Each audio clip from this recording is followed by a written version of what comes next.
Ia, o le ngang fia foi e toi whawhilo i mwhatalo whatua i le tunu o maa lor whalau manuia, talo whatalo whalama. Si whonga le neo le lau mua o le amtali e foi na tautua, le tai au le neo le aso lua, o tolu aso le tato whalau le masino me lua whilu sifuru mani lua. Ia e usi mai al whawhonga, ia, o le tato sauni ngā lotu o le tai au nei, taita ia le sunga i le tausi mtanga luenga, Reverend Kona Ferenisi tua iau whai, mai le kālesia me totisi Samoa i ko kiwi polirua. E usi mai al whaafonga.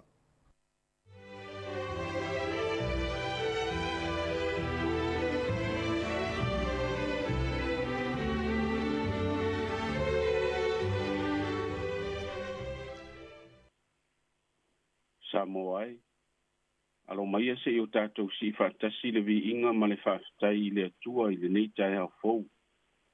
O le a tātou te talo.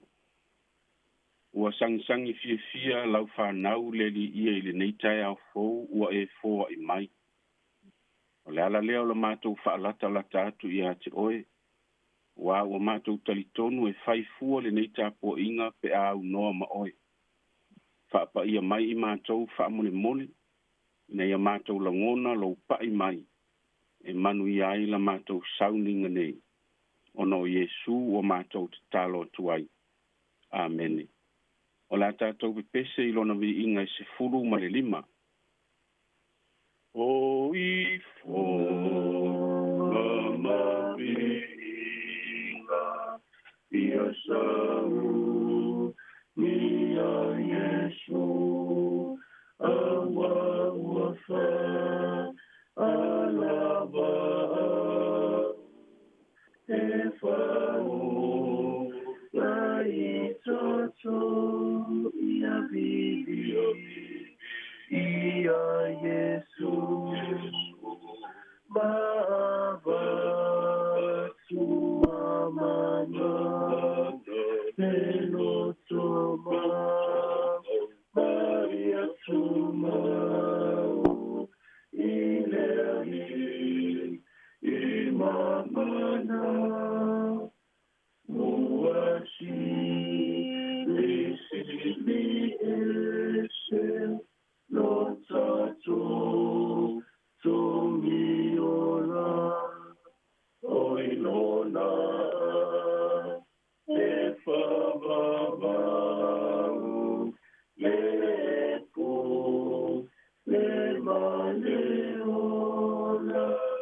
utolu yola ina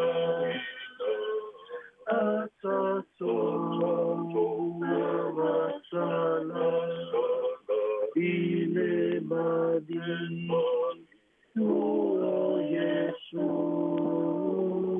ota tofa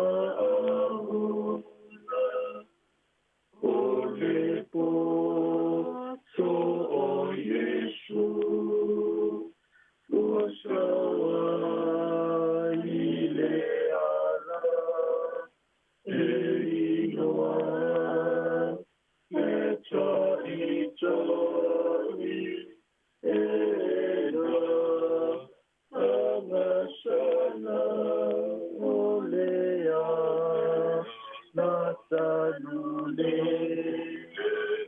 eba tuata i wapasita euia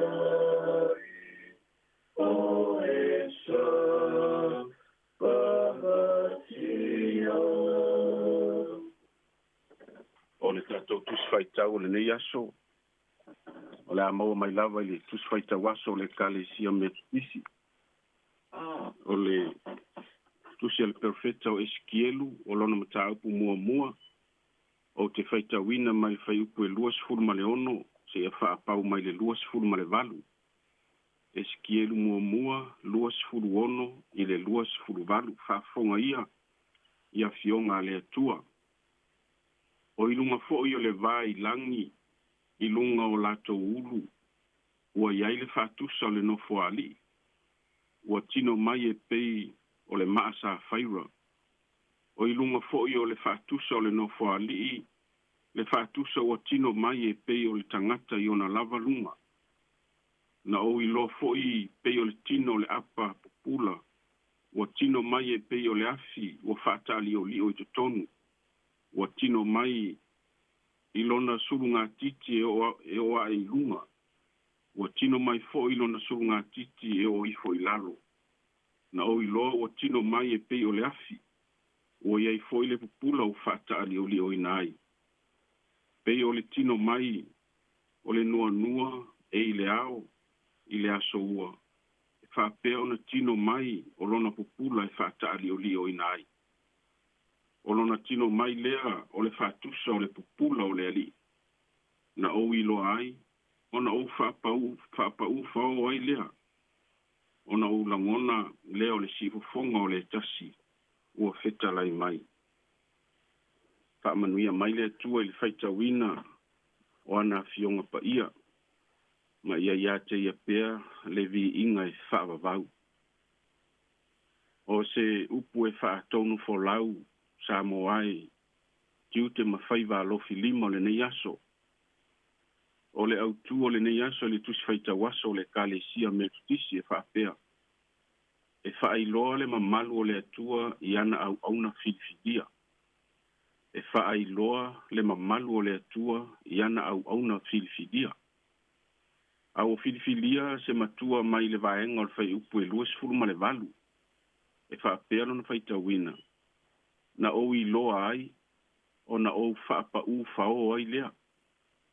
Na o i loa ai, o na o whaapa u whao ai lea. O le asa o na nafi, sa tātou whaalongolongo ai le mafu anga ma le wha moe moe o le atua.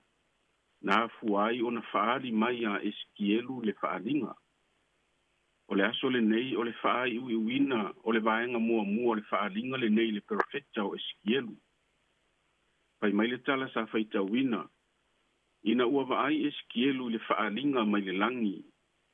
O le nofo alii ma mea o lai wha, ato ai ma le mata ngō fie winga ese, o lo si o mia ai le nofo alii.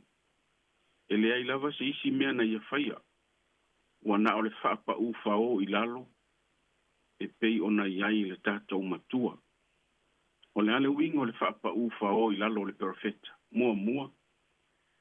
O le whailonga o le matau ma le ngatete i luma o le atua. O le whapa ufao, o le atamanino, o le langona, o le whaatau waa ma le lea unga i luma o le atua. O le whailonga fo i o le loto ua wha maua la loina. O le whapa ufao, o le whailoa, o le whaali atu i le atua, o lou matua ngao i whaale nganga. O le lea ai o se mea. O le ata tonu le fina ngalo ai le atua mo lana au na filifilia. Ua whaataitai mai e eskielu, le mea sa te tau una whaia le nuo Israelu yaso ua mawai, a o le io o mai le ta whianga. Ma o le mea fo i le te tau una whaia Israelu, a o iai to tonu o Papelonia i le ta whianga. O le whaalinga na waai ai eskielu, o le no whaali. O le no whaali e fio ai le atua, e whaia lana whaamasinonga ami o tonu. Ma o le winga fo ile o le whaalinga ua waai ai le perfecta o eskielu e ala i le nofo ali. O le whaamasinonga le atua o mai i lona nu. O le isi tuta ua le nei whaalinga o le nofoanga o lo tupu ai le nei whaalinga. O lo tupu tonu ai tawhatawhane o le vaitafe o ke para. O le winga o le vaitafe o lo tau mai ai e eise ngā ruenga tele fia whaia mo le nu. O le whaatusa, o le nuu e le mama, e palapala le ola ona o le angasala. O le ala le o le whaali o le atua ia eskielu i le vaitafe. Wa e mo mia le fufulu ia mama o amionga palapala le nuu i le vaitafe. Ina ia mama ma whaafowina le tangata tuai. E peifo i le whaamoe moe na sava vali ai Israelu i tono sami ula ula. Ina ua o ese mai ma i kupito. O le ata tonu le nao le tawhianga le nuu i to tonu o Papelonia. O le whaataunu ina o le whaamasinonga tonu o le atua. O le whaamoe moe maualunga. ina ia lagona e Israelu le sala momoni fulitua i le agasala ae fai se isi taeaofou mo i latou. O le ala lea o le vave ona logona i le perfeta le mata'u ma le fa'atauva'a ma vave ona fa'apa'ū fao auā e ofoofogia e mata'utia le mamalu ma le silisili ese o le atua ua va'ai atu nei i ai. Peita'i e ui le mata'utia o le fa'amasinoga ua va'ai atu i ai le perfeta. Ae o totonu fo'i o le fa'aliga lenei. O lo'o va'ai ai fo'i e Esekielu le ata o le nuanua. O le uiga o le ata o le nuanua, o le fa'ailoga o le fa'amoemoe ola, o le nu'u i totonu o puapuagā. E peia o le nuanua na va'ai e noa i le taimi o le lolo. E ui le to'asā o le atua ua o mai, peita. E laua lunga lava lona alofa tu noa, mo lona nu'u po o au na filifilia. E au wala mai e lona fina ngalo i le lalo langi. O le whaafita au i tele lea sa tu la i mai a Israelu taimi o manuia. Sa le aise matau. Ua le aise fefe. Ua le aise loto maua lalo. Ua le aise langona o le whaatau waa. Peita. Na o le wha maua lunga. Ua sili atu le matatau ma fefe i mea o le lalo langi. Ua le aise ngatete ma se matau i le atua sili ese. Ti ngā lava ona ba ai whaafia ma mori mauso o i ngā luenga. Ofo ngia le atua mo i latou. Pei tai wa latou le la ngona ina ma ua le ai se whaataua ina. Ele ta tauna ngalo ya Israelu le i unga o Nebukanesa. Ilona wha mawalunga ma le ai o se matau i le atua. Ua whaita ni elu matau le lea e to tolu le onga au mua asa. Ma whaata ita inga le lei o le mea tau le au auna filifilia. E matau tali tonu ma whaatu o tua i le paia ma le mamalu sili ese o le atua. Samoa ai, e tasi lea wa inga whaano noa ua ngai iai le lalolangi nei vai tau. Ua wha solo ina le aise matau. Ua le aise nga tete ma se fefe i le atua. Ua sili atu le mata tau ma fefe isi tangata ma meo le nei lalolangi. Nai lo le atua e ou le mana ma le pule umalava. Ua matauna le la ngona ina, ma le aise whaataua ina o le mamalu sili ese o le atua. Se longa fo i wa afia i tātou ni mala whaale nā atura, ona whaatoa matau fo i lea, ma mana tua le atua. Awane i ngalo Samoa, o i tātou uma o au na filifilia e le atua. So se tō whinga ma so se ngā luenga o ngā lulue ai. I to tonu a inga o ngā luenga ma to tonu e kalesia. O lo tātou le nā vala uina mai le atua. O le wha mawalunga, wha sausili, wha lia vale o nei o langa e le o se nā atura le nā o le tangata filifilia. Peitai, o le matau, o le langona o le whaatau waa ma le lea aunga. O le loto maua lalo ma le anga malu. O tofi nā o tātou o tangata filifilia tātou te tautua ma au nai i le atua ma malu ma le atua sili ese. Le ala usuai fe au ma ngā luenga o le nei aso. Po le tāpua inga i maota malawa. E mauti noa e awala ese mai le whaalia o le mamalu ma le sili ese o le atua. Ia te oe maa i so se mea e anga i ai. O le manu lautia, o le tōwha manino a fionga pa ia le atua. O le matau i le atua. O le amatanga le o le poto. O le amatanga fo i le o le te le uisi wha manuianga le atua mo tātou. Pai mai le tātou matua. Na o i loa ai, o na o wha pa u whao ai lea. A wae wha lia le mamalu o le atua. I ana au na filifilia. Se o tātou te talo.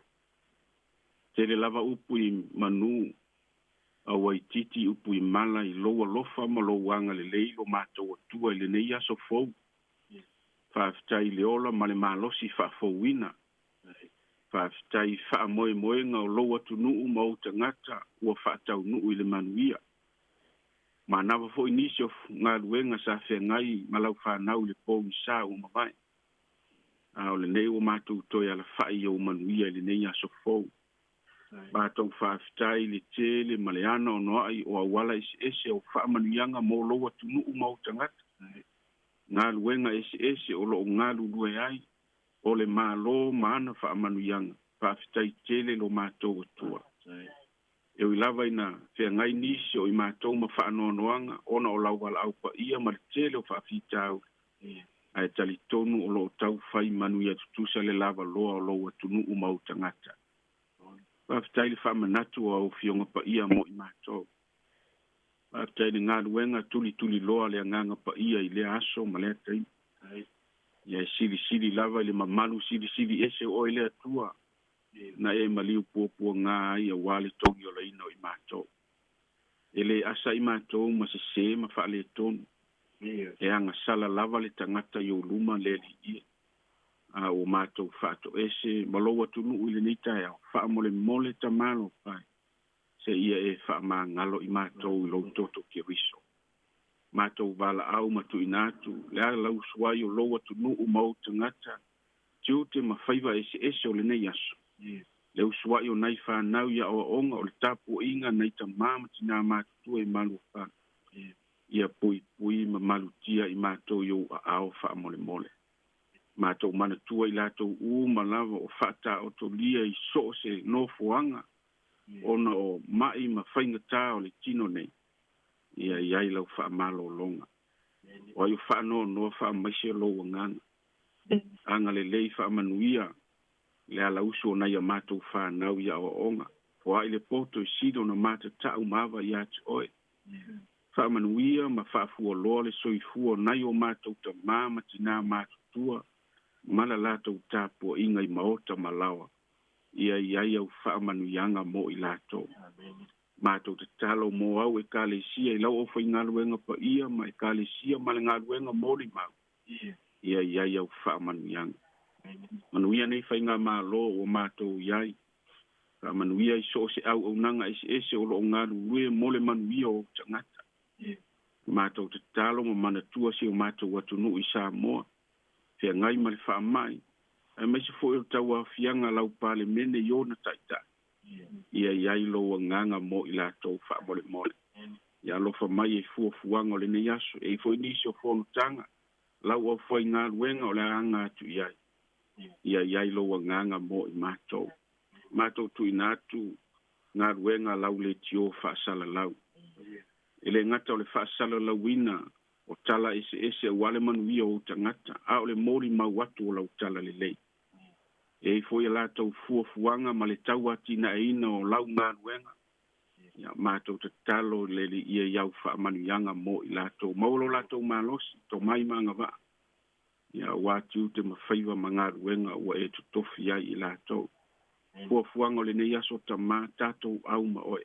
Ia I umea I lou lava vi inga. O lou suafa ke riso o mātou wole ma ta talo atuai. Tu mau I o mātou lunga ma lava. O manuia le atua le tamā, ne alo male anganga pa ia. Nei se yo o le whaavavau lava. Amen.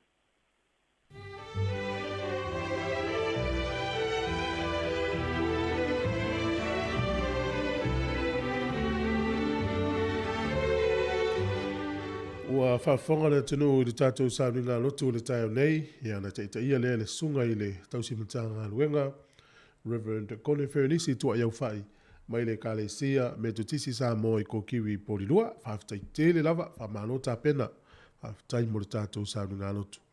Ia la whangia le tua mwhamili atu le yaso mon fuanga, whaafitai fo le tātou au vai pese, whamano fo le tua mano whaalo, mese le tāpo inga le kālesia, whaafitai lava. Luas fultasi minute ua te enel fitu, awhal fitu le tātou porkalame le atau le tāia. O le vinga le tua, ia mai le kālesia me tutisi ko kiwi porirua, ia mawhanga solo tu le tātou porkalame. O le pese uwhaingo ina laua fionga le ali ie, usi mai al whaafonga.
O le tautua le si ufonga o le laumua o lo iai fo i le langolango a le New Zealand On Air. O te tali tonu e le toi tau silingia po ai. Awa wa to oto I fala le matanga. O le fesili. E ai e se tasi e mawhai o na ia wha umi o nas. Nof! Hey!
Hi, Samoa. It's Auntie Tala here. Instead of Fifi Falo, ile atau le tayao. Laugh of the morning. Amat sa may apple feet to the babayao. Sufong lo mua. Atau le tayao.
Tato por kalame le atau le taiao ia le fu tato to fe loai ni so fo le lo famalanga le le tua fa malor fo lau fa malor tau ata I te tonu lava o lo o ang le atu le tua na lo fa pena fo le tu o tato nga wenga malor so fu malor fo lau ya o le fu tato le la stonu le masino me e o te loa e to fu tangata man fo nga le masino me le vayaso ya o to tele o tato e o e fa nga wenga le melia moli atu le nga faftai tele mal famalo no si faftai fo ile tali ino le tautua ma ota malawa e fa pe fo ina matua o lo tap tapua I mai ia I to tono ma ota lo tausia ila toni si lo le fale mai faftai tele lava io o le tala fia o lo manuel tata ofisa tala fia fo o kase langi le io le tau o le fana o le tau le vai tau io le melia o le tau teanga ia tu tau malulu ia o nu ulai o I Amerika mai si nu ulai le tu Europa le langa ila tau mafana ia o New Zealand nei o le langa I tau malulu ia ai o le temine ia o le tau tela ngona le mafana o le tau ia fa malo atu fa ftai atu le mai mo mai fa ftai fa fo mai tau tua mata tatu di tio si fo le mua fa manaya atala ia Patalo fatua I sunga I whawhenga inga ma whaletua, tupu mai o le atunu, whaletua ma tausi sa wao, I o le awa luma o le whaelele ma pepe fo, o le mahalosi o le atunu, o le wa matalia ngā luenga matiute, la tau fo o whemala ngā ili yaso, mai la tau whainga luenga I tono ta lunga o ta vale, whio inga I lunga o ala tutele, wha mahaloa tu fo ia I la tau lo whainga luenga le lei, au auna I stangata, wa I ngā luenga ngā lue tono whale e whaiei o loa, whale ngausi o loa, ia o istanga te whafsanga I mutangata ia so uma ma lo lava ngā lua I whaftai tato oma paanga o lo momeli tautua ia tunu mamau Amerika, Hawaii, Amerika Samoa tato inga I Australia o Samoa whea lava o langi o lo momeli si ufonga le mua whatala watu whape fo I New Zealand nei so se vaenga o le tato utino tato por kalamene o le ata o le tae au le fo ufanga solo ia o le anganga lava nei por kalame o le whawhiawhia atu ma whailo atu tala me o lo tupu fo nei taimi ia me so tatu telefon ma tele vaenga o tatu por kalame ia manuia fo ia o ngal whanau le nei aso tali tonu ia o lea ua tāpena fo I tama ma teine o lea onga sili atu nisi o le whanau wa mai lea onga le nei o nafi lea mai o kas mana I o lea onga vatu o ia maloa to anga o lea onga ia e umofa matala atu fo inisi tala le sau I le suenga le NCEA tau sanga fau le la I suinga o le suenga lea o le vaenga lea o le a onga New Zealand o nei lipoti sa maua lua felus fulu mai tau ina le wha le tonu tele o le whaitau ma le tustusi wha pele nu mela o le tele o tamaiti New Zealand le la I suinga le tau sanga fau ele leile o atu suinga lea Wai loa e tātou le me tau na whai. Ia, ole vaenga fo le fifa mena tua, ole al tātou ngā ruenga, ole pito la aua mātua e whai le whale ia o ngā tamaiti. Ia wa oso ia dai tātou mātua tālo whai whamea, toanga lea onga. Ia le taimine, i le ngatal toanga lea onga, ai le pito la aua mātua e whai le whale. Ole melana, e fiso soani le whai tau le tamaititi, tusi, malana nu mela. Pi o mea tā ua ia, matalona le leim fa solo i dunga, i fiso soani fo i ngā ruenga whai a onga la whai. Ia, le ole a tāle tātou pese. Alo fa tele atu poro kala men fa meluia atu le itai au te lo foi. E ye inisi alo fea ngai ma fi ta malu i tau o leo langa le leitai. Fa ma whana atu le tātou poro kala mea atu o infa alo tele atu. Leo te va ai atu se o fata talipe sau tātou news mai Samoa. O i le tala fia le o vai atu ai. O le a talai tua o i Samoa po ona malai va lele. Mo fewa inga. Mo tātou i e fio i Samoa o le ata tala le masina o kuso. Io au Samoa le vai i o le sangatanu ia o le la amatau na tala mali e. Ia o se tala fia la na le ala lapta e tu e sa anulo tu sfolau. O le ua tu pe masina ato e fatali tu sfolau te mine. Ia fatau ia. Lo inga la fia o kuso, lo inga la po Julai, no Juni, ia po Juni e fai lo tu sfolau fau. Pe fa fau ai. Ia po Julai fo i o tu te mi te malangai. Ia lai fautama ia manuel tai au sunga mai a so le pese mai sunga ia lo ese po fu sale ia matalia fo fia mga lo ni tai au stato fa fianga malo so fu si fu on le mo Wellington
Tau lo ta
E usi me whaafonga le tātou tala o le tau mōne nei tai au peo le whaari alo fisa le vai tau.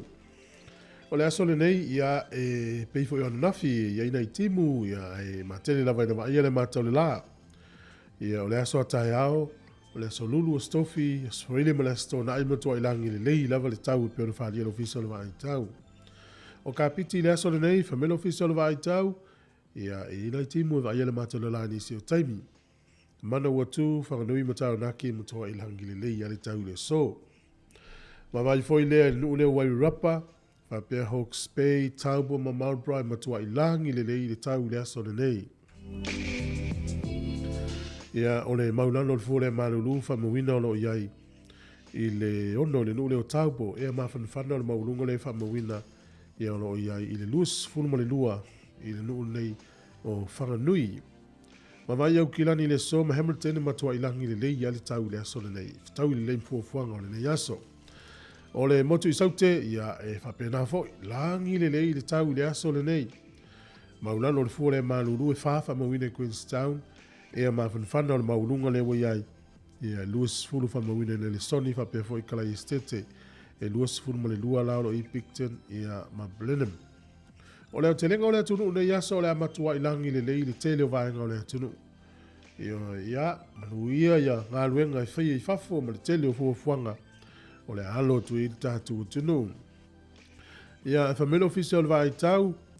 Ia o le la tova i mamao tu fo i Samoa i lea sole nei. Ia e whauringa mai. Ia e matele na langi le lei le tau si o tātu o tunu. Ia e ua matau na toi talatala maari le tele o fuafuanga si tātu o tunu. Ia matoi fo i leo langa masani. Ia e luas furu iwa le fua le vela luas furu fitu lea mawhanwhana. O le angoto i fo le lai le so Wellington e luas furu vale minute te e lima na le fiafi. E o soa e le la tai au, i le iwa minute te e le fitu i le tai au a tai au. O le fua le malulu i Wellington e manutua oiolo i le vao le lima, a nga i lunga le sifuru ma le ono. E a mawhanwhana, o lo ia i le vao le sifuru iwa, fa solo tu i lunga luas furu tasi.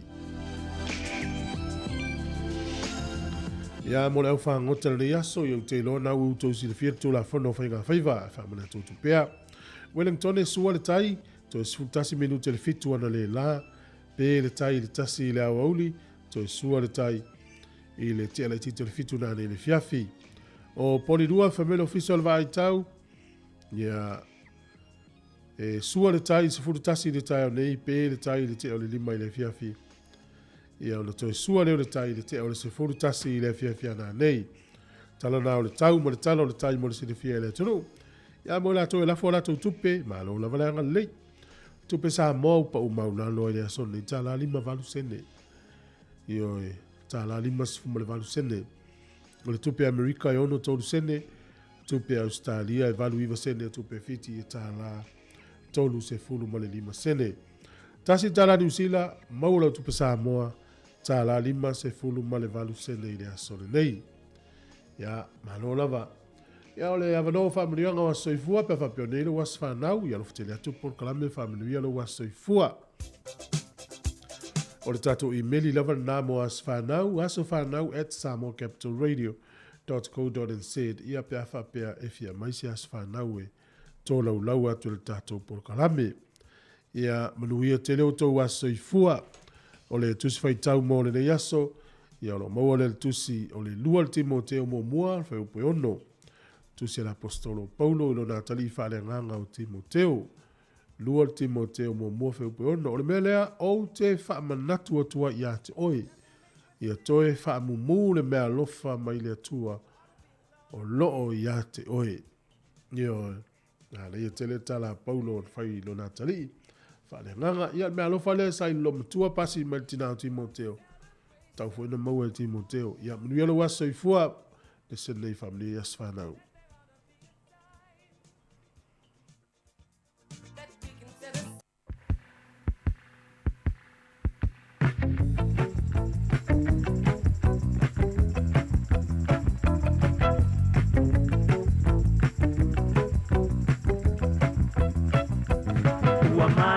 Teleta umapa uasauni amoe bala aulia Te whaamana tua i lele Ia so tele ua aulia male manuia Te tasi o le whanau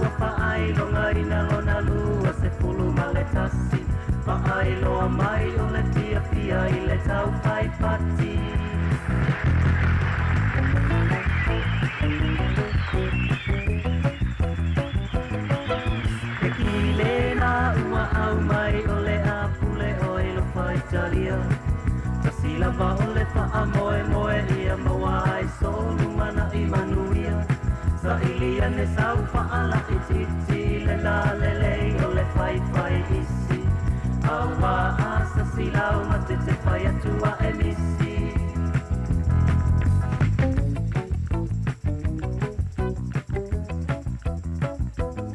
te wha ili ua tata mai wa sisiwa o tangata masa asa a mai a ole au ai awa ua tusi li mamalato wha apea mai ta mai ole pese po ile ai fia fia tele i ai o tamaiti tali ole wha ili ai foi ole kamoni mai baby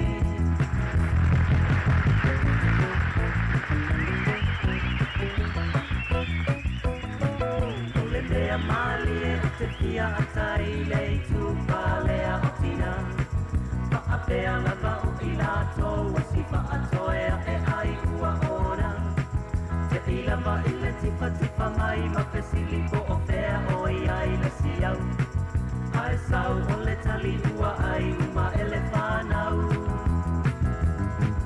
ai sau o le tali ua ai uma ele whanau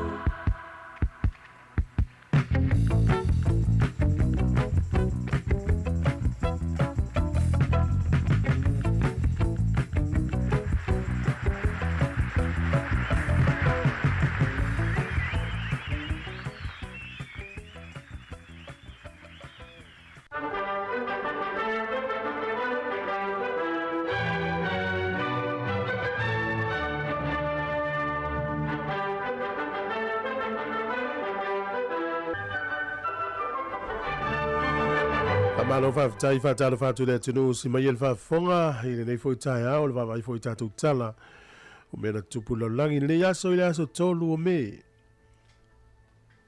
o le aso le nei le tausanga e tasi valu whatasi e whapea mai whamamunga o se mafui e pito sili le na malosi ni whamawina i se tasi o nuu e leni tonu o le nuu leo e leni e whapea mai e leo whamawina le malosi ai tolu se furu afe tangata na mali liwa i le aso nei tausanga e tasi whavalu tasi o le so le tausanga e tasi valu o lua na toi whatu ulanga le lei eile nuu le Washington e DC e whai malau mua o Amerika o le so le tausanga e tasi valu tolu fitu na whavaina i le Universite le Atenai ia po le University of Athens i te tonu Atenai e te tonu e leni.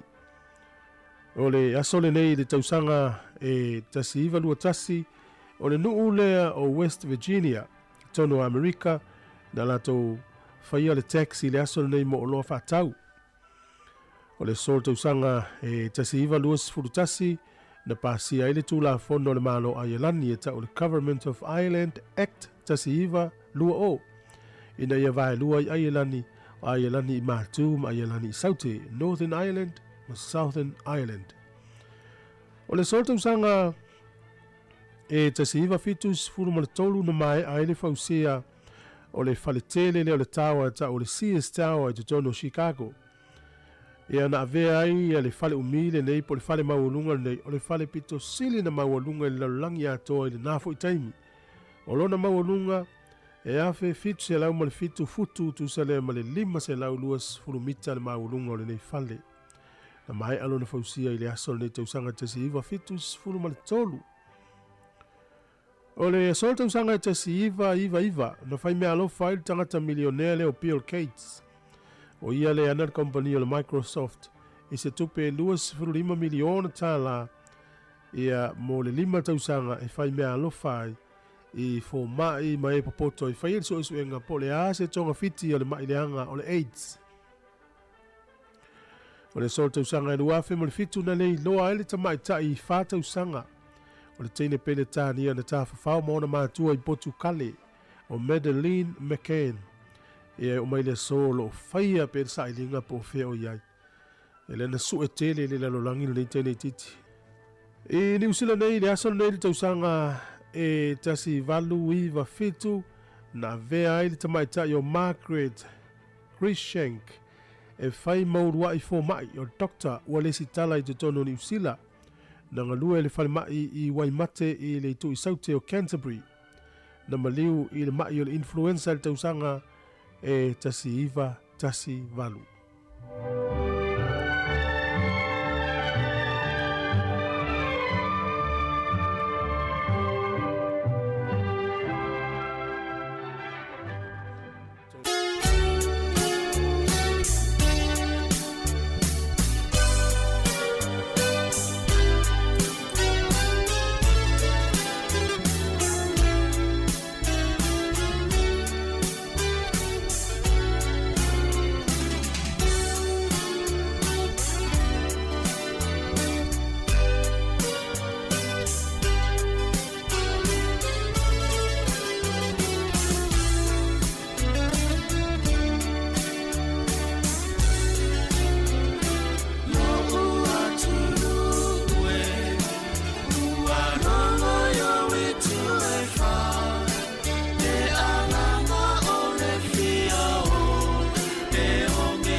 whamalurua atu le tātou o pese o no le wo le teimi o tātou tala mai sa momu telefou ia umano tātou tala to tātou no le pese lea ia usmel whafonga.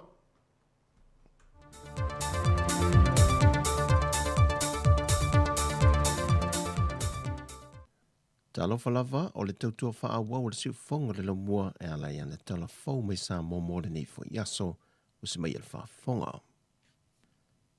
E fitu vaenga polo ingo wa o le wha mai ua whai e eise swinga, ai o le atu mau pele la sanga lona lua, po o le vaenga lan moli o wa mo le atunu.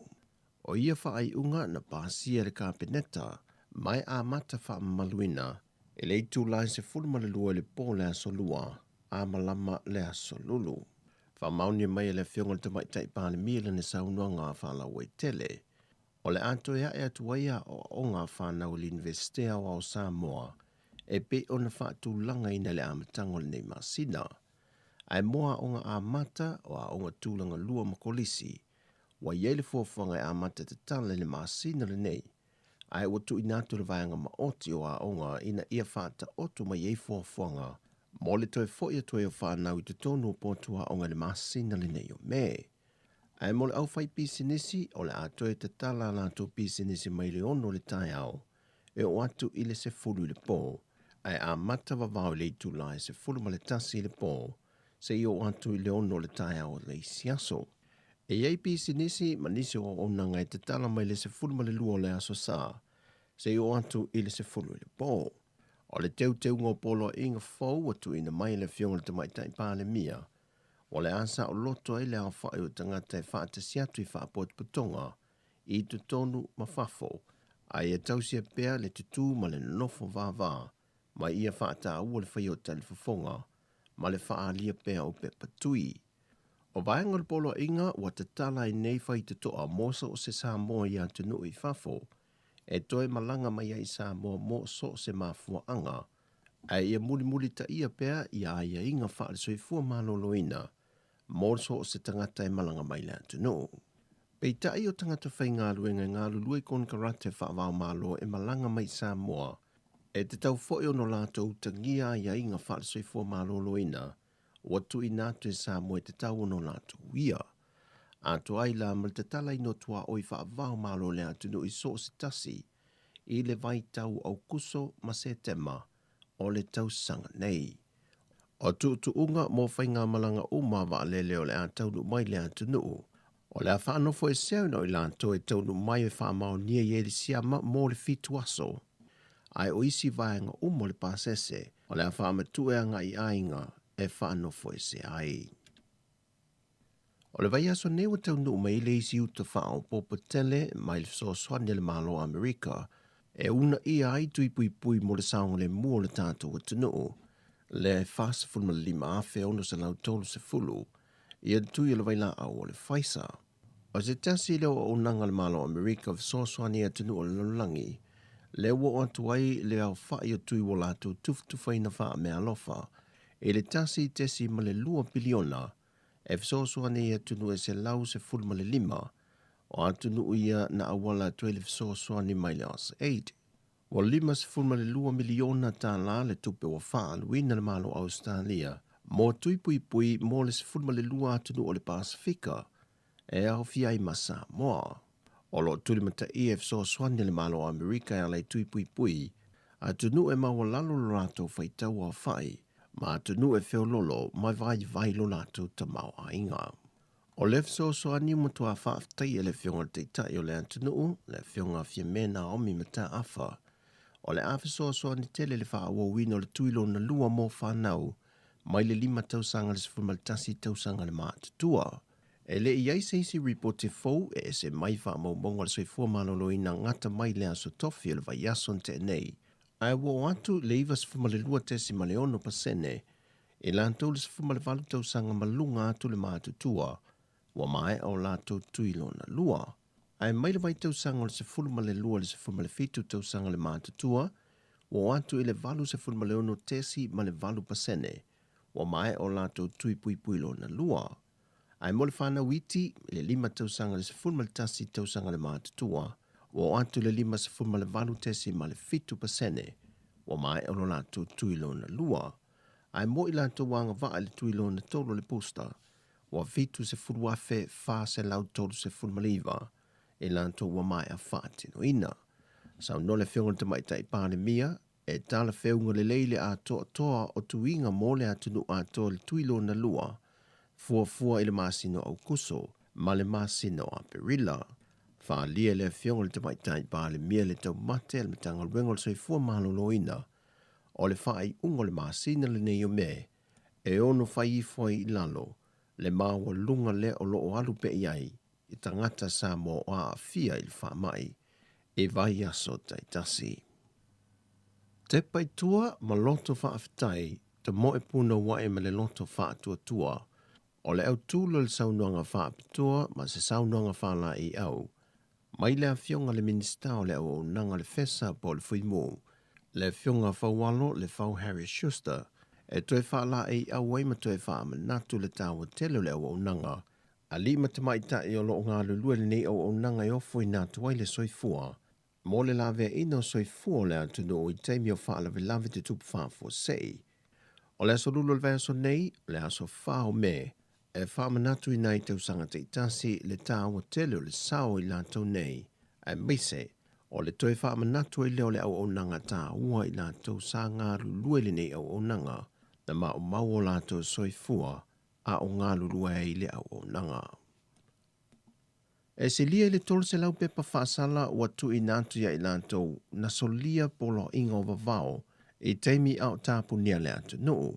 Lima whale o loa tu I nātu ia I pepa whaasala, tasi se e kāle sia na le tau sisia le au whai whaatūlangaina na tu I nātu I polo inga, e whaatasi atu wai sauninga, ma le kompani o tālonga whai tupe le atu nuu le loto Samoa, le ua mai au tatongi lana sala e se furuafe tā la. E le se pepa whaasala o wha maunia mai mo le tau sisia o le au whai o tangata I se maliu, ai o le isi to te le ta I lua se lauta la, mo tangata te to tasi le leu sta I o le whewa I ta vale te mio vavau, wha pēnā fo I tangata e whewa I solo. O tala fawia mai Samoa, manuia le ne yaso, whasoi foia.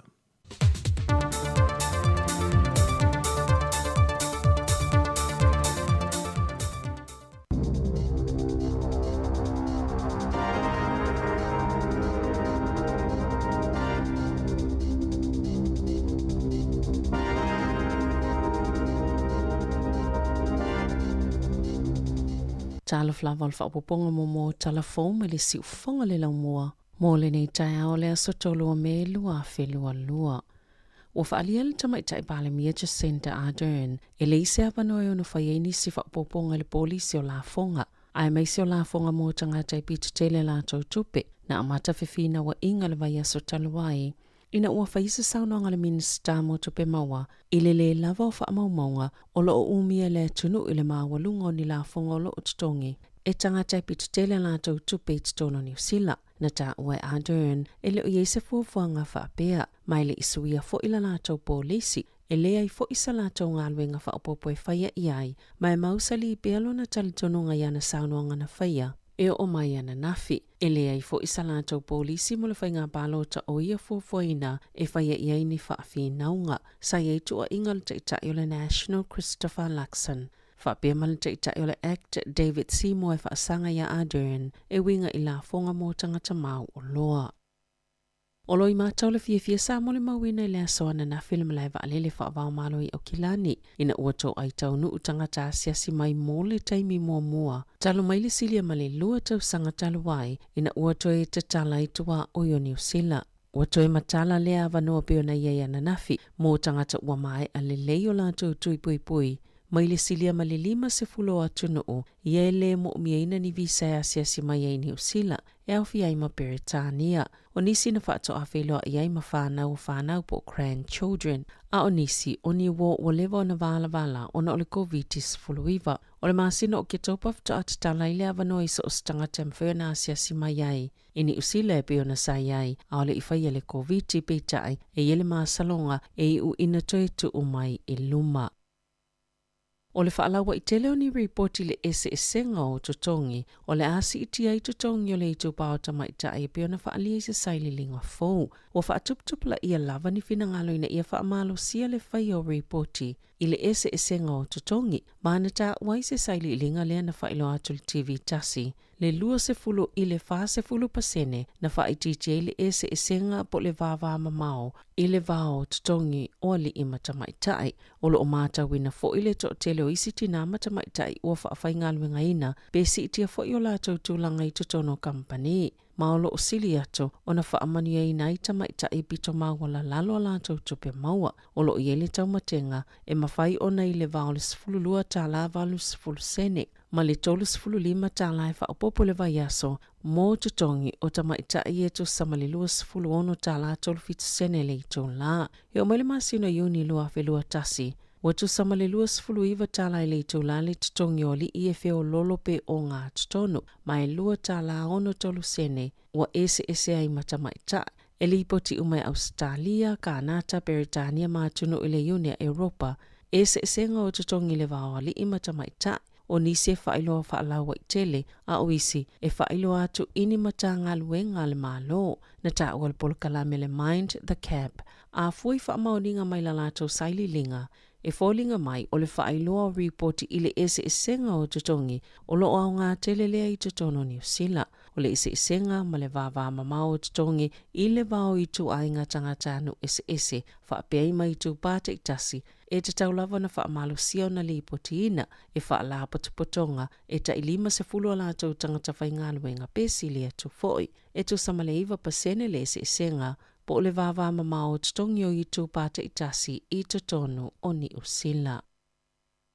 Ua whaasaina Matt King o se tasina avea mawhaipula le National, o na toi sāvalia le malai o le pāle mene mo le isilua tau sanga lumanai, ina ua whaamaunia sa iele solo titee, lea na whaia e whaasanga I tapu mawawao le COVID-19 I le lotoa o le pāle mene, ua whaao o ina tutusi I tangata ia wailoa sa awa I le titee, ma se lapata inga e whaasala ina I le tasi le awheta la, po le nofo sala le whale pui mo masina e lua, pe a whai a e toi ulu whale I le lotoa o le pāle mene. Na tā wai King I le One News lona matua whaano no tele lea whai unga, ma na ia whaalia foi, e le muli le lapta inga, o nei le isana ngā yo inga se na whaia.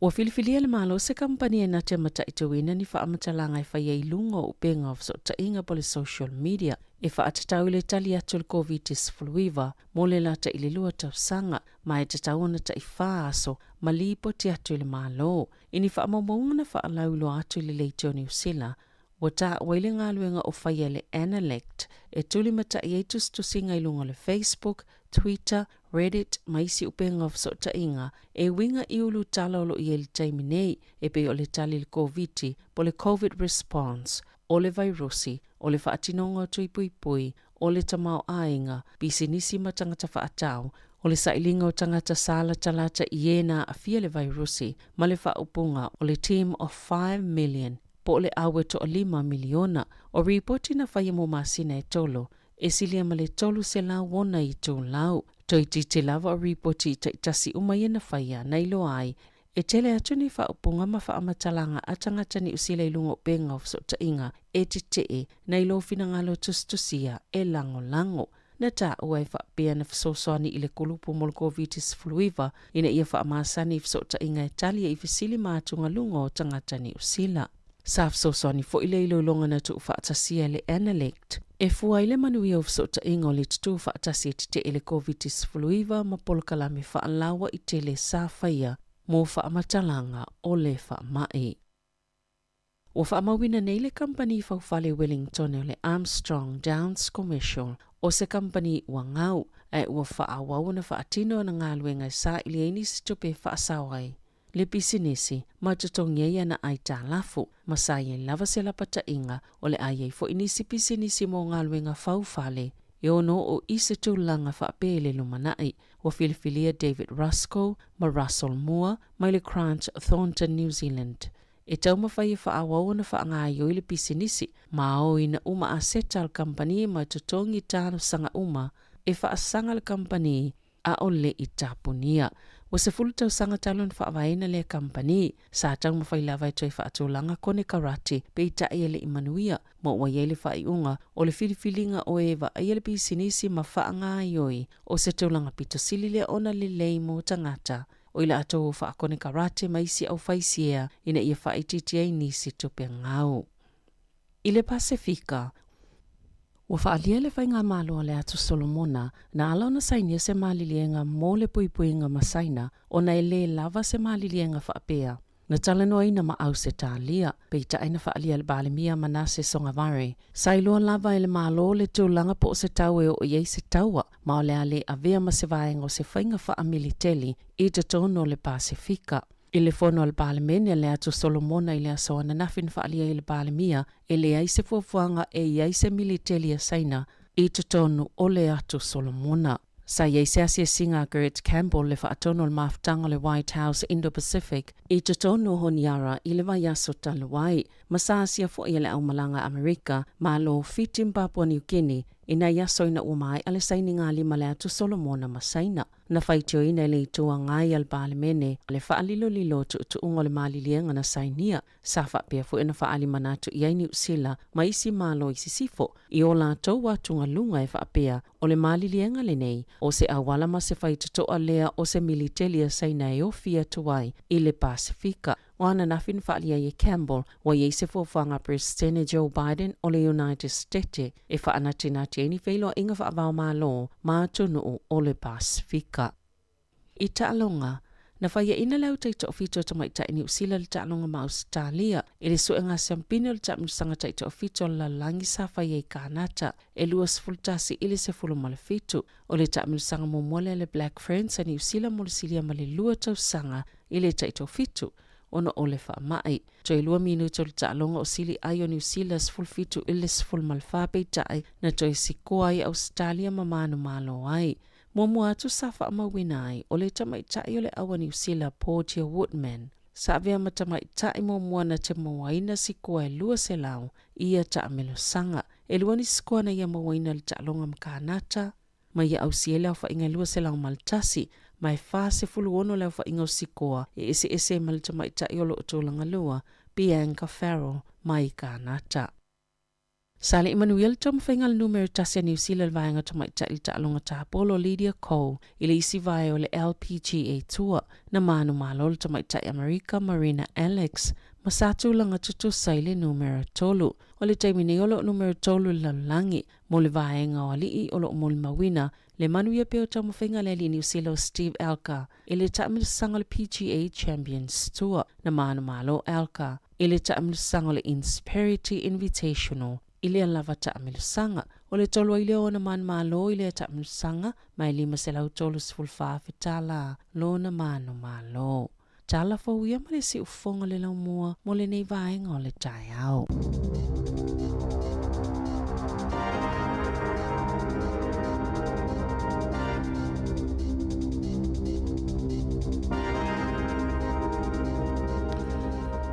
Malo whaftai, ia, na uwha whonga mai tātou telefonu ni tai au. Ia, tautua ne si whonga le mua, ia, nā tāpena ina Savelina Kasiano. Ia, me se fōle sunga tā se salem sem mai Samoa.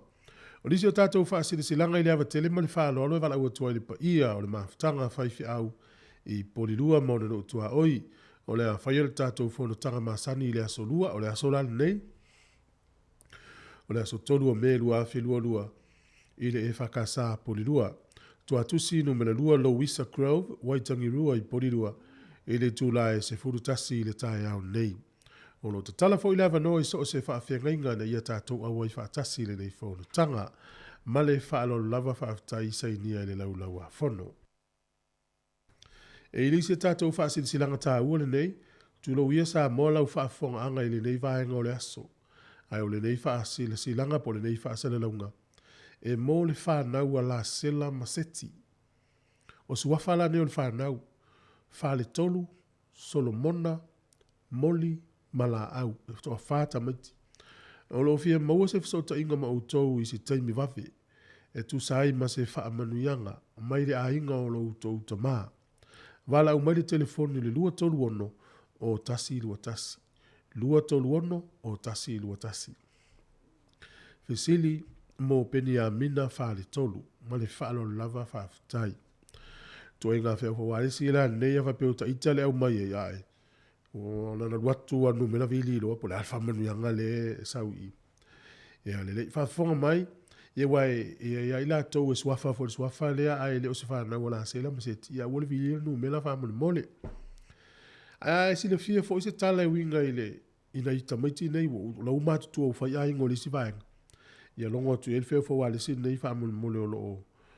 Mana o mia lava ia le fsota inga ia whaafitai wa te ale walu menu te luas fulu. Mana ia te lea tala mai Samoa. Fia so le vava ia tum whalongonongo fo i tala me le tātou tunu uru suinga le la ia ilona winga. O ma whaiona o whaapea atu. O e kāle sia ia sa masan na whaifono tanga i Samoa. O le ato e whaau au i le tausanga fau. O le tala moni a mo le mea mauti noa fo le na. Le o tātou ilo o le ata tala tua o i Samoa mo tangata Samoa le itus fo lau Samoa. E o i Samoa le masina ne nei whaasolo tu ia yuni ulai. Au kusolom se tema. Malanga lo tātou i Samoa ia ta pena. Ia o te ilo e tauna le leini fituna inga ma le feutana inga e le vao kompani va lele ia la watu i sa i nei i Samoa. Talo si a wonton so ona sa wa mai kompani va lele ia tātou i pasese. Ua lele ia le vanga le au kilani na le oso al va lele alu loa te sa ua alu le fale au tātou le nei. Wellington e ma le motu i sauti i e pu e atu le va lele. To e pu e le isi va lele o ka. Venga tātere, ia tārusia, ta taloa, ia tau ngofia pasese. A wā wha peo tātou le Wellington, e sau ia whelima se lau le alu Samoa, watu ai le alu Samoa. Mutu ata uta. Nanga whaila utala, ili temina ualu i Samoa, ele ato se lua se lau tala alo pasese na ualu, el watu i Wellington. Oilai au kilani Samoa. E ivas fumontu putala, le alu ivas fumontu pulisau. Ia mamau pasese, ia masen tātou o ai pe, whase lau le alu, whase lau sau, pe tolu se lau lima sifuru le alu, ia si tātou whātani. O le taimilane nei, a mata wha putu lau tupe. Ta māma tina matua, mo lewa ni fialu e asis whanau, o lan whanau, mo whanau no i Samoa. Se lau se leni nā, ona ta tala mai a, lai le leilo tus fo lau, tongi lo mo lau pāsese, e whaasavili lo i Samoa. Ia po ele wale le la mo i tātou awanoa, ia po le New Zealand, po oi foi. Ai, e le afoi, le news na o matamata ena po le televise. O te loa, o leo te fiu sa ili runga i le news na nau tele o tau i mo le terminate. O le tala, e whata tau i le tūla whono na pāsia i tono o le parlemene, i le luas furu tau sanga talu ai. E whata tau, o le venga o le malosi, o le isi malosi wha au popo i leo, e whata tino i ala tō ngā luenga. I le tau mawhaile fo le whawhita uli, i le solinga tangata i o i kengi o le tūla whono. Ale mānei a fo i o le tangata le na to e whaia le sā ili ilinga. O le tūla whono na pāsia luas futau sangata luai. Ai whaia le tangata le ma le vanga le su enga. Pē sa whaatino e leo le tūla whono na pāsia le parliament. Ai maua e iei le tūla whono e le i whaao ngā ina e leo. E o mai le taimine, o le stula whono na tama i pe tasi pe lua e pe toru tangata na whaonga i le tula whono. Wha mai lo le mare au te lenga, le summary po le au te lenga, o le manatu o le tangata na whaid sa ili linga i le tula whono na pasi e le lua sultau sangata luai. E whoringa mai, o lato umasa i le parlemene le lua sultau sangata luai, na tau mawhai e su e ni a lato pālota. E le oiloa pe na vatu volumtanga luenga o leo, pe aisi ana lato le whaonga i nai.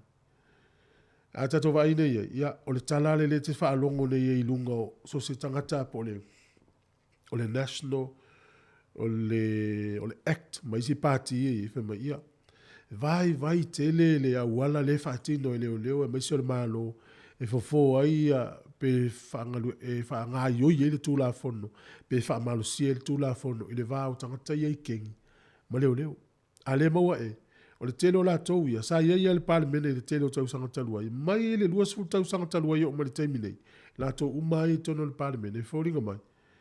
E le i whaonga ina isi tū la whono na ave ia le malo ma pāsia, i leo, a wale wa inga o le wanga lea. O wa person, nei a tele tangata le na toi alu whai le su enga.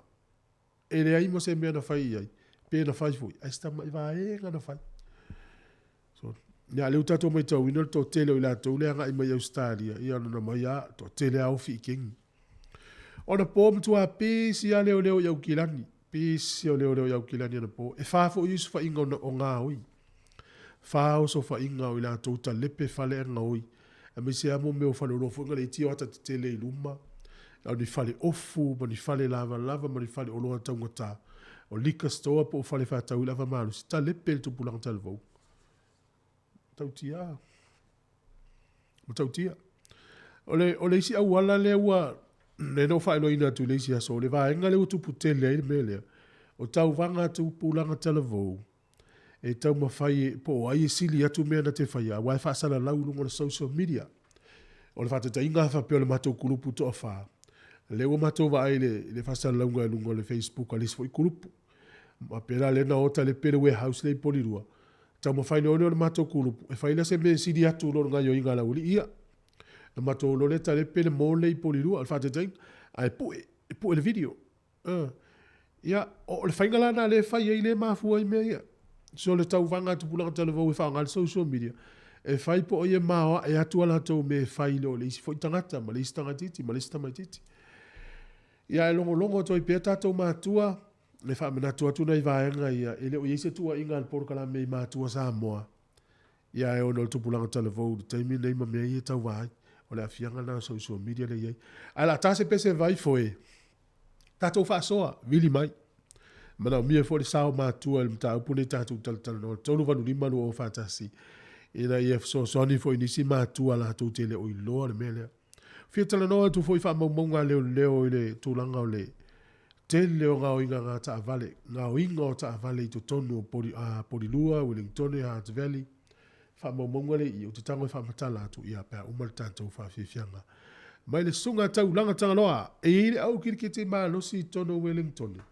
E ta ua tama o le meko. Whafonga mai lai vivi inga o tama o le meko. Samoa! Vivi inga o le ngea se au kirikiki. Mai Wellingkonge. Tama o le meko. Tauia!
Ma lo tama o le meko, ma le e tele ia le tau pespesenga ia ma vivinga fo le tau au, ia o te loa tusa le ia ma le malosi o le tau au, mfa mamonga le tau au.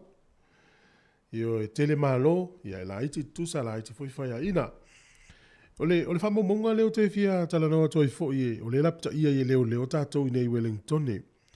I le Heart Valley, ia ma tatou umalawa i Wellington e, Wairarapa, Kapiti. O fa mamonga ia, o mai tauina i le masin, talu ma le masina o Februari. O fitu se fulu 5% o si iti ai ta avale ngao inga o ta avale i low i le Heart Valley atoa. A mata ma le masina o Februari. E masani a ili poti e vatu i leo. E masani ona pe ono ta avale ngao ia i le aso e tasi. E ono ta avale ngao ia i le aso e tasi. Terminaila, se fulu tasi ta avale wa ngao ia. E ngao ia i le aso e tasi. Wa vaila le tele te tau ta avale e ngao ia. O le tele o tupulanga talvone ngao i ta avale. O to inga ta avale la nei le fie le tupulanga ngao i pe afa pe o lau ta avale o tu ainga lea.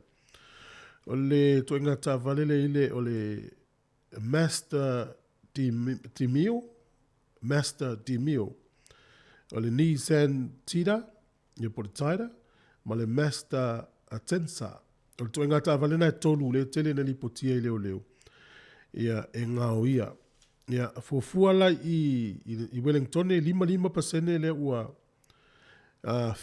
te fasa watu. O le Heart Valley ia o le tūlanga na i fitu 5% usi i tia ia ngao inga o ta vale pe a fua mai a Februari. Wellington 5%, Kapiti 5%, Wairarapa fast food 1%. Ai fua lai ta vale ono e ngao ia so uma. Le usi i tia le se furu tasi ta vale ngao ia, se furu tasi nei, se furu tasi ta au. Le lapta ia mai ei tātou. Ia mautinoa, awane i ni vaenga o tutono lau ta vale, e latu tangata tilo tutono na ngao ia, ele o lau ta vale, ta lepe le ta vale ngao ia. O le unga tupulanga le whaia ngao inga ta vale ia. O le vāle sifuru lima, le sifuru valu tausanga le mātua, le sauri pepa o le tai au. Sifuru lima, sifuru ono, sufit su valu. O le tele o ta vale ia ngao i Wellington manu tua oi. O le unga tupulanga le, o le sifuru lima, sifuru ono, sufit sifuru valu tausanga. O le fasili, o fea tonu o vaenga o le o langa e iai tonu le unga tupulanga le. E to tonu o le korisi, la ea onga le korisi. Po lau a mata i universite, le isi vaenga ta isifuru valu. Po politek, po la fu a mata o le whainga luenga. A vaina le me whaalu i o langa o tamiti.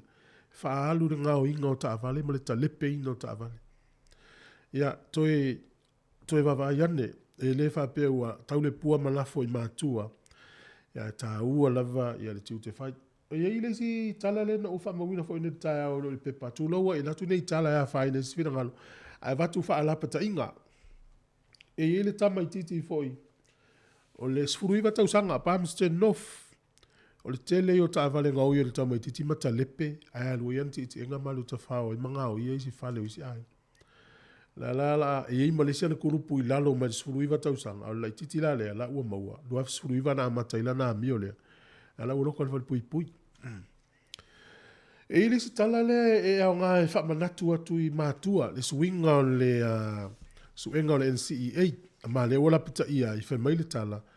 O le a te le ne ile popolenga mō ta maiti i Pasifika ma Maori. O le saili ringa na whai e lua whelua sifuru na maua i le te le o le wha le tonu. O le whai tau, tusi, male nung mela. E maise leu ngā tupulanga leo le se fulu 5 tausanga. Ioi. E maise leu, ia, o le wha upu me o basics. O vaenga maa sani ia le a mata i le wha avai o le tusi, whai tau tusi, male numela. Te le la lea whaina. O le swinga la lela iai. O ila tau ia i le ia 10 mali 11, tausanga sifulu mali tausanga sifulu tasi korisi. O le a mata na whai au tau su enga. E test masu e po le ale tu langa le leio e ma fau le tamaititi no mela tusi fai tau tusi o le fasili la o le ale tatou pito la au matua e fai le suinga le langa ia o ngani usila fai tatou pito la au le fale a fa pele o le leili fai tau ma le tusi ma le no mela le tali ma le fine e o te lona tala no atu le au ngai o e tala no mai foi te au le me tau no fai ia tatou ma tua so ia Le fai tatou nu mela. Ma tai ia o ngā whai au ia so. Te le fo so ni ta itai la tanu mela. Watu ila o ngā lea whata itai. Watu ilunga i fia ia o ngā primary school. Ia. O wala sa wha o ngā whai au ngā ia so ia. Tofu male tama i titi male tanga ele meni. Ia na watu lo lea.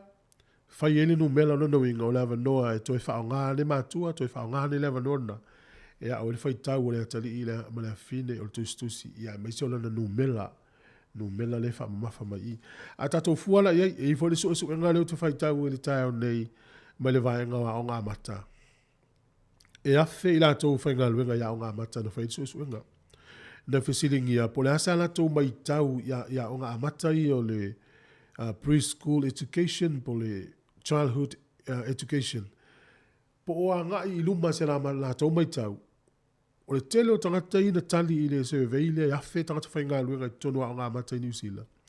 O le ono supa seno i la tau na tali, lo inga i ongo se lau la tau na tali, e whapea mai. O le matua i te lea le wha le tonu le taimine pe a fua i le 5 tau sanga talu ai. E lua se furu tolu pasene o le afe tangata ia, o lo whapea mai. E le ai ma se swinga po se improvement i la tau mai tau le taimine. Ia, nere, a whai tātou te whalangolango i whai a onga mai la tau i whai a onga i a tātou whanau. E le lava lea i lo tali tonu. Tā ua telefo i ngā luenga o lo whai e tonu o i kale sia. O le ngata o la o le tuspa ia alo o fo le fai tau mo le tusi le tamaititi ia male no mela ta ua fo le ngalo nga matu o lo fai tono le fale a wa o le maule le amai e isi matu na ova ai o la tau fina ngalo e fapea ai sa ua tua ia i leo mo le malo matu le fale tonu o langa o tamaiti New Zealand temine ala mele si le sila i la tau le taunga ta o le soifuanga wai ai o le mapele o le mafu anga lea ua tu oi whanau le fale ai o mātua e whai ngā luenga le pō, pe whai ngā luenga le si le pō, whai ngā luenga le si le au. O le isi teimi o mātua i whanau. O no le isi tūle o le mele o tupu taunga tā tele le tau o le soifuanga. Ia ei umale sao vaenga nei le o langa o le tamaititi male a inga. Social media po whasa launga whanau i tele ia, o lo na sao le anga nā le uia i nei tau vanga tamaiti e whai nei. E whai po oi e sili atula na ngā oi a leisi. O e sili lan tale pe fale leisi. Lua, taunga tāna soifuanga, tua ia isi mātua, o le maua isi taimi maainga, o e whai ngā luenga, ma tele le taimi o e whai ngā luenga. Ia, whatatia atu whapena, a e fia whaso mai, vili mali tātou leina. Taunu wanu lima lua whatas tātou i wewa mtaltala noa, nei tai au. Whawela vela nei lau i koko i nā leo, toi luas futasi minute, o le tāle o le iwa. Ai o por kalame le tai o nei, wa il famo mo o le tai o le iwa o tātou telefou. A whare iwa na maula o le avanoa tala Normal University of Victoria. Sunga ia wha linga leota, o le atala Normal tātou por kalame. E wha manino fuafuanga le University of Victoria mo le masina nei o me. Le whai ai latou afi mo wha matalanga. Ia o le tai o le sefulu, o le maula avanoa wha tala noa i Sevelina, Kasiano. E le fionga nanai pati mua au, ia o le pule leo le tātou o nanga le Pacific Health Service i le Hunter Valley. Ia, a mesfo tāpena ngā lātou ia mo le tūlanga o loanga. Ia tātou nei mo le whamai. Ia, le lekto e 2 minuta le tālo le iwa si whonga le laumua.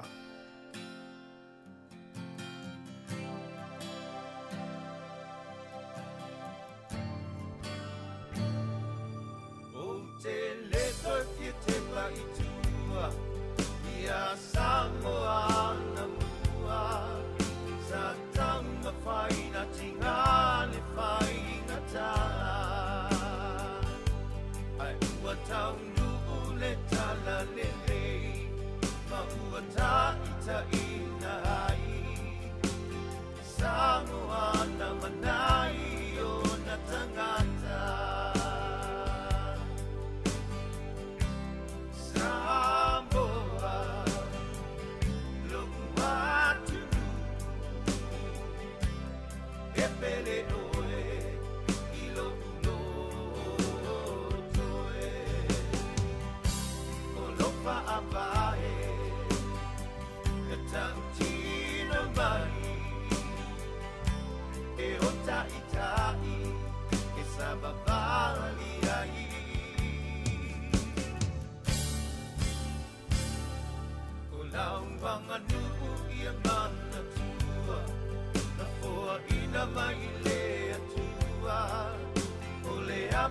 le whaalo alo ia le aundoa. I ese fo I ana mona, ta te whaalo ia I. O Samoa na ta te mita mita I. Samoa, loa tunu, e pele oe, I loku toe. O lofa apae, na tau tina mai, e o tai tai, e sababali ai. E loto whaamangalo, e loa whaalo alo, e le whaaironga tangata, e iloa ilana ngata.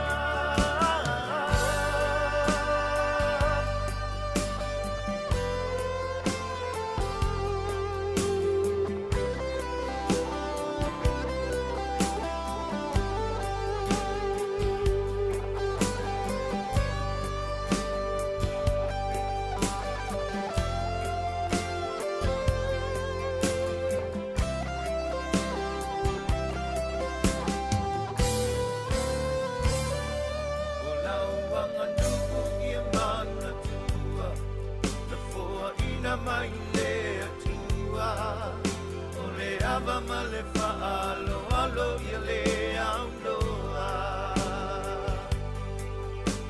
I ese fo I ana mona, ta te whaalo ia I. O Samoa na ta te mita mita I. Samoa, watunu, e pele oe, I loku toe. O lofa apae, na tau tino mai, e o tai tai, e sababali ai.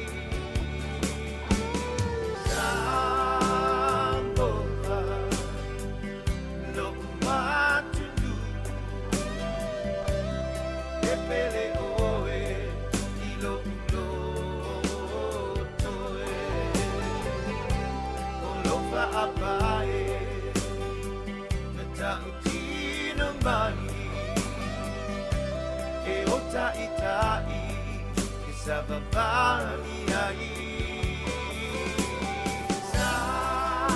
Samoa, no watunu, e pele oe, I loku toe. Si whakamātanga whia ni sunga ia le sāli o tōna ia lo watunu pele Samoa. Ia o tele o tātou whatuwhatunga, whatau lava si o tātou atunu, ma nei a tele le pese foi. Na whatalitali e le pūlenga o mlewa lele au ki lani le tau nuu mai o pāse se mua mua i le pōle o sāwha asolo mea nafi. Ia o nawe ese i leo le fast furu awheta la e mlewa lele au ki lani. Fast furu awheta la ni usila. E ave tusi e le ngō le kiora, I lunga la le mutia I tafutafa o mlewa lele. Tu sa ifo ma le valele la lo le atula wilele. Ai vava ai atu il pailate o le valele ma le pasese. Kia ora. Te lola le mena tupu ana fita unu me valele. Na u se sere kia ora. Tu sa le oe atu a pe valele la lo. Wa sui la o le mewa tupu. Wa sui le ala savili. Sui lo ma le awala o mai valele tutonu. Wa le o mai le vaanga tonu le whaasanga I kia ora. Ai mai le patua o gio. Titi le mai pailate.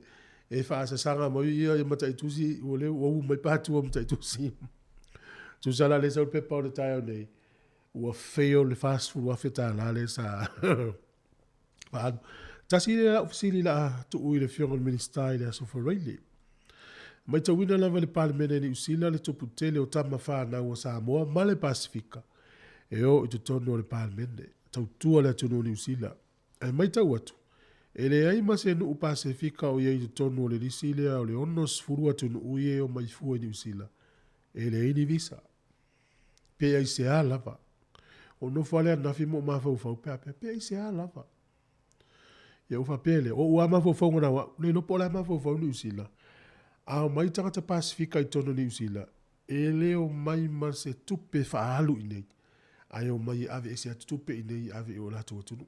Ai o mai nu ui Amerika, Petania, Falani, nu umalai fafu. E o mai tupe inei.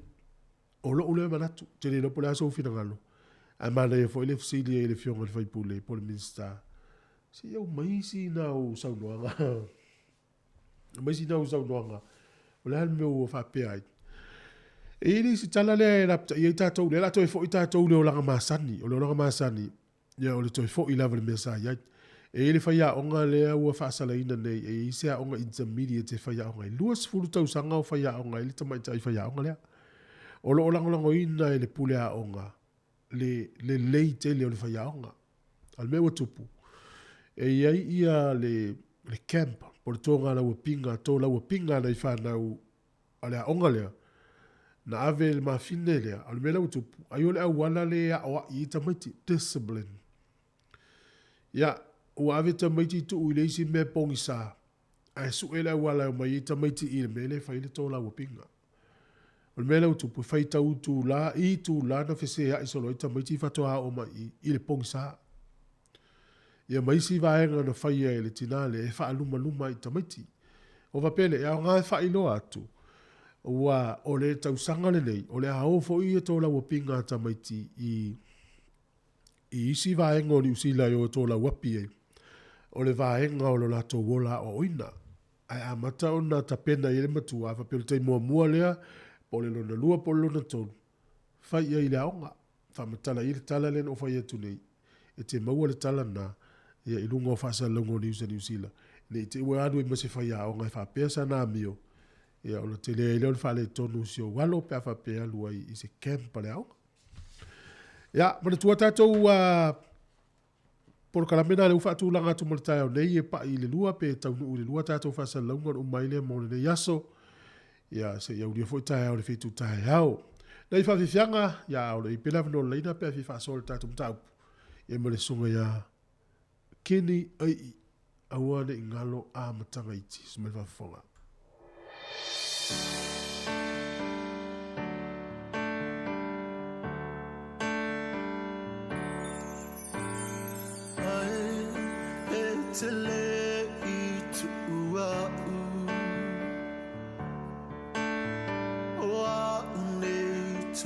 O le la wei tātou wala au se umana toe whatalo whatu le pese. Malo se i fua tālo whalawa? Malo se i fua i lau sunga lea o te fue. Oi, te tālo whatana, o mai tae au lau sunga. Ia, o le mangu ia whaafitai, ia le whaafitai lea tua o le. O e mai le ola male malo si o mai e fua i sui singi si speni e. Ka wasi wha. O tauna lava au si speni. Ia va ve voi o le ua mai ko si a Jacinta o la ko ki poki au i Samoa le la ka so o vo ko fo i Samoa. Ie fa sa o e wana te alu tus fola o Amerika. Esa no mai. Ma lo se jua. Ma lo se fua. Ia ale yo. Ngai ka mai manga ko va kuile le maka upule ngai ka ua mai leo maka mai sa. Ia le.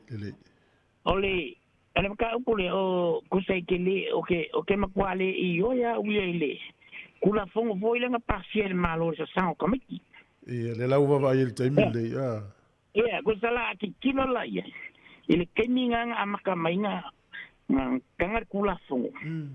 Ia o ke veru I po o ke stifi po. Ia. Ia ke maua ka mai ke so sola mai I fa malama o fale o la ko ai ngai. I fa fongo mai le ko moi lalo I shopping. E ke sala ma fu anga ngai lo ko ko nga wa. Wale se ko I popole o ka mai ki ngi makua. Unga o kula fongo la wa ye la ko nga e ma e fasinoa ia mini leo ilo ko sala o leo ka ko avele se lau pasenge I kamaiti e pure ai la ko e wale ai se malo si ango makua Kai o la uanga maunga wa. I lo kar kongunga nga uanga fa pe koe liu ko far parliament. Wa mele le fai ngai. E pa sier parliament kula fongo fola ia. E tingai nei matua. Ai unga ia ki ngai makua maunga ila I makua. Ia. Ale ala me makua pe sa sange foi fe me. Ia morio al chango. O fasilo wa kali. Ia mon. Ia o kere ko sai sa o kala kame kula fongo e kon su sai. Esa le conguelo mavo awai o que kala ngola nga lo kali foi sa kaula ve meio o kamaking esa na ko nga wo fa anga ko nga o ya nga friend nga o fa lu al ma fa nga o ila nga laptop man ke de fongi wo nga vai ken lu afise fulu mon ko se e pe ka ule inka me ke o ti ke de fongi smartphone moni ni laptop e guza e pe o akwe e fia lo kari e fia e pa ye makango e lo ke me nga ai aba ko le fale au la ko wa nga ko aku ka ele fa mala malo fale ai ko nga oine wala lo te lo mela ye la ke lo mela ye ma te ele se si fale la ke lo le ya e lo kari la alu fa ngalo e lo ma se si fale wa ma fale le vai ke ia o le vingala ngala kala ko sai e mangir ko apala yole ore sa pe foi le lole le fe me sa mo do maka polo le nga feta la ile tua ya na tana le fa ya kavika ile fa ya nga yese se fale ma mole ko le nga ko la fa sesio nga kali fa ye nga ke ya wa ifo ilonga kali I pe le wa ile tangata nga ke sa foi ilona kali pe sa tangata ko so o ngai va en ala ngai I ka wonka ko wo fa kasine ko si pa ia male man soi fo ngale ka ke ola ia pe bu ka ko ma kele ile fa pelo kam ki ma ko le mo ile se ma ko e ki ka mo sa se ia ma li uso wa kali e so fa ko sa o sa la wa kali io e lu ka vale lo kali la via leonga no wa ve ia le ve yang friend ele ngai sen ia lo va ku foi ku lo wa ke er causa ngai nga fa so ai le lua ka lo ko ngo for fale volen fan ku lu ia o so lo ko ku lo wa o so lo ko ma ke se mai kangi mo mai ter sorry sorry ali wa ku lo ia la wa ko ma ko sala mo la le le kala ole mo ko nga lo sasa ko sala bo lo wa kali ia le la wa ma ko kamale le yer ken ningai ia le o ka ho la ko ave ye me le ko ye ka vale le ai fa le ia le la ko yer ma fa le ia wa lo wi ia sai ko wa me nga le no sky ia le la ko e nga sasa afa vela vi ua ila ia ka ko makua e ko e fe nga kayor ka mi ki pe so I ma wo e nga kale le yo luma o luma ka ko makua le sky ai o lo ma wo o ia wo sa o se wo nga so ma le so ko fa kala e be o sa nga manga ko ya wela ile I kulanga ga le nga ka ua ile nga fa ya o ia ia ka we ke le fai kiu fai nga manga ia ngai awala ia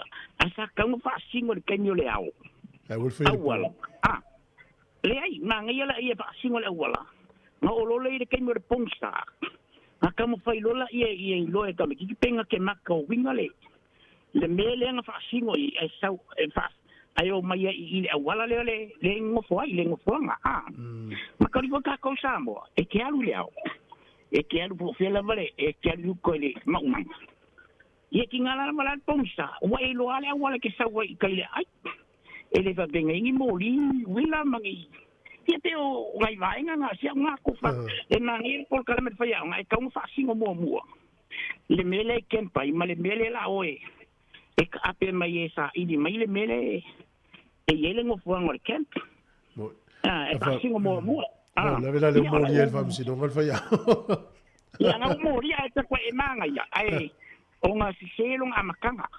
Ko se pe ko nga kula fongo vo nga le. Fai kula fongo. Wale o muri le process. Ale wa apala isa kula fongo e va mai la kula fongo va mai dei. E se le process so le kula. O nga ke ia le kula fongo. E se le process. Ia, o se o nga kamai mga kula stu malu le tunu. Tafte tele sana ya lo tele tu moe ya me fo le yaso. Ya mangu vole. Ya pase fo. So fo tai mo le mana tu mana ya ai la ta to pese pu le tau le mta tu telefo ya to ta le ta to pese o mile sa tau ini ya turki ta na le la. To le minute le iva si fo no lo boa.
Talofa lava o le tautua wha awa o le siu whonga le mua e ala ia na tala fau mai sa mō ni fo yaso o se mai al wha whonga.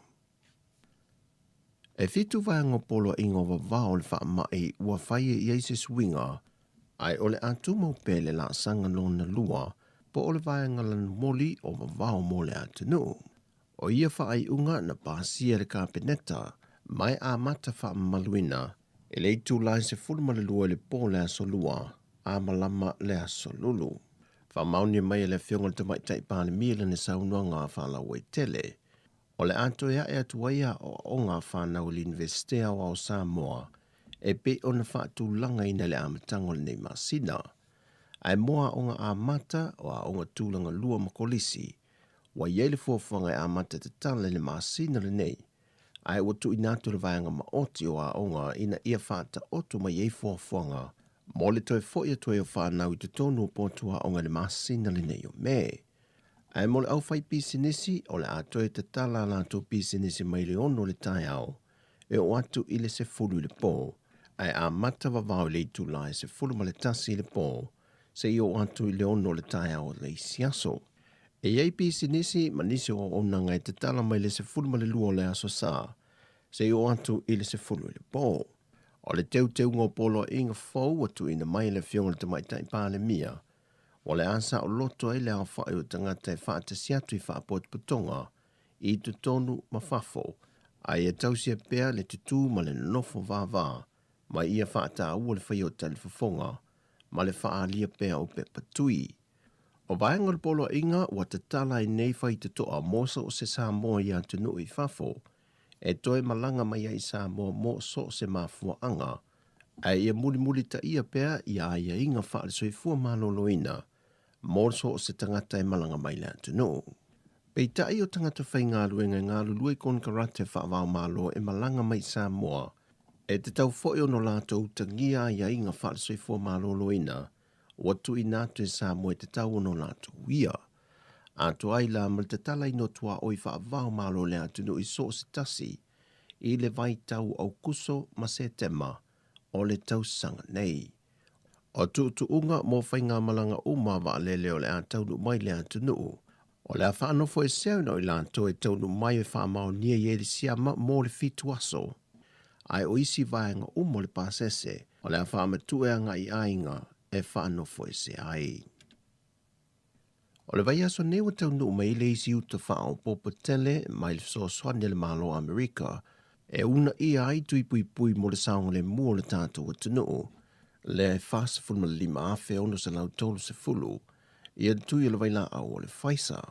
O se tasi leo o nanga le malo Amerika so swane atu nuu le lalangi le wo atu ai le au whai o tui wo lātou tufai na wha me alofa e le tasi tesi ma le 2 biliona e fisosoane ia tunu e se lau se fulma le 5, o atunu ia na awala tue le fisosoane mai le as 8. Wa 5 se fulma le 2 miliona tā la le tupe wa wha aluina le malo Australia, mo tui pui mo le se fulma le 2 atunu o le Pasifika, e au fiai ma Samoa. O lo tuli mata i e fisosoane le malo Amerika e alai tui pui, atunu e maua lalo lo rato whaitau a whai, ma atunu e feo lolo mai vai lo lato ta mau a inga. O le so ani mutua whaaftai e le fionga te tai o le atunu, le fionga fia mena omi mata afa. O le afi so ani tele le wha wino le tuilo na lua mo whanau, mai le 5 tausanga le sifurmaltasi tausanga le maatutua. E le iai se isi reporte fau e se mai wha maubonga le soifua malolo ina ngata mai le aso tofi le vai ason te nei. Ai wo atu le iwa sifuma le 2.2% e lantou le sifuma le 4 tausanga malunga atu le maatutua, wa mai au latou tuilo na lua. Ai mai le vai tausanga le sifuma le 2 le sifuma le 5 tausanga le maatutua, wa atu le 4 sifuma le 1 tesi ma le 4%, wa mai au latou tui puilo na lua. Ai mo le whana witi le 5 tausanga le sifuma le tasi tausanga le maatutua, wa atu le 5 sifuma le 4 tesi ma le 5%, wa mai au latou tuilo na lua. Ai mo i latou wanga vaa le tuilo na tolo le posta, wa vitu se furuafe fa se lau tolu se fulmaliva, e latou wa mai a whaatino ina. Sau no le whionga te mai tai pāle mia, e tala whionga le leile a toa o tuinga mo le atunu a toa le tuilo na lua, fua ile masino au kuso, ma le masino a perila. Wha lia le whionga le te mai tai pāle mia le tau mate le matanga rengol soi fua malolo ina, o le whai ungo le masina le nei o me, e ono whai i lalo, le maua lunga le o loo alu pe iai, i tangata Samoa o a fia il wha mai, e vai aso tai tasi. Te paitua ma loto whaafitai, te moe puna wae ma le loto whaatua, o le au tūlo le saunuanga whaapitua ma se saunuanga whala i au, mai le a fionga le minista o le au nanga le fesa po le fuimu, le fionga whawalo le whau Harry Schuster, e toe whala i au wai ma toe wha manatu le tawa telo le au nanga, a li ma te maita i o lo ngā lulua le nei au nanga i ofo i nā tuai le soifua, mo le lawe ino soifua le atunu o i teimi o wha lawe lawe te tupu whafo sei. O le aso lulu le vai aso nei, le aso whao me, e wha manatu i nai tau sanga te itasi le tawa telo le sao i lātou nei, e mise, o le toe wha manatu i leo le au nanga tā ua i lātou sa ngā lulua le nei au nanga, na mau o lātou soifua a o ngā lulua i le au nanga. E se lia le tolu se lau pepa whaasala ua tu I nātu ia I lātou na solia polo ingo vavao I teimi au tāpu nia le atu nuu. Lima fale o loa tu I nātu ia I pepa whaasala. Tasi se e kālesia na le tausisia le au whai whaatulangaina na tu I nātu I polo inga e whaatasi atua I sauninga ma le kompani o tālonga whai tupe le atu nuu le loto Samoa le ua mai au tatongi lana sala e se furuafe tā la. E le se pepa whaasala o whaamaunia mai mō le tausisia o le au whai o tangata I se maliu. Ai o le isi to a tele ta I lua se lauta la, mō tangata ta I to a tasi le leu sta I o le whewa I ta vale te meo vavau, whapena fo I tangata e wheo I solo. O tala fawia mai Samoa, Manuia le yaso, whasai foia.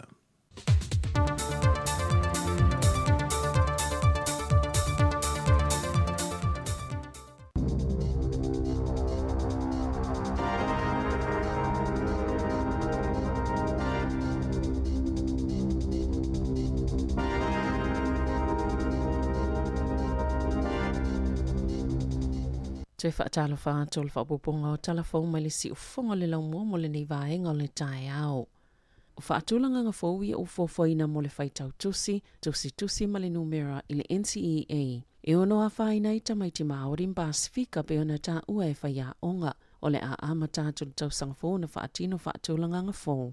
Ma o le a o fieni suenga o whaatulanga I nei loilo ai to mai o tamaiti amata tu tau sanga se fulo ma le siful maltasi. Na whaalia I se sui pule o se a ongai au kilani, walo na whaatino ia whaatulanga ngā fō, o no tulanga whaale tono whai numero tamaiti e le lei I le whaitautusi, ma le numera, I le reporte le UNICEF o le lua whelua sfulo, e silia maltasi o vai tolo, tamaiti ni usila e ta I se fulu lima tau sanga le mātutua, e le le whaitautusi ma le tusi, ma le ono whātesi ma le ono pasene, o na o to mai vaenga a matapo basic skills I le whaitau ma le numera o lo lātou I loa ina. Ua popole uma I lātou I tatonoa o onga, whapia fo I le lautelo le atono o, I le whai numera o tupulanga talavou e le o iei to mai nei o le whaitau, tusi ma le numera, mo aso taitasi, o le mafua anga e a matai o na whai esu enga tau sanga se fulo, o na ale pasi, e mawhai o na toi whai, ma o le popolenga ina ne I le pasi, o na manato I leo tamaiti nei, mai le ta isful whātau sanga, e le I lava lātou tau mawhainga, mai uai lava I nao ese, I whai numera lava ia, o lo o tele tupulanga talavau Māori Pasifika, e le ini ngā luenga, a onga maisia o onga, mai lona talitonunga pe ona tā ua le suipule o kolisi a orere, e le whaamalia ina, mai le o lava tau mawhainga e tāu fieta maiti nei, e whaawa waia lātou wa o onga. E to ITT fulfai numero tangatani usila e toi whaasau ina maini ngase o so whaafose I o le whatu, e tutupu I whafuato le whalemai. Ma o le lua I leo tau sanga soso wa whaamawina I le pa ua le whai numera, ma e ele talitonunga lau whaito whaal soifua malolowina, e ele so o tanga o ia whaafitau li au nanga, o lo whaalavlaveina le COVID-19, o reporti talwa ina ia le St. John Ambulance. I le vao le aso mōmua iu lai lua whelua sifulu, ma le aso tolu sifulu iuni lua whelua tasi. Na whaalia ai le silia ma le lua wheo tangatani usila na tonga fitia ona o ngase. O le fatu e oso whaafosei, I tua ato le whalemai pe tu sale malto lima I le aso, e na o le lua 5 pasene, e umi le maalosi mao o ato lava le whalemai, a esfulu tasi pasene e so I fuapea, I le mae ai o aso I tolu sifulu, pe a te ai tua ma le whalemai. Wa whaai titia mai le tosa ma le lua fitu pasene, o ngase e to e tonga fitia ma avel whalemai, ma le sifulu wha pasene e soifua pea, e le silia ma le tolu sifulu aso, pe a te ama le whalemai wha maunga le lua fisifulu valu lua fisifulu iwa, o le tapuninga o le atunuu, mai le wha amai o le COVID sifulu iwa, na tele I lava ina wha alave ma wha atua iai, le wha atinonga au nanga le soifua maloloina, pe ona ta ue Dr. Tony Smith, o le St. John.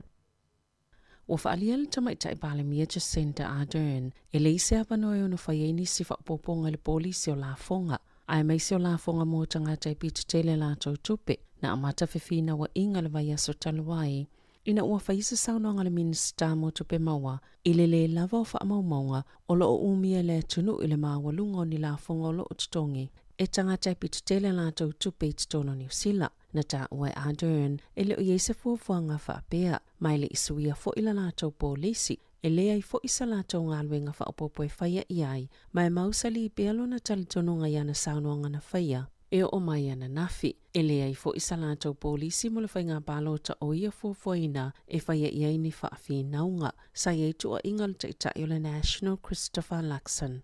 Whapea malita ita o le Act David Seymour e whaasanga ia Ardern e winga I la fonga mo tangata mau o loa.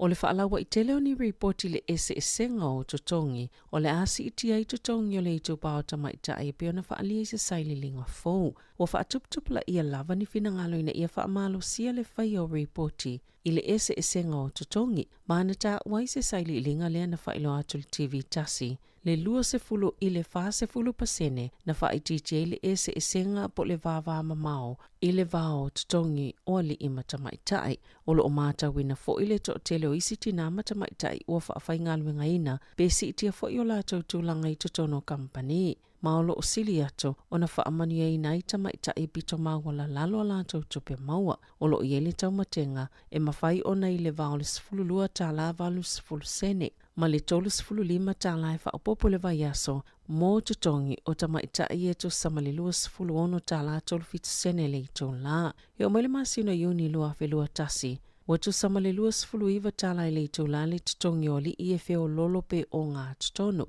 Ma e lua tala ono tolu sene, wa ese ai matamaitai. E li poti umai Australia, Kanata, Britania, Mātuno I le Unia Europa, ese ngā o tutongi le vao li I matamaitai. O nise whailoa whaalawa I tele, a oisi e whailoa atu ini matanga luenga le malo, na tāua le polokalame le Mind the Cap, a fui whaamauninga mai la lato saili linga, e fōlinga mai o le whailoa reporti I le ese o tutongi, o lo au ngā tele lea I tutono New Zealand, o le ese ma le vava mamao o tutongi I le vao I tu ainga tangata anu ese, whaapea I mai tu pāta I tasi, e te taulava na whaamalo sia na li potiina, e whaala potopotonga, e ta ilima se fulu ala tau tangata whaingaluenga pesi lea tu foi, e tu samaleiva pasene le ese nga, po le vava mamao tutongi o I tu pāta I tasi I tutono o ni usila. Ua whaasaina Matt King o se tasi na avia mawhaipula le National, o na toi sāvalia le malai o le pālemene mo le isilua tau sangalu manai, ina ua whaamaunia sa yele solo titee, lea na whaia e whaasanga I tapu mawawao le COVID-19 I le lotoa o le pālemene, ua whaao o ina tutusi I tangata ia wailoa sa awa I le titee, ma se lapata inga e whaasala ina I le tasi le awheta la, po le nofo sala le whale pui mo masina e lua, pe a whai a e toi ulu whale I le lotoa o le pālemene. Na tā wai King I le One News lona matua whaanono tele lea whai unga, mana ia whaalia foi e le muli le lapta inga, o nei le isana ngā yo inga se na whaia.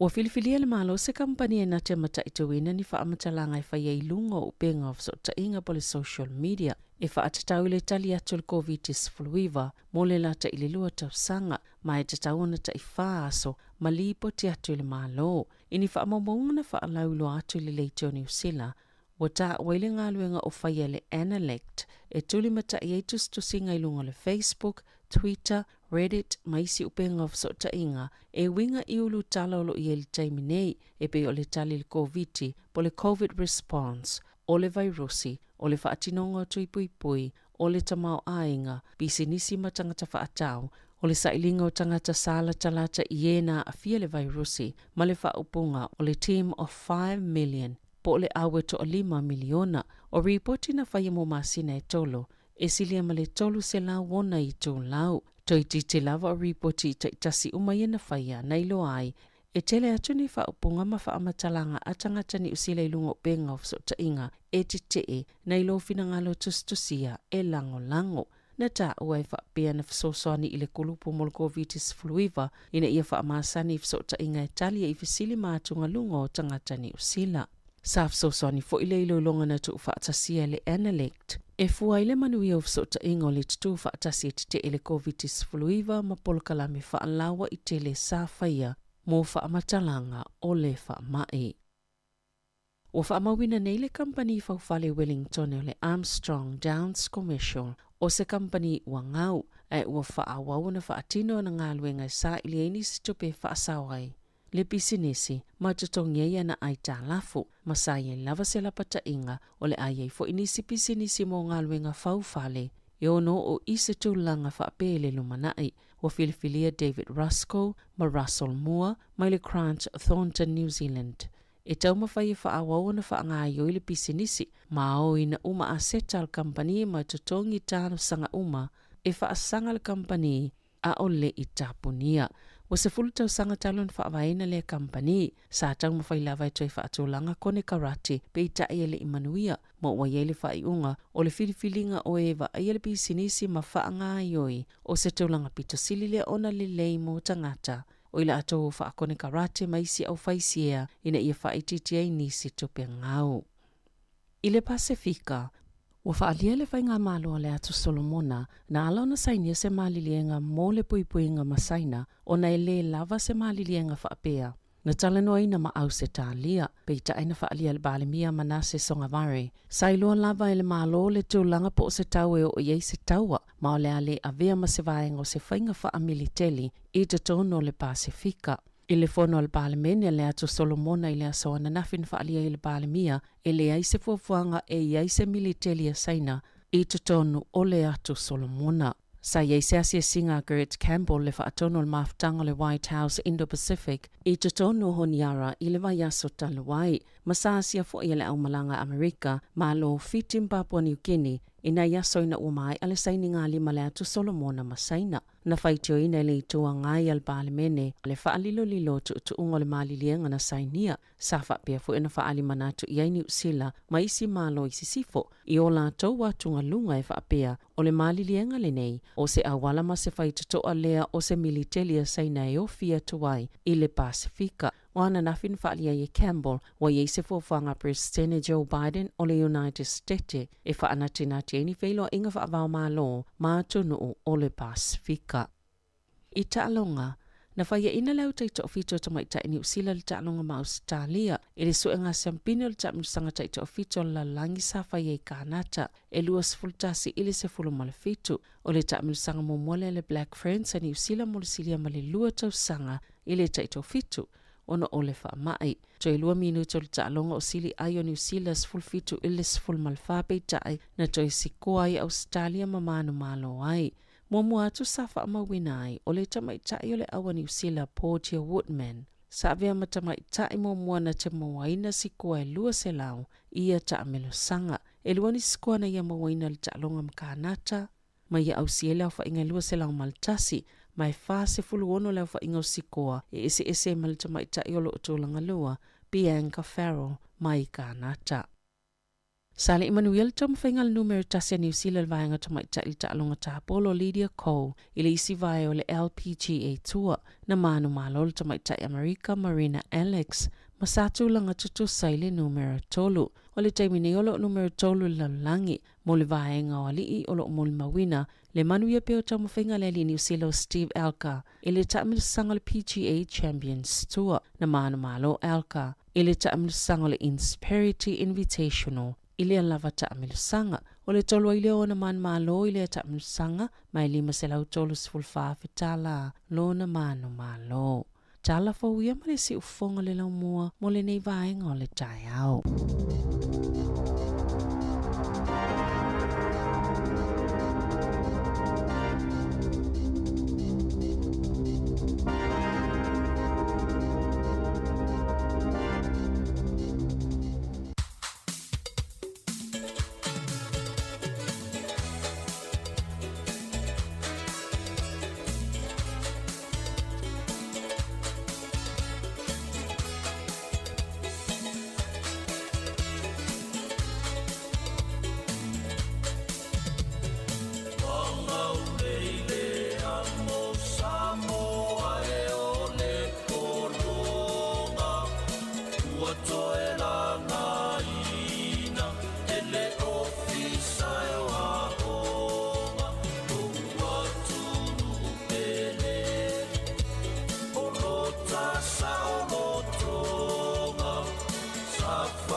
lo fa tai le tunu fa fo mai ia o te minei o te fia lan fo I whai no atu. Leu maula vano e tana noa male sunga ia wha linga le ota. Ia o le sui o le Universite Victoria. Fa tau fo il Porkalame le Universite le tai au. Ia, fa talo fatu du soi fua manuia lau sunga wha linga. Talo fa lava.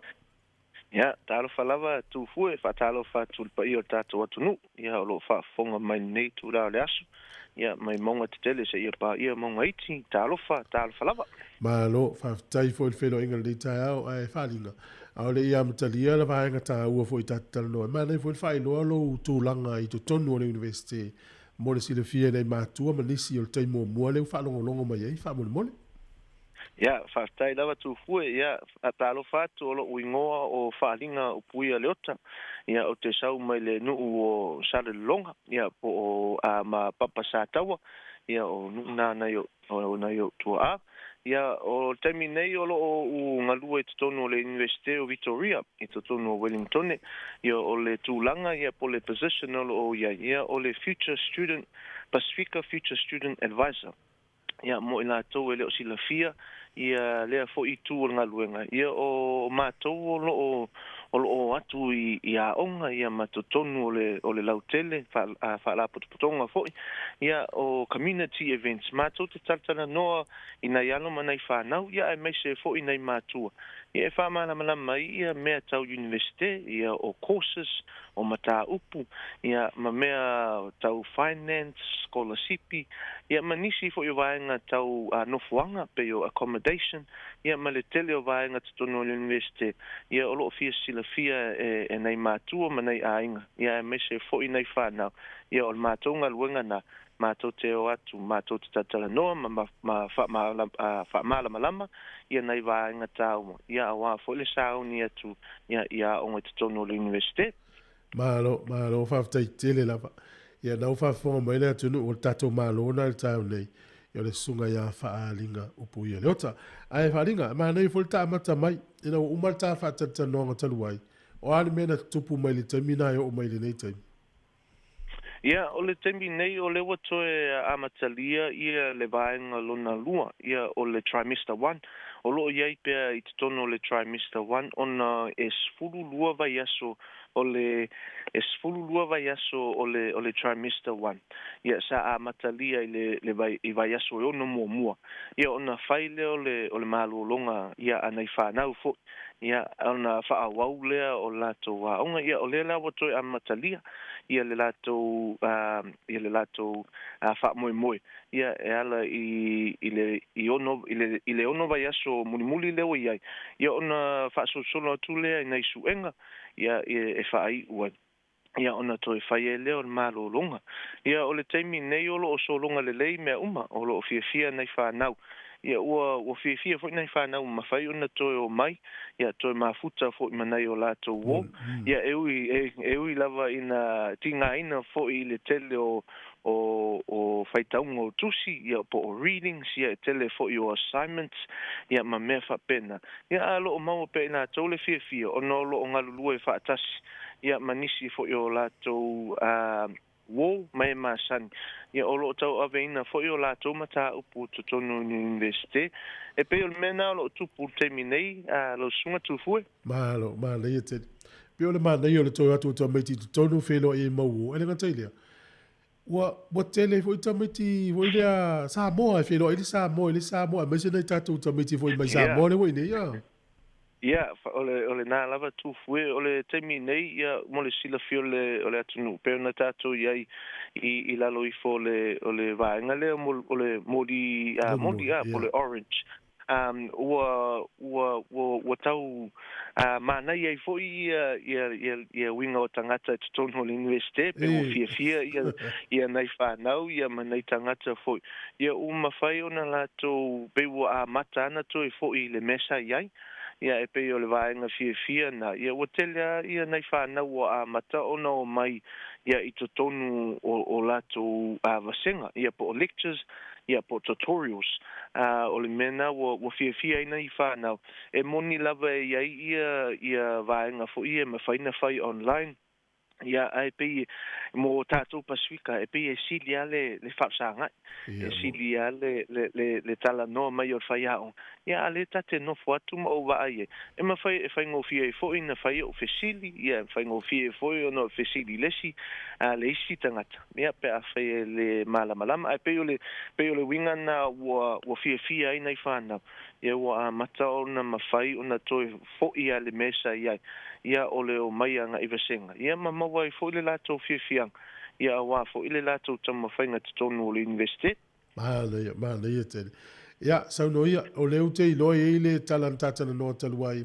fa te tau le fiafi o fa mtalanga ma feilo inga information evening i sa no le vanga le fa linga po afia o le taimi ma no fuanga a wai foi fa tanga na ia ia fa tai lava tu fu ia o le afiafi lea ia e taʻua o le Wellington Information Evening ia e pei o le taimi tāua lea ua iai le matou ʻaufaigaluega o le vaega lea ia ua faafetai mai foʻi ia ua faafetai foʻi ia se o matou foʻi ʻaufaigaluega ua mafai ona faataunuuina sa faatalitali po o le hase tala mai ia i le faasalalauga foʻi ia a le mālō ia ua lagona ele fia ua tatou ia i le foʻi vaega moli ia uma fai ona faataunuuina ai e leai se fuafuaga na o le selau pe na o le lua selau tagata e mafai ona auai i ua tatala faasolo atoa ia e pei o le vaega na ua matou fia ia ua mafai ai ona faataunuu nei tu foʻi o le matou galuega ae o le a matalia ia le afiafi ia i le aso o le aso lua o le vai aso le laʻasau o le aso lua aso sefulu o me ia e amata i le ono o le afiafi ia seʻia paia le afa o le valu le afiafi o le ono o le afiafi seʻia paia le afa o le valu le afiafi o le aso lua o le aso sefulu o me ia o le aso lua o le vai aso le laʻasau ia e amata ia lenei foʻi faamoemoe o i la e amatalia i foʻi ia information evenings ia e faasolosolo atu i isi vaega o le atunuu ia peila o amata e Wellington e tatawana amata e Wellington ia ona o le university a Wellington ia ona faasolosolo ai lea inisi o a vaega o le atunu ia e mafai foʻi ona talatalonoa ai pea ia ae o le taimi nei o le vaega lea o le Wellington Information Evening o le vaega tāua lea po le afiafi tāua lea mo nei whanau ia e mai se foʻi ia nei aiga pe o le vaega le sa o matala atu foʻi ia tufue o le vaega le ua matou fiafia ia ua tatou iai molilaga moli ua mafai ai ona toʻatele tagata e mafai ona auai mai ai ia aiga ia e mai se foʻi nisi o loo tapua ia aʻoaʻoga po o faiva foʻi ia nei fanau ia o le afiafi lea e mafai ona su mai ai ia pe afio mai ai ia le tatou le paʻi o le tatou atunuu ia e talitalanoa ma faiaʻoga e talitalanoa ma tagata o loo aʻoaʻoina ia lea mataupu ma lea mataupu faataʻitaʻiga a fai o le engineering a fai e femanaʻo e silafia po o ani vaega tāua e tatau ona tapenapena ai ia alo manai fanau a o iai totonu o le high school o lo iai totonu o aʻoaʻoga tulaga lua e pei ona e tatau e tāua tele na ia nofo malamalama foʻi ia le aiga ia e maise foʻi nai fanau ina ia o mai e tonu o le university a o le taimi e o mai e le university ona faigofia lea ona maua ia le latou avanoa e pei o mataupu ai e tele na faigatā i nei whanau ona o i totonu ona e le malamalama i tūlanga e manaʻomia e tau credits i mea tau credits e ei nisi credits e manaʻomia o le vaenga le o le chemistry o le physics ia ma le math o mataupu ia tolu e ia credits e manaʻomia i latou ina ia mafai ona ona mawaina so latou avanoa totonu ia ole o mataupu na totonu o le university e pe o le afiafi la le e tāua i tele i le vaenga na e tāua i fo'i le iloa o nei whanau o mea e o ina totonu o mataupu ia po totonu o lectures o le vaenga tāua la na e mana ia le sila fio le tātou atu ina io mai mataltala no e mawhai ei ona latou sila fia fo'i ia mea tupu totonu o le mataupu ma le mataupu awa ese mataupu ese mataupu ese fo'i ia vaenga e tau ona latou whatau nuuina e tonu o le nā fo'i mataupu e le tutusa uma ia o nisi o mataupu e le eini suenga o isi mataupu e iai o mea whapena ia e le leile sila fi o le tātou atunu ia e le lei fo'i ona malama i fo'i ia o nei alo manai whanau o le si vaenga e whatau nuuina i lea wha moe ia o vaenga lea o le accommodation a fai e sila fia e nei alo manai whanau ia po le a inga fo'i o lo o fia manao e se lato avano tonu o le accommodation po le halls of residence ia o lo ia i fo'i nei o matu au whainga luenga ia o lo ngā lulua i le i tu o le university e mawhai ona lato whaasoa i nei ainga i ama nei whanau ia i mea tāua e tauna lato sila fia ia a wale sao ni atu ai meise fo'i mea i o scholarship o le siwa tāua na o le a mata fo'i ona le a mata ona ngai atu ai fo'i ia i le taimile o uni a mata ona tala ia scholarship ia tāua le tāpena tu taimine e le ia le tāpena tu taimine ia a o atu lo taimi e tatala i scholarship ia a laua nofo malama fo'i ia i mea tau ona tāpena ina ia wa fo'i ia scholarship e pe o vaenga na e tāua tele mo le information evening i vai aso fo tu fue malo lava ia o le ua i loa se fulu o le masino me o le taimi o le fiafia whalinga ia ole ono le fiafia anga ile afo le valu e fatonu ina le i le Calvin campus e tolu ia campuses a le university e tasi le i lunga o Calvin parade ia Malaysia le la loifo talane o le train station ia Malaysia le o i te alo ia o Calvin campus e fatonu uina le a fa moe ia i le ono le fiafi ia anga i le afo le valu i le fiafi o ila tau e talia il fa moe ne so se si lava tu fue so se si lava o le peo le anganga fia na o tato ia i lalo i fole a moli lan mol ia o tala so se si lava o le se limiti ia e fat tau i numero tangata mafaiona awai mai ia o e mafaiona awai mai ia na yalo mana i whanau o lo fia awai le universite tau sang fopo nisi fo i tau sang i tu atu elena o whanau e fia awai le tau sang fo a iei fo ia nei whanau o lo iei tonu le ia 9 ia 10 ia 11 po le ia 12 ia mawhai fo i ona lato o mai ia ele leia pe ona pai atu le taimi o mawai ele leia le amata ia alai ele taimi alai ele taimi amata ia ono o lo le taimi te tau ona listala ipe apply ia e lawa no fo malama ia i met tau ona lato wilo ia e winga le university ia e tatala mo sesi ia mo pa io tato tunu o lo fa fonga mai ia o lo maua le avano ia te su mai ia tato mafuta fatas o le ngano fo ile tunu ele fa pena fa na wa mo fo matou ni uto ina mo matua la ile no e fia o ngai e ngai fo tala no le si vai ngamane ia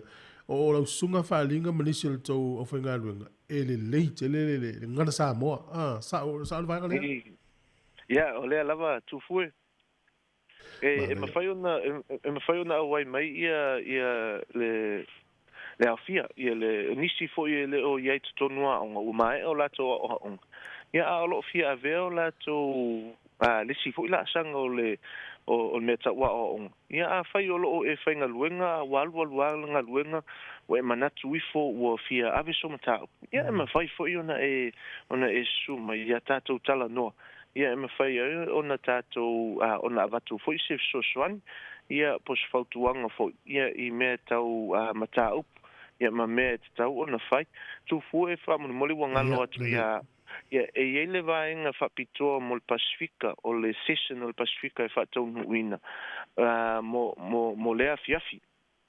O le vaenga la le tu fue o te fie whaeloa atu le tātou atu nu. E whatau uina o le session e whai i le afol fitu le fiafi. Afol fitu anga i le valu. E awhai tu la. Ia o i tala noa ia ua fo i matapu ia pe on sila fia fo i nisi fo i le atunu ia o tapu o le isi Pacifica Future Student Advisor matenga lue fatasi ia matato lue so swani ia i tamaiti ia inga Pacifica o lo ia tonu New Zealand ia manisi fo i fafuatu o New Zealand o le afol fitu na anga i le valu le fiafi ia mato te fa so atu ai ia ina inga ia manai whanau. E winga le vaenga lea o le Pacifica e totonu o le universite. E moni ia support services e fo inisi vaenga ma whaiona so swani i alo ma whanau Pacifica. E pe i maana ia le so swani o Pacifica ia Pacifica. E pe o le vaenga la lea. E mate whimanao i matapu. Ia mate whaasoa tuai.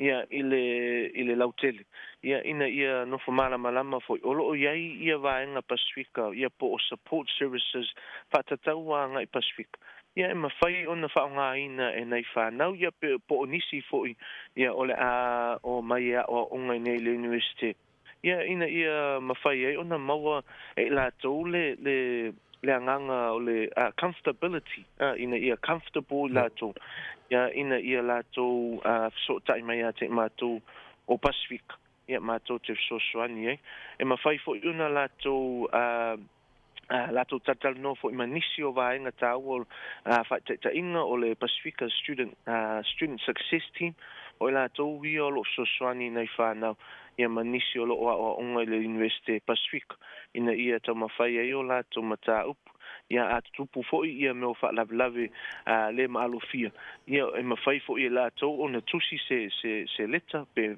tusi foi se note ia e ave o la to fa ia on e so soania ina ia no formala malama foi ia nai fa ia on o ia le fa lave o tupu ia o le mafai ia on fa tan uina foi inisio o mea on ia po inisio foi assignments e pe o vai ngata ona ina ia malama ia ina ia lato i lo foi o lo ia lo lato support i totonu ia po nisi fo ia lango ina o lato tama whainga i totonu universite pe o vaenga uma ia e tā hotel ia ina ia whataunu uina le nei taimi o le afol fitu i le solua lava o le afol fitu anga i le valu e whaia lea i le Alan McDermott building AM 103 tasi o tolu AM tasi o tolu ia e whataunu uina ele wha moe e to tele ia nei alo manai whanau o onga taimi nei le universite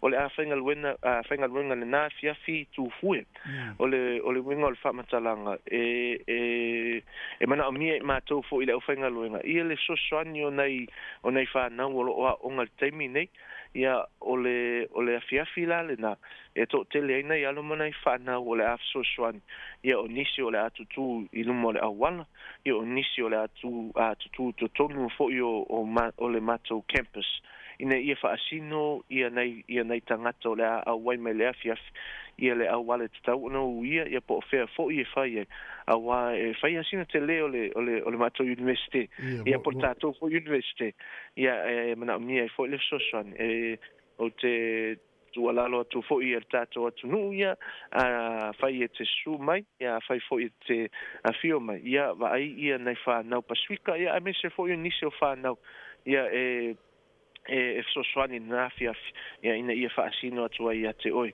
ia ile mea lo whaataunu ina ile wha moe Mahalo, ono angai la for the valu ia wha moe le information evening ile University ile Wellington ona iai le o le taimi wha tōle Pacifica wha alinga matapu va la for the fitu angai le valu wha alinga o leu te iloa o le ia ile wha unga il masina nei e te fia tana noa le vaenga leo ia whaatai lava tu fue o le vaenga le tau whaunga ia mo le sila fio le tātou atu nu e lua ia whaunga e masani o na whaatau nu uina le tau sanga o le tasi whaunga e whaatau nu uina ia me ia o le isi whaunga, ia e whatau nuu ia te sema.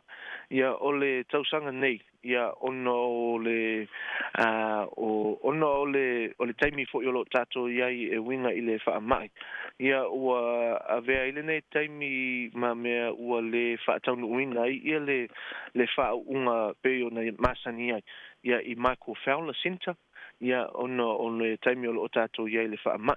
Ai ua iai le manatu o le universite o le a whaatau nuuina pea ia le savalinga le masani o na whai. Ia e a mata mai lea mai o i le old government building po o le mato Pipitea campus. Le whafsa ngai ma le palemeni. Ia o le a amatalia na i le savalinga. Ia ona ngai mai ai le te tonu o Civic Square. E peo na masani ai. E pei o le winga na le whaunga le whai. Ia o le a mata mai le savalinga mai o i le Pipitea campus. Ia po o fo i le autafa o le palemeni. Whapsanga i ma le palemeni. Ia ona lato au savali mai ai lea. Ia ngai i le Civic Square. O ina la. Ia o le a whaatau nuuina ia le ceremony. Ia o le ceremony la lea. O le ceremony lea, o le a whaatau nuuina. Ia ina ia mawai sewa noa e whaafitai ia le chancellor, o le vice chancellor, o e o lo pūlea le university. Ia ina ia momoli atu ailo lato anganga whaafitai. Ia ma e mawhai fo'i a whai e fia pueina ia niata. Ia ma le chancellor, ma le vice chancellor. E mawhai fo'i una whaatau nuuina lea wha moe i le Civic Square. O le aso lua la le aso spul malfitu. Aso lua spul malfitu e te amai le aso lua me vai aso fau le whaatau nuu ai le information evening. O le aso lua i ona tu atu. Ia o le a whaatau nuu ai le wha moe. Ia o le vaenga lea. Ia po le wha moe lea ua a whai ma whaunga. Ia mo me. Ia o le fo'i vaenga o le whaunga. Ia e au fia i fo'i manai whanau, ia manai tangata sa te tau ona whaau u ia te sema i le tausanga lua wheluasfu matasi. Ia o le tausanga le o mawai. Ia ona ua le mawhai, ia pe o le taimi na sa vevela ia le whaamai.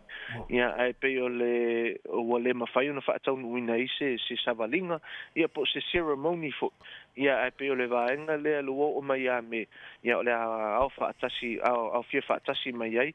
Ia nei whanau, ia manai tangata sa whaau o lātou awa onga.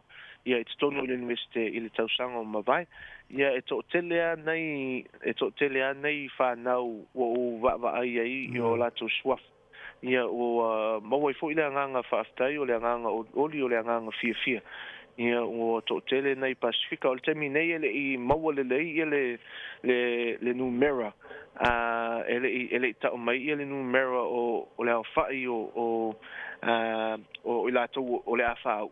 Ia e tarusi e se temi o luma o le ata tātou i tala no fo i tūfui. Ona whaasala lau atu leo nei o swafa o nei whanau.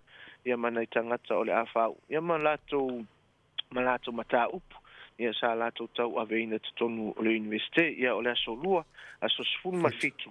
Ia a matalia ele savalinga. Ia o le temi nei o lo te whaalongo atu o le awa uli e whaatau nuu ai le wha moe tu hue talu sia ia le alofo le ali.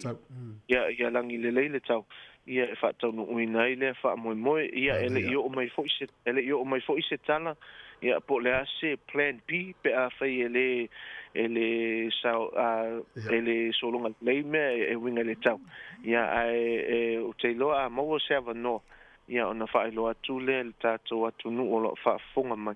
Ia fufuanga ni universite pe a whai ele langi le tau. Ai pe o le vaenga na o le whaunga o le a whaatau nuuina. Ia mo me. Ia o se tala ia te sema. Ia te tonu e lata atu foi. Ia te sema. Ia ona maua foi se tala talu sia ia. Ia e mawhai ona whaatau nuuina. Ia le nā foi whaunga.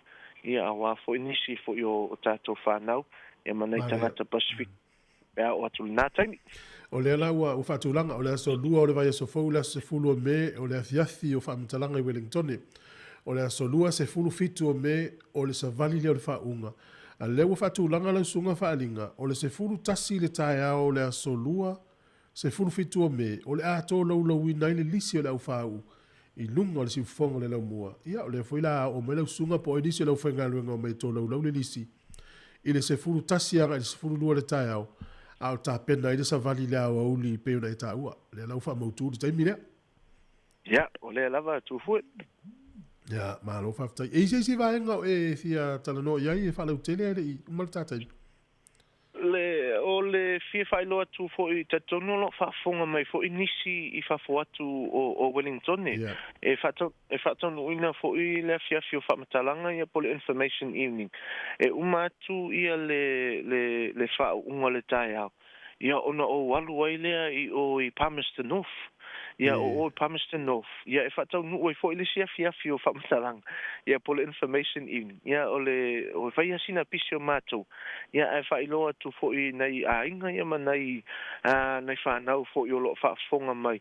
Ia a whai o iai tonu o Levin, ia po Palmerston North, po o Wanganui. Ia o le a whaatonu ina fo I le fiafi o whamatalanga ia po le information evening. Ia I nai Palmerston North. Ia I ele sintana I nai Palmerston North talsia ia se taimi a whai toi ona sinda tule ia te oe tufu e whaeloe I nei vaenga o I nei ainga o iei te tono o le nafo I tu o le tato atu. Ia e mawhai fo I ona mafuta atu. Ia tato te tatala no. Ia mawhaasoa atu fo I nisi mea tauli University. Ia ina ia nofo malama mai. Ai whaeloa atu o Palmerston North o le aso so. Pea o matu I nei Wellington. Ia ona whaaso solo atu ailea I nisi o ia pe o Aukilani, o Hawke's Bay, o Christchurch, o Nelson, ia e whaasol solo, ia le matu information I ia ma Taranaki, ia ma Tauranga, ma nisi o va, ia e whaeloa atu. Ia e talsia I se taimi, ia ona whaeloa atu lea o le taimi o nā foi, whaamoe I nisi foi o vaenga le tato atu. Nu, e pe o pauna se vaenga fia whaapopo atu, whaamole tu fue. Maftai tele whalinga mono taimi, ia au mai lau telefoni o te lore lava lau atu le tunu. E mana e fo le vaenga le na tata no le si aso. E i la to e vili atu ai le eise fi au ta ua fo le po se message tu urungo lau telefoni. Ia o la sau whalinga le vaenga le. Ia o le whaamole lava I el tato atu nu ia oe o loo whaafonga mai. Ia o se tu walalo atu ale au na whatau waa whaamole a whai e te whaasotai mai e te le mawaina. Ia ona tu leo so message ta ua. Ia ina ia mawhai ona o iloa le tangata ia po waifo I o loo vili mai. Ia ma le e mawhai ona o toi whaasotai atu. Ia le tato atu nu pe a whai tu mai se message. Ia ono le taimi le tato iai. Wo tele a fo ia nisi o lo iai ia me le tato le scam. Ia tate vili atu. Ia ai vili atu o le survey o tale loa po fe ia le tato nu ula tau. Ai pe e mana ia le tau mai o le fe au tau. Ia po le message. Ia ono to vili atu le tatala no. Ia ina ia mawhai ona o soani atu ia I le tato atu nu.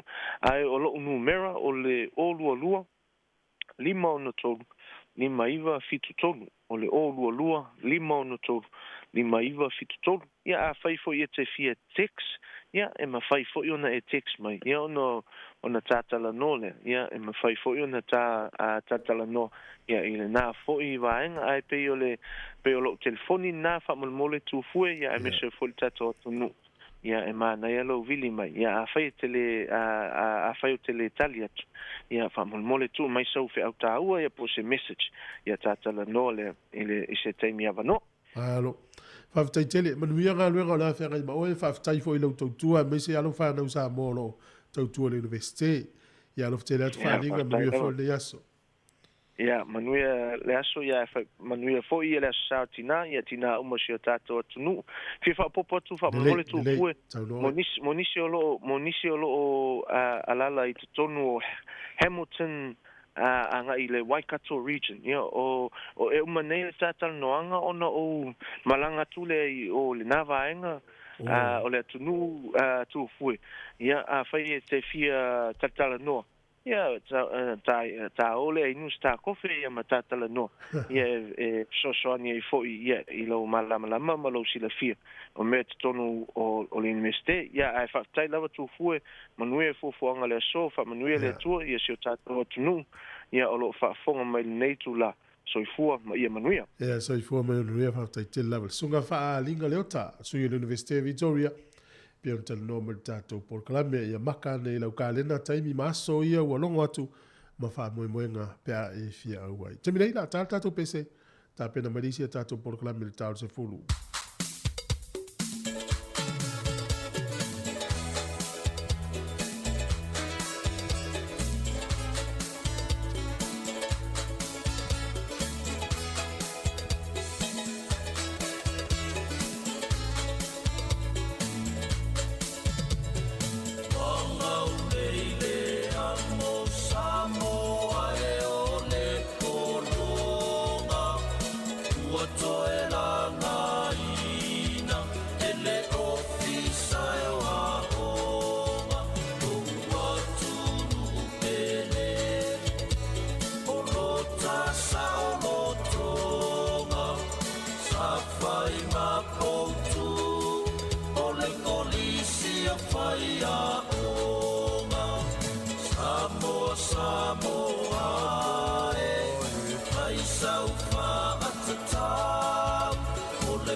te wilo fatu.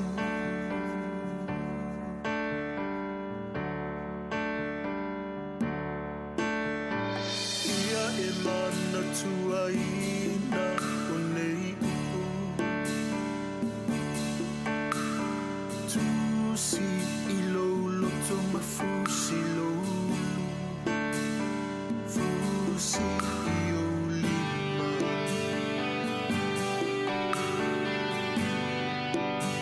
Wane inga lo olo umativa.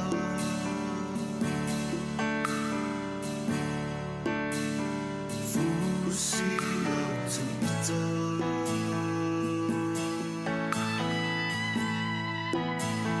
Fusi io lima. Mana tua mai lo aina.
O le whaasisilanga tāua, e whaamana tuatu i le mamalo le tātou au whaafonga, e iaila wa ia te tau i lalo le tulafono o le Broadcasting Act tasiiwa valuiwa, e whai eisa u whaasea po o se whai tionga i mata upu, tau i whaasalalau i lunga le Samoa Capital Radio. O lo o au ili lalo le upenga o sota inga le pūlenga o whaasalaunga, po le Broadcasting Standards Authority, bsa.gov.nz.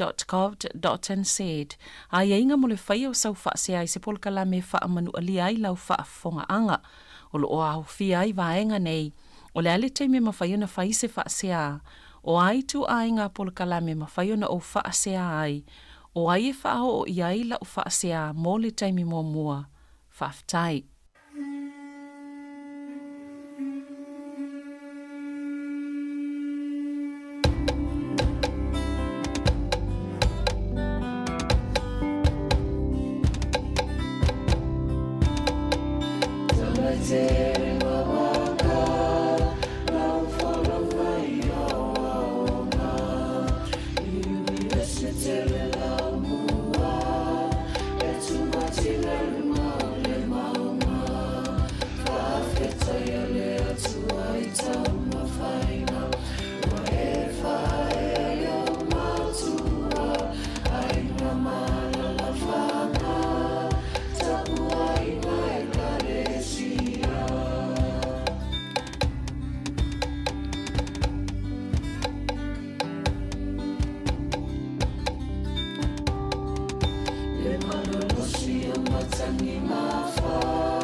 Ia, o pespesianga na mai tama mateine o le mafutanga Samoa o le kolisi le Universite Victoria. O le teminei o le la whafonga al porkalame, o le ilisuinga al porkalame le soifua manoroina. O le tautua le nei a le tamaitai politina fo ia Elizabeth Solomona, ia malana tautua fo i mai lātou o lo ngā lulue i le whalemai i Wellington. Ese le tāua o le tautua le nei tāua te le whaamau ane telefoni ma le lātou o nanga. Ia, awa ia ile taimi e ise isi o tātou ainga le whalemai i la ngase ngase ai. E ma whaiona whafso ta ile au au nanga le nei, ia e o ia siasi ma whafso son i ai. Ia usi mai ala whafonga.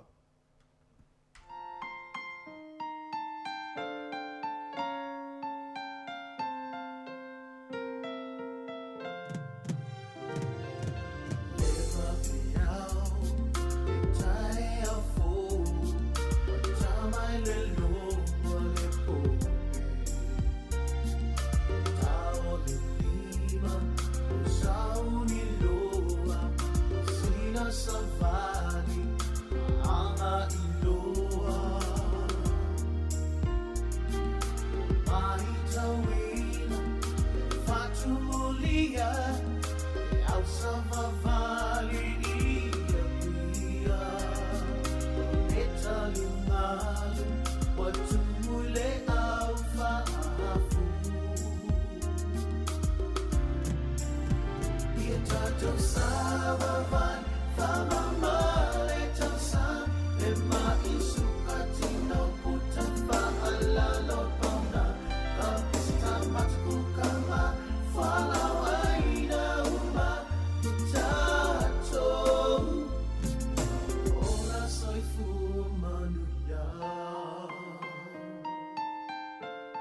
Ia malo lava le soifua i le malo lau whaafonga.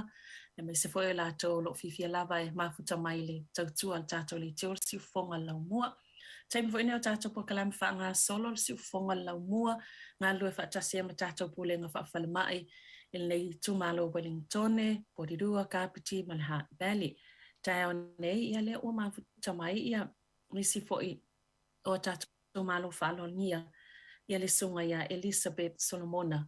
Ia o le fo isai masitasi o sui la lato o nanga ia tonu pe se tani fa tasi mai ia le a mata ma le sunga ia Elizabeth ia tala no ile ne fo vai ngal ta po kalame le lo tonu fo i o le o nanga le Pacific Health Unit to tonu puleng fa fa mai Porirua Wellingtone ia Makapiti talo fa malo sai fua Liz talo fa ta manuia malo la sai fua Sabelina.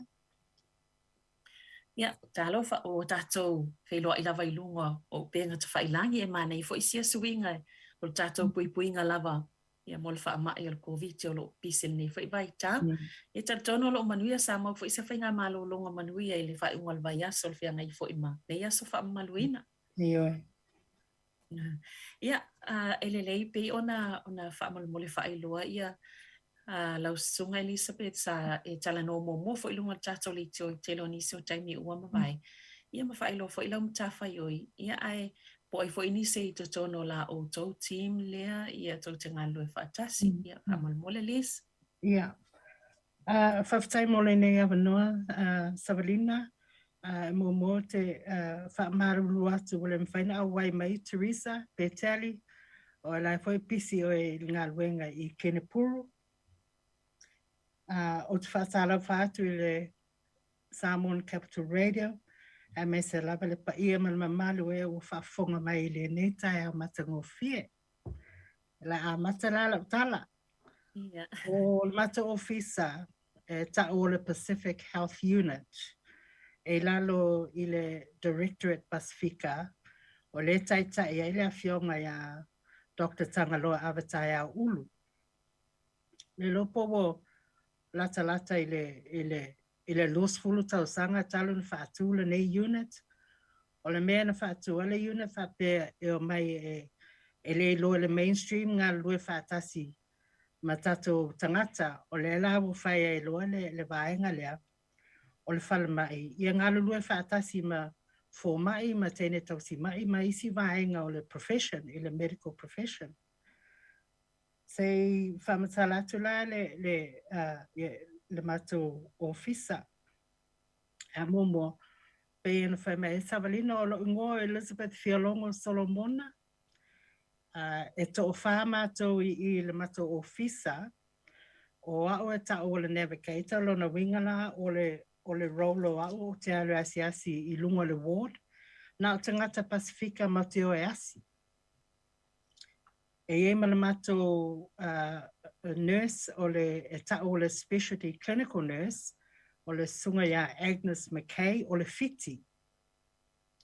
Ia le mato social worker o Teresa Peteli o le to elau Samoa e le lofa to elau. Yeah. E ma le mato administrator o Selina Isala o le Samoa. E le foi le to tele o Samoa le ofisa wa o to tele o tangata mai whalmai o tangata Samoa.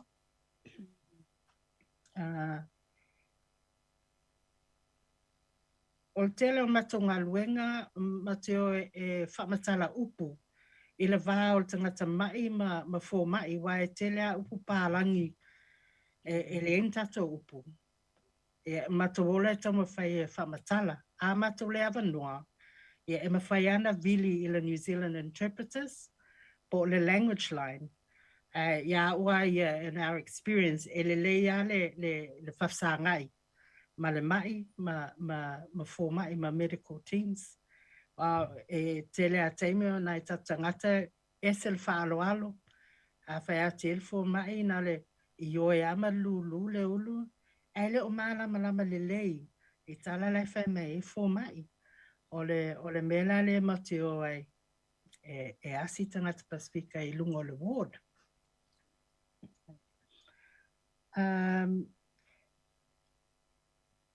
Pea o mea, poelele, e tatawana na ele mawhaina mato whaia se mea a ele malilia i le patient. Ina me whaile ta o le consent. A whai atu a whailele pe a tatawa ai tangate, longo tangate piso soani a oe malau a inga a whai mea le ai, wale ai. Ale tele o taimi, e whai mea I oe mana o mea le piso soani. O il whale mai, e ia social workers I wards uma, au Teresa. Teresa na o Pasifika pe al mata ofisa uma, na o tangata Pasifika e alu e Teresa. And it's very complex. E whai asina whainga tā, le ngā luenga Teresa.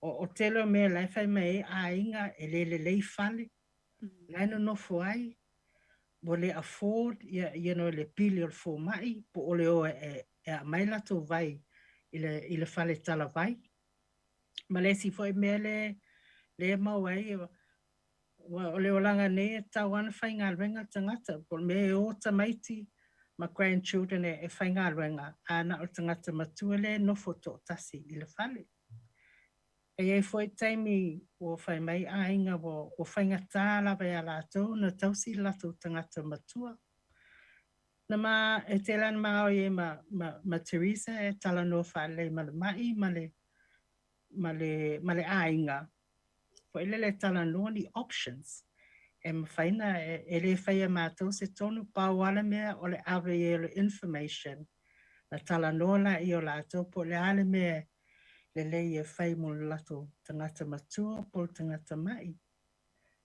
Ma te lo lava e tau lo le residential o le rest home e fiti ale Samoa e le mana o iai. A le reality, the reality is o le me pui e le tangata mai po tangata matua. Ma le ainga, wa e te le lava le stress. Yeah. Again, o le ava I le information a tala nola I o lato, po le ale mea e te tauna whai mo lato a inga. O referrals, mele ta o referrals, e al mato I meli, fo ele a wha pe mana o mia le mato soswani, e lunga le ward, e ala mato system, e ma whaino e fo mai, ma tene fo mai, ma le si vaenga o le medical profession, e whaatumu le referral, e sau sao ai I le mato inbox, le mato talanoa ia talanoa le referral, ma po lale me e te tauna whai. Na mato ola e asi le mai ma talanoa I fo mai. Ia, ma le me fo lele o le whamatala upua. Lele ia tau mawhai ia maala malama lei, le tangata mai I tunga fiti, ia tau mawhai e fō mai. Ia ma te ala lofa fo e nai fō mai, o isi taimi a mai referrals, e whai mai o lea ma lea, a matua atua, e ese a malmele whai mai ele mai.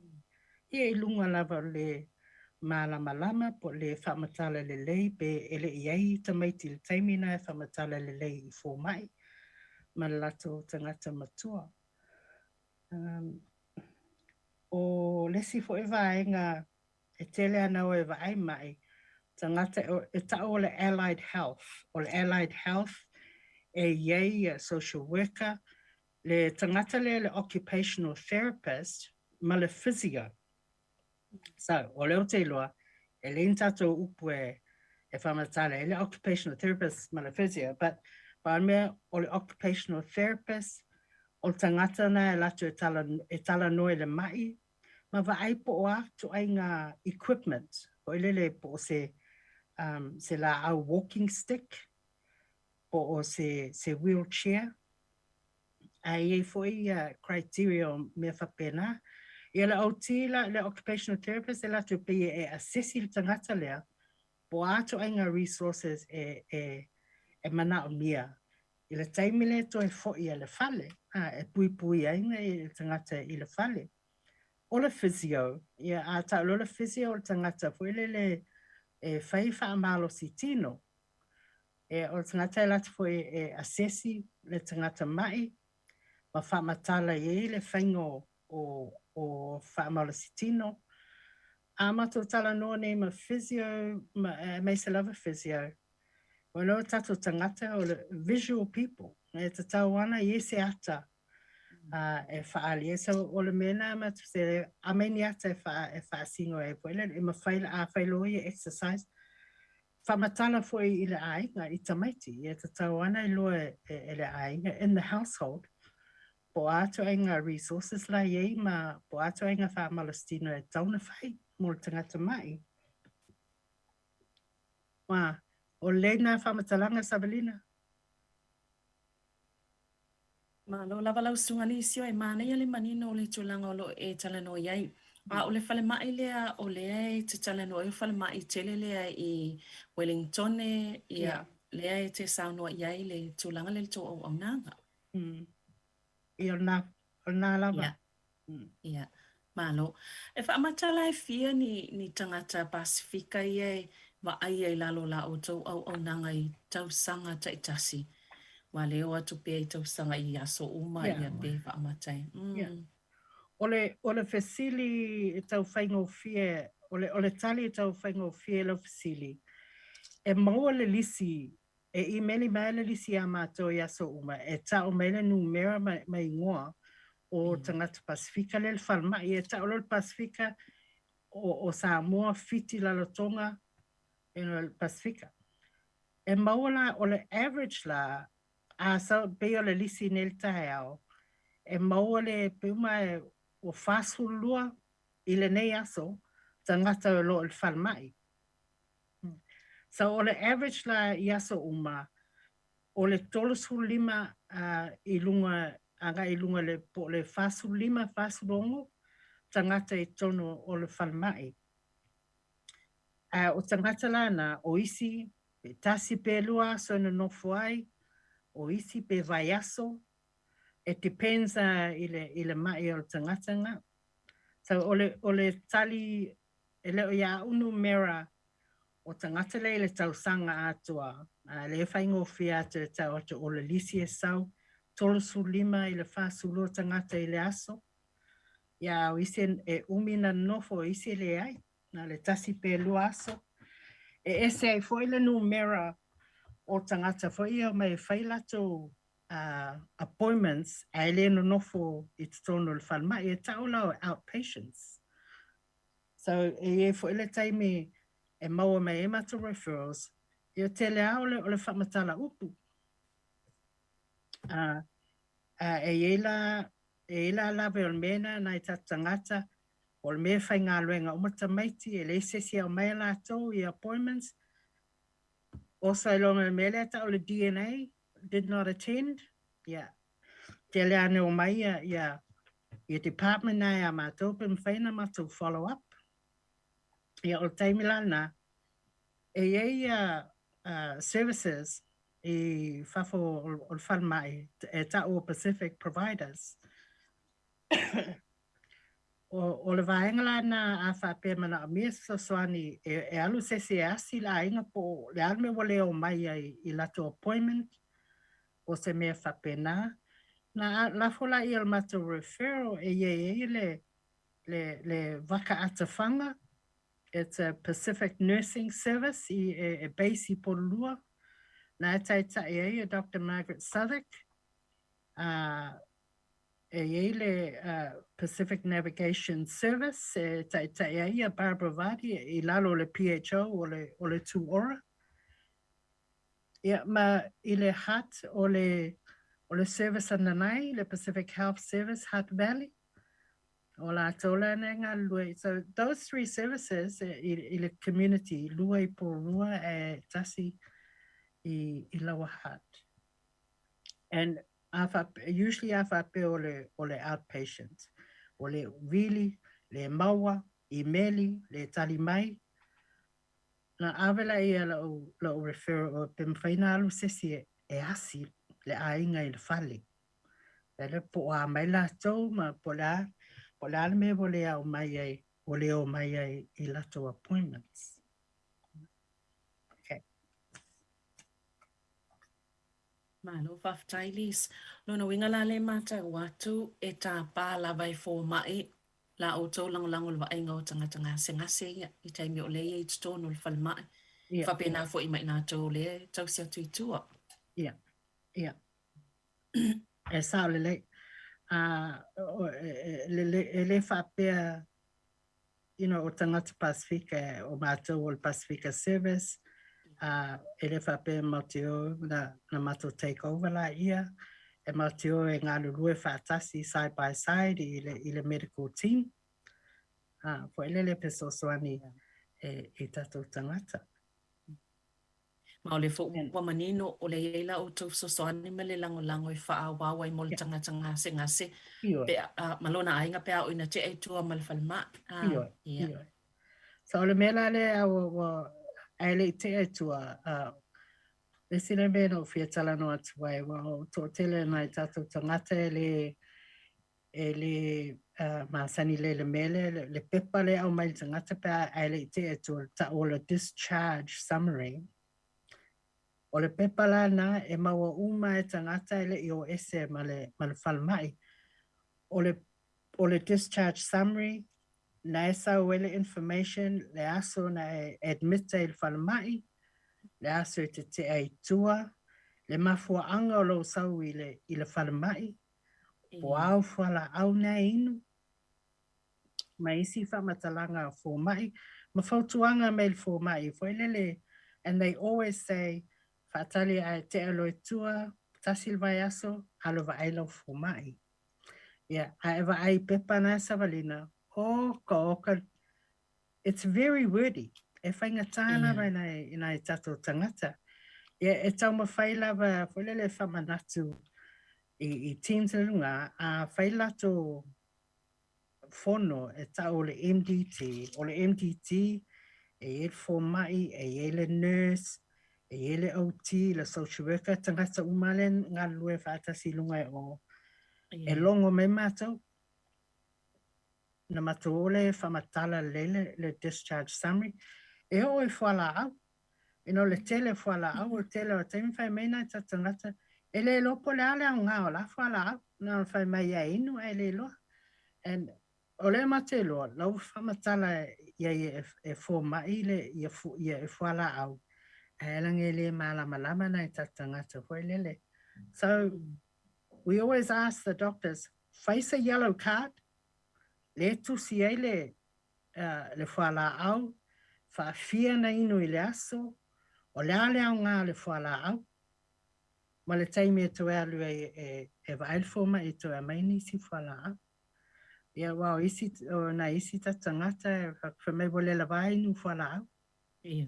And a lot of that is e le malamlama po le ale au ngā. I think o lesi vaenga o tangata mamai o nai tatangata e mai suka. E mawal me whele whewe o whiule me whaile tui, o whiule me mai e whia a ai, but we know whaile le tangata mai suka. E ia me ai e le tatauna na so ona ai. Whaingata, e ie la le team, I il whale mai le diabetes team, ia, o le mea tasi, e o atu tala noa nai mai e le malamlama, wai e foi medical terms e tau ana, na whamatala upu ai. So e tele ana au le, e tele o taime o au e alu iai, au le awanoa e alu e Teresa, wale le tala noa ma whamatala upu I le diabetes team ana I tangata mai.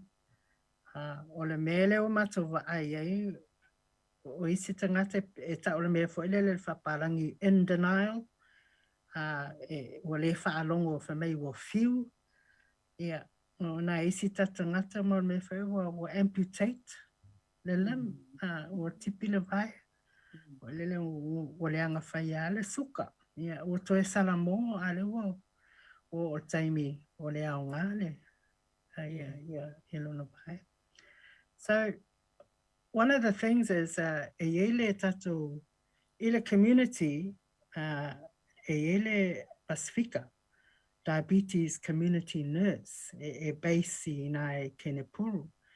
So amatone ilunga te Cecilia nai nurses diabetes ia face referral o ia ile sunga ia ula fatialofa vai si mai lea ele leia le whamatala e tātou angangana, ma whamatala e mea ai nutrition, me whapena, so that, and also, ko ele whapena o le mai e whamatala, e tatau whona loa le household, i e tamaiti, e ele si mea na uwhaia mo le a inga, e winga na e whala au, e whaia sina whainga tā, o mai e si loma tua, e na whaila e siona tama e sau na mato whono la ma fō mai. E o fiu le lo matua i le inu vai, inu whala au. So, no stila le fō mai, whaila le yellow card and o whātu ai. But also, o fōi me i le ofisa o whamatala le mato vaenga, whaila le ele mana tua lo matua nemo whala au ma vai e inu. Ia e whainga luenga, siana whanau. O saulo matala no malamato nurse ia Agnes. O whai pe ma whaina tango e whaise basic graph. Whailele. E whai ese ato o le whala au lo matua. Ma whamatala mai le winga o whala au pe o mena no whaiatu e. A lela o tano whaliliu il tato ngangana. So there's the English and the Samoan. Ma o te le lope lo e tamaiti wha Samoa. Ai le leia, na whaila whapena, ai print la le A3, o whaatila le tama lo matua, o le pepa le e whapipi I runga o le wola, le poto, o le tina, because it's also about dignity. So that te le whapelo matua, ngā tautala le whaise mea. A le si la pepa, e whapipi I le lato lounge po le umukuka, Ie lo uma lato ainga, e me se lava maenga le nofo tonu le whala nofa atasi ma lo matua, whala aulei no lo matua. E wha malesi pepe wha matala e, to ainga mea ai, e mawhaina ai e lo matua. So mena whapena, that's a project from us, Wailele, that works really well.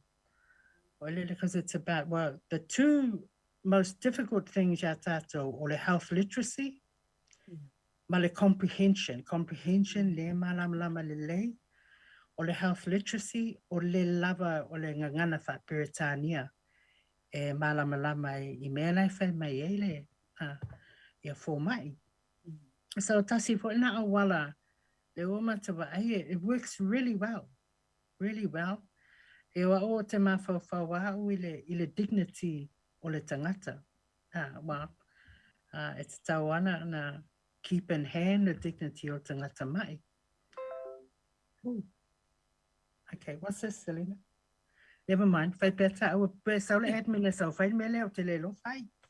Ia, malo, e se le te leo le wai pe o le siwa ingana o le na fia tala noai po oani lu I tau fo ia te te leo fia ngai ma o tau a le lai mata watu o nisi o lu I tau le fo iwo tau ngā lulu e tali e whai isa ngā lue ngai e fofo ai si lu I tau po challenge si a le fia ngai ma o tau le au nang le o le mele wha malo wha whai to o tele lan o la se la ngona o tātou tangata I te tono whal mai le au I la tau au nang. Fia pe ato o atu e whasoani malango lango I vaenga I mo mi ai o tau. Yeah, whaftai Sabrina. E a taimi Mateo ele ward. ele mana o se mea, ele mana o se sosani. Pawala mea, o la fia, e wa ai mei walu atu le tangata Pasifika, ai mei se lava le tatu tangata au Samoa. Pawala mea fia, la walu atu tangata Pasifika e asinga ia. Matala noa, hoi lele. E alu atala nonga e tauma e o te whaia ye o le role o au i le Pasifika. Ia e foi taimi for mai o le e o le ale le mātou le mana mes wasani. Yeah, about 2 days later, o toi fo ye, e toi fisilia ye, il taimi na, la wo ma fau. Ana, pe se me e mana, o ena toi whai mai la ia. To te e atanga te mai le ai o le. Very supportive families, you know, but the reality is that whaingatale o langa nei, have to work. Yeah. E stress out le tangata mai le alofa i lana whanau, stress out le whanau wa te tauna tongi le mo kesi ma le rent, a le o nofo na le la tangata matua i le whale, i le whale le aso atua. So, yeah, ala mali fo e ele se e whatalo tala o whaisina le baneo, whatali e Teresa, sna le vaile mai, bawal me o to ina e fia lambi, e fia pele to ina. Yeah. Yeah, no follow Teresa faile la pele male to ina. So. Hey. Au mai fo la o to ina le fai mamango Teresa. Yeah, o me la fa pena. Ele lo le palangi fa basenga. But you know, when I was from Matala, I said, it doesn't matter. Ole mena na mana oile to ina. Ole ele taimi. Don't worry about it. Ole pa wal me ia fa fia lo to ina. You know, taimi na ole fenga luenga le ainga. Fta o mai asina ia le afiafi le lima po le ono. Ia ele le ngango le fa pertania le to ina ia na nofua. O fio le me fa tale Teresa na sa fa me la fa le lami. Yeah, matala no malaina to tala no mal to ina. Pa me elese ele mana mia se sosani ya mato I tonu falmai me beate e tua. Yeah. E fa pena e mo iale ya wa ya Savelina. E mo iale job description your guidelines now. Alana isiata to we do what we have to do. Fa fie tatangata ma make sure la malama lele. Pawalan mena wal toi pele fai mango mi tia tule ma toi. Ya e malo a fa tai. Ol mele le oi lo mai isi nei ta nei ta to so pala ngi le tu langa ye. Tele a me to tia. E fa tino e o tato tanga te fa fi o masani a tato ya tato. Malo lava. E ni si vaenga tawa te fia saunua I ele. Vaenga I el tau au nangai. E te taun sila fia tātou tangata pe a tau no uatu I whale mai. Ia mi se fo nei vai tau o le COVID. O le lava ua I tele ia tu unga fo I wa sui mo tangata a sia tu ma tu lang fa pēnā I tonu whale mai. I think e sao le o whainga tāna wa ia restrictions I e tau ana pui tangata ia whale mai pui la tō o mai asi la tō ainga ia. E tangata wale fia. E restrictions ia fai el whalamai. E se o le whatata inga o le vaiaso la na really mai le cancer nurse. Fa mai e ele lo matua le sau I tonu. E sau la ia fai mamona na screen ngā anu la ia le ward. E sau ni mola na tau tonga ia. Wa upset lava le ainga wa ele mawhaina sau sesi. So we decided, matala nola malainga, o au la te alo au le te o te alo la whawhelua I le lo matua, whaila na screen test, na wala I mamoli I le ward. Na I ana o maila na whanau tēne tōlua, ia o le mea o na sa ia matala noa, o walo matala noa ma le charge nurse,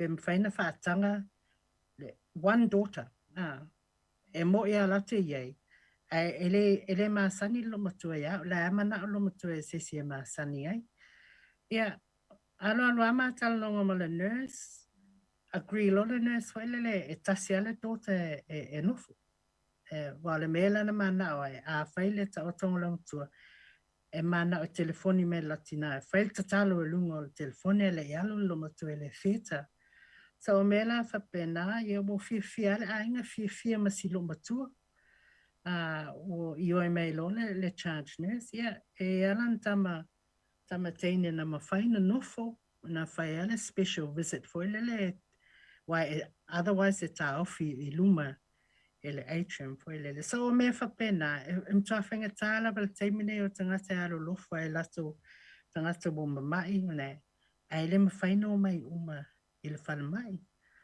tau foi na malama o le foi tau pupui a wale covid manaisi mai to tonu o le fan mai. So o le mela na o whaesina whaingata taimi nei. At this time, I le matu I whawha matu whaitoa, o le whai screen test, o le wo whaile area lemon me o mai e tangata u mai au tawha. O tangata lai sauni o whaila tuta o tonga. Ia e o mai lai I e whaile le whaila to test, a whape negative na mawhaina I no le ward. Ma tala no manai nurses here, e ana istangata o mai wa test positive, toi o fale. Ele mfaina me e suil time isa, ta ole ata ma faile fale mai wale le me pui e tangata uma. Malo, ia ele fai ngofia la auto tau ma la auto ngal benga I tonu fo I fal mai. Ia ai tal tonu. A fai o yini si ba ngai te fia sau noa a tili ai ia ai o le te I loa pe o le te lo isi ba ngai wai fo si ai I lau sau noa ngal ni fo I tal to o nanga. Mai pe I lava se si ba ngai o to o e fi fai loa. Ia ele I fa mai fo tata no ngal ni tai au.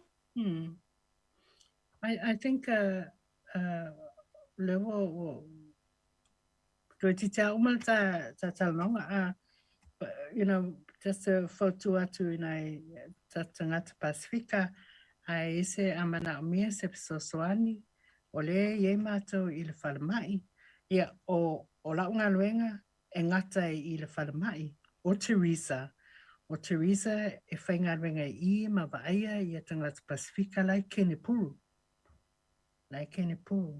but e tele a taimi o au e alulunga le ward even a multi le whaatali is a referral multi o ai le ward you know maybe not to get a referral but na o e tala noa you know po a mai la tau po mahala malama ale mana me support that's fine me sili ale o matua ma matua e when matua lami I loa tangata o le Pacific Health Unit, o le mate I le level 2, o le pe amana mia se fasosani, ia mātou. Ma lo whaftai na winga a atu I am whaina fisili mo o tau, o nai le whonga whalona lua o tau I nā whalmai Wellington please. Sa palme a o le ward, palme a ngalo matu ingoa nana whaia I e Vili Pasifika o mai. Na Vili mai lai pe la famela referral le ward na matu ola I asi matala no. Ma lo whaftai. Ma lo la whaftai lava Elizabeth mo le tanoanga nei tai au. Ta ton fo ua manino malam lama I le au whaafonga. Ai mese lava nei o tātou tangata o leanga I whalmai Wellington. Tātou umalitu maloni, wai tele fo I po nei lava le Heart Valley. Ia po fia lava. Ia lava ngase o le whaasino atu ma avatu e tong fitia tātou whalmai tele. E le lava le nofu malam lama ia le mamalo le au whaafonga. Ia e whaftai tele lava manuia lava ngan wengo fia ngai ai fo I. Ia malau sunga e mai sen tau vai ngā lo o tau ngā lua I nai tu il whan mai tono tātou I tū mālo Wellington manuia lava nei aso Liz. Whaftai la, Sabrina whaftai mo le avanoa. Te alo whātu te au whai ngā luenga nai le Samoan Capital Radio. Ia ātone e foses I taimi. Na saula I ol mai taile Teresa e sau whaile ma interview. Wala wale e sau nei aso. Ia wha mālo la wātu I le tau au whai ngā luenga mo nei ngā luenga tāua. Whaftai mo le awanoa, tō whāsoifua. Ia, whaftai tele lava manuia ngā wenga o toi nei aso. Ia le o whafonga le sungal na ia Elizabeth Fialongo Solomona, ia le navigator, ia po o se tasi lava o sui tono le au nanga le Pacific Health Unit Team, ia le vaenga le Pacific o ngā lue tono tato pulenga whawhalmai, malwhan mai tele le Wellingtone, ia le tō malo Wellingtone porirua, ia makapiti, ia ai manuia lava ngā luenga o le nei aso fia ngai ei malmalo lau whafonga whaasoifua ia mo le nei taimi. Samoa! Vivi ingoli ngea se au kirikiki, mai walenkonge. Kamole meko! Tawia!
whaafifianga matango whina, ia, mai le sunga ia taulanga tangaloa, ia, toi whaamalo atu, ia mle malo tato au whaafonga, ia, le nifo i whaenga o tai au, o toi suma tonu minuti o na tāle o le tu lai sifun malitasi, ia, i le tautua maasani, a le siufonga o lau mua, ia na fu mai a le toi au inatu fo i tato polkalame na, ia, le soifu malo loina, ia, mai tamaita ia Elizabeth Solomona, ile satal noa tuai, ia maleusu ia Savelina Casiano, ia, toi whamalo atu i tato wompa anga, nei ta mama tina matutua, ia leo mafuta mai lungo tato wala leo, lungo tato litio, ia, malo le onsai, malo fo ili talo, whamalo atu i la tau le whafongafonga mai tutono falfainga luenga, malo nga luene yaso, ia, malo fo ili tawa tai, ia, ele whaingo fie ni usila a le usu, ia, ele mwhaiona wha atau se whalawa, ia, awa fo i tamaiti, ia, lo fatele atu por kalame, ia, alisi ufonga lau mua, mau fo ini tala, ia, mwhai fo i on tato tatanoa, tato whewha aso hai fo i, aso tolu nei o me, e le vaenga fo i le pesi angana i Samoa, e fisi lo si tangata po a fea le wha moe me, le wha moe, e pia tala ula fo i le tangata mai, o las tolo me, o las tolo me, pe e se apo ina amata fo i le fo i vaenga pe wha ula i las tolo me, ia wha pe fo i o esi la fia manai fo i lo, vili mai tato laina, ia pe twa aso mai fo i nungal tato Facebook Live, Richard Parker ma le pese i le palusami.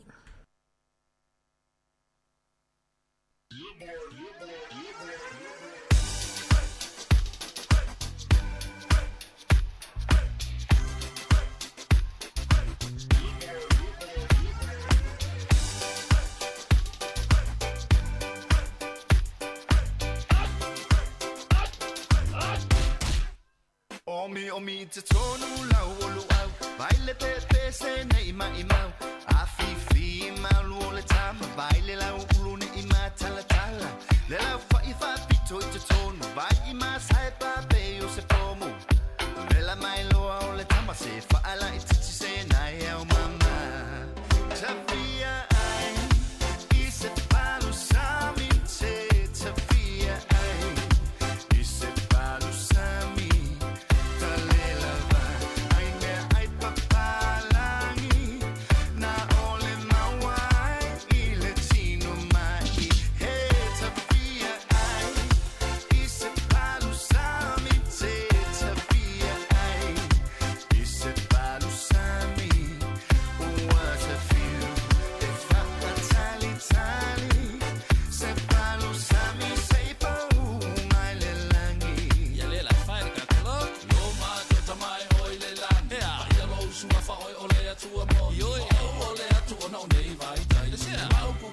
ese papala ole masangi ai usio kwale masangi mi se kila vole no lola to ole na ona to fo ya le na ni fa fe aku ile mekto lua ulo pelu au pipi e pule lama o ila sikaili lua uma mo e file mu ko sel si usi unge ike e wo feu ele ai o se masa lo salo le palu sa mi lava inga ile kalo o se ki ole mea ato wa ka angulu fo I male samo Tawhia ai I se palu sami te Tawhia ai I se palu sami o what a few e fa tali tali se palu sami sei pa mai le langi fai ka koloko auto e ole atu ilo utama si o watu nuku pele o Samoa wala ko mo mama I utana kai la au ale au sai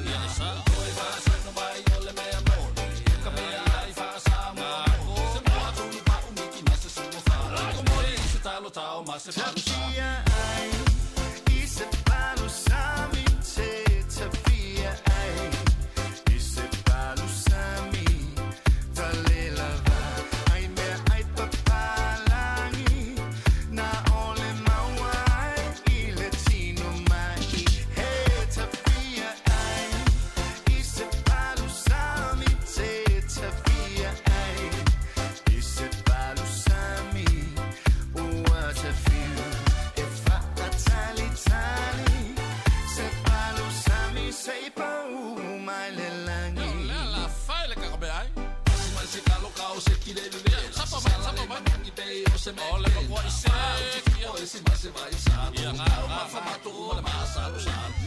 sabi le ngai mua o sa. Lo ai so le lo ma fa. O sa nei ma le mea. Ko ai ma si ai ka ko sa. Tafia ai, isa palo sami te. Tafia ai, isa palo sami. Talela vai, ai mea ai papalangi. Na ole mawai, i latino mai. Hey, tafia ai, isa palo sami te. Tafia ai, isa palo sami. What a feel if I tally se palo sami sei pa mai lelangi.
le la ngoto ia ma le whawhiwhianga na i o viviinga ia la o manase loo no moni.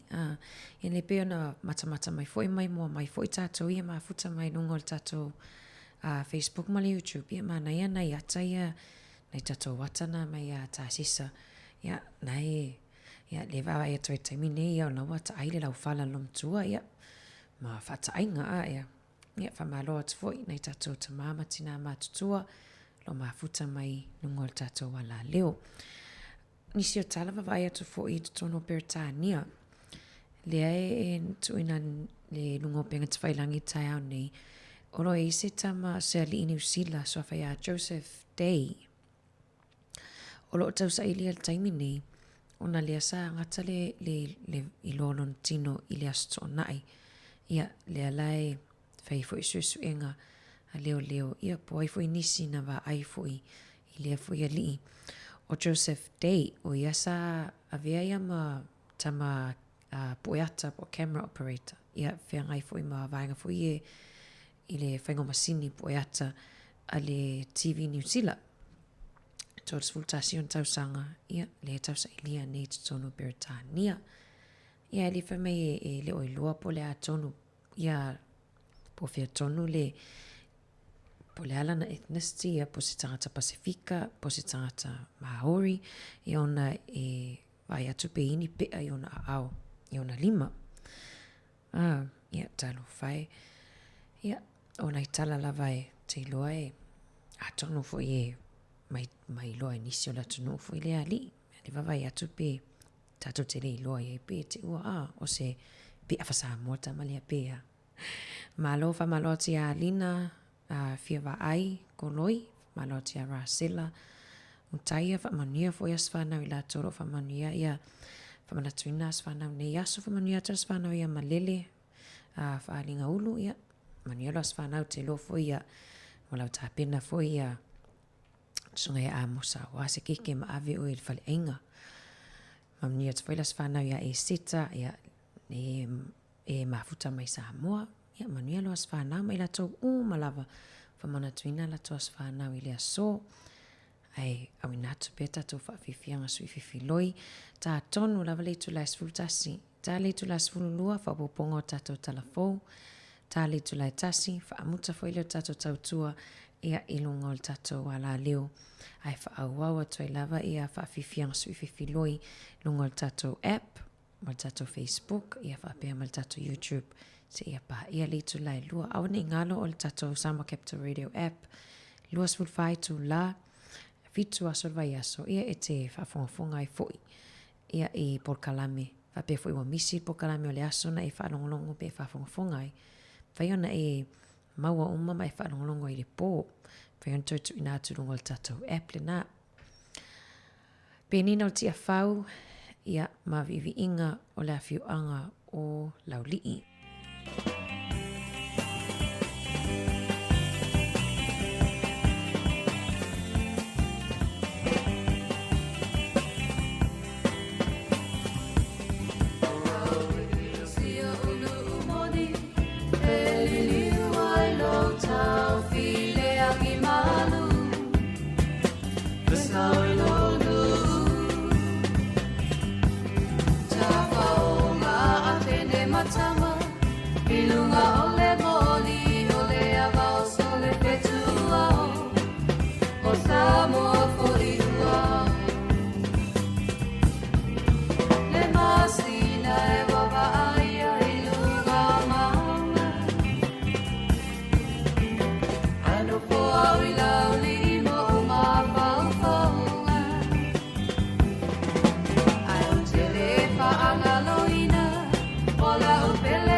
Matani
soa e ole la I Samoa Tulungi ai male nei motu ato Lau whanua ua lanu lau hawa Ai si o mia ele sami tio ata Ei ata ua male feta lainga ia futi Male mamalu ile ainga sa muti muti Matua usale ata ua mafale manono Opa ia na eminita ilo uroto Manono lo ua pele Ula wila oi atunu Se ua pei oi O se susana Ua sulu atulo malama lama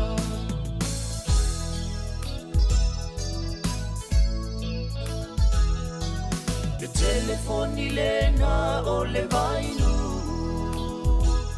Ua siangu pini tasi oe ile atunu Ulo faiva masani o le alo foe Vitali tawa faamalua I mamoe Tali uanela ila utale ni masani Tafefe wa taule aini a ole sami Le vavea ole awa ulima le afiafi Se ibanga na uangi mai se matangi Manono lo ua pele Ula wila oi atunu Se ua pei oi O se susana Ua susulu atulo malama lama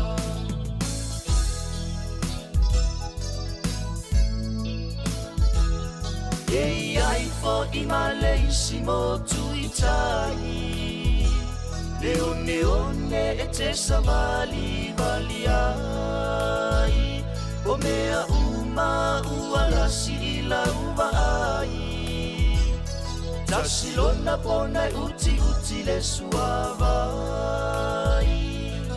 Olanga mai loa masio fale tua E te tangai ile vai suolua Le puia io apai masalua A o fale u o siona laumua Velua I pongo le talalelei Usili a ilau au lele Ma ua pei oi Bose Susana Ua susulu atulo malama lama Manono lo ua pele Ula wila oi atunu Se ua pei oi O se susana Ua susulu atulo malama lama Ua susulu atulo malama lama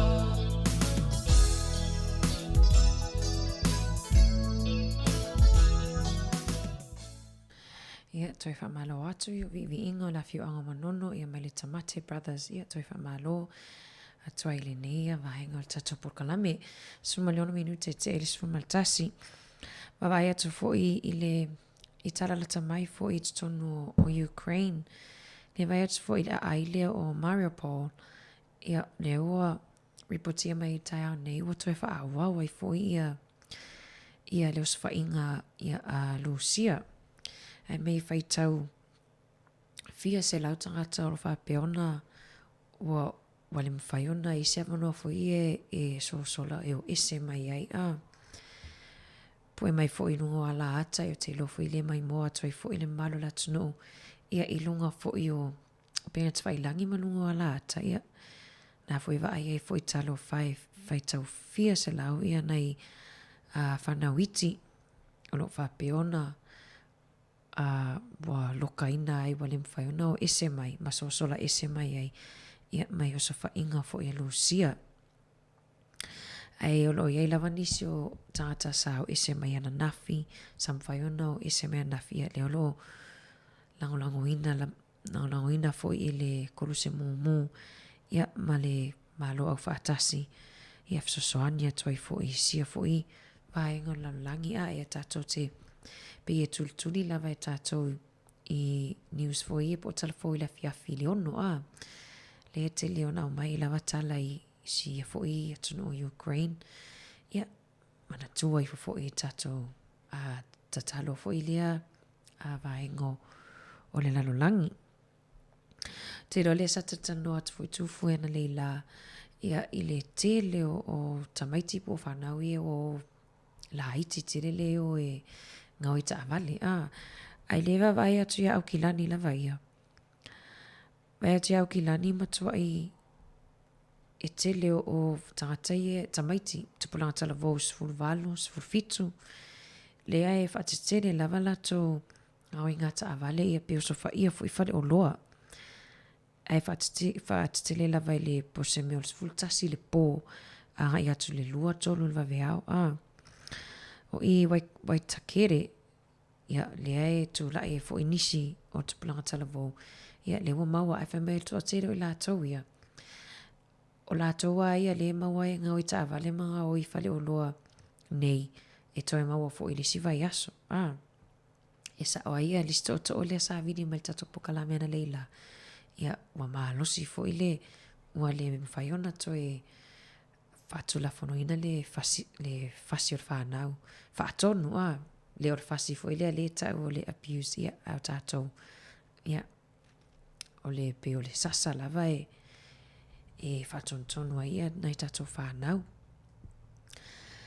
Ia au nai talana tātou nāfu i nai tātou walum whanau. Ia mata alia fo i o atu pulanga i aso nei. Ia o le o inisi o valwhalong tata ia o le whaalongo fo i ia nai tātou mātua ia au fotuanga le pokalame si fonga lau mua ia tātou nā alum whanau whapewhi oro whafonga mai tamu maltini ia leite le lau whaalongo ia mom and dad ia le heila wase si e tu atua le upusao ia o e na o mama dad e taona e whaalongo ia whaalongo lau whaiaonga whaalongo fo i ia ai me se whaalongo i lau whaifi au au whaingaluenga pa ia le atua la tau ia le e ala mai imanuia ia ai whaawawa tu tātou whaafifianga sui fifi loi vivi inga lava wa fio anga lea au inatu ia vivi inga lea o lea fio anga waisala ia ta ina moswina ele lau mua o tu mua band.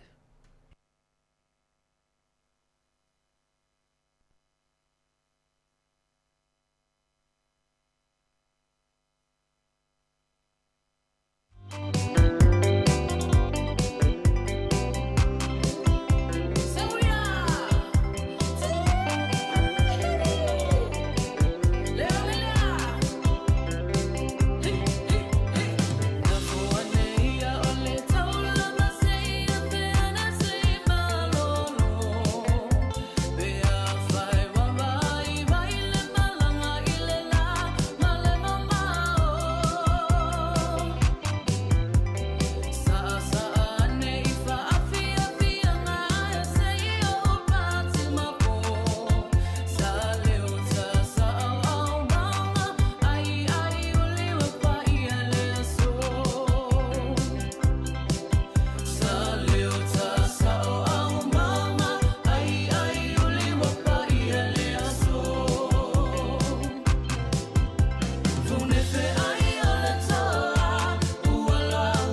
vai le le lo wala la fanga.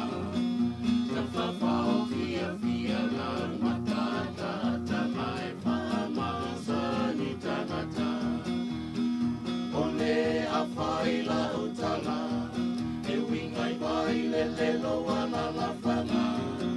Na whawhao fia fia la matata ta mai whaamasa ni tangata.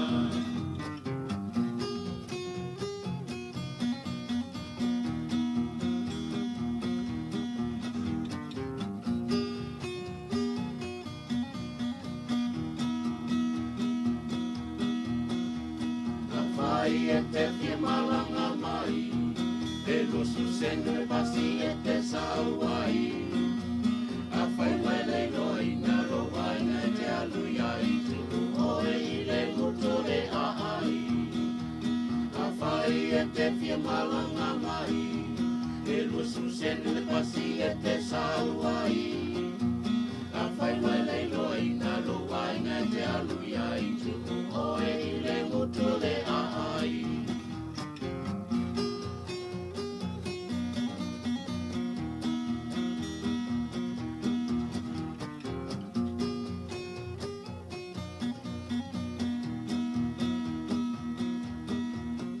Te loa e asina talai si onu, le uruai amana nini vai le sumu.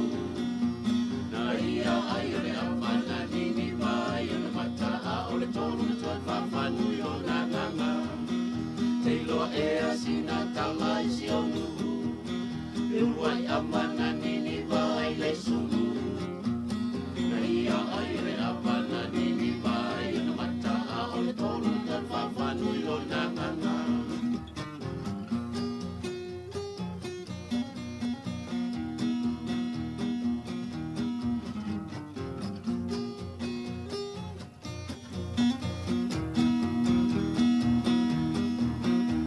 Te sila fia matata te loa, le awhina ainea me lai Samoa. Nā mai tonu le anga, e ti e talanga o le tamawhoi si o wala la whanga. Te sila fia matata te loa, le awhina ainea me lai Samoa. Nā mai tonu le anga, e ti e talanga o le tamawhoi si o wala la whanga. O se ti malo le tau, o le tala lea ua salalau. O si au le pine whaamau, Samoa e aua e te loto mau. O se ti malo le tau, o le tala lea ua salalau. O si au le pine whaamau, Samoa e aua e te loto mau.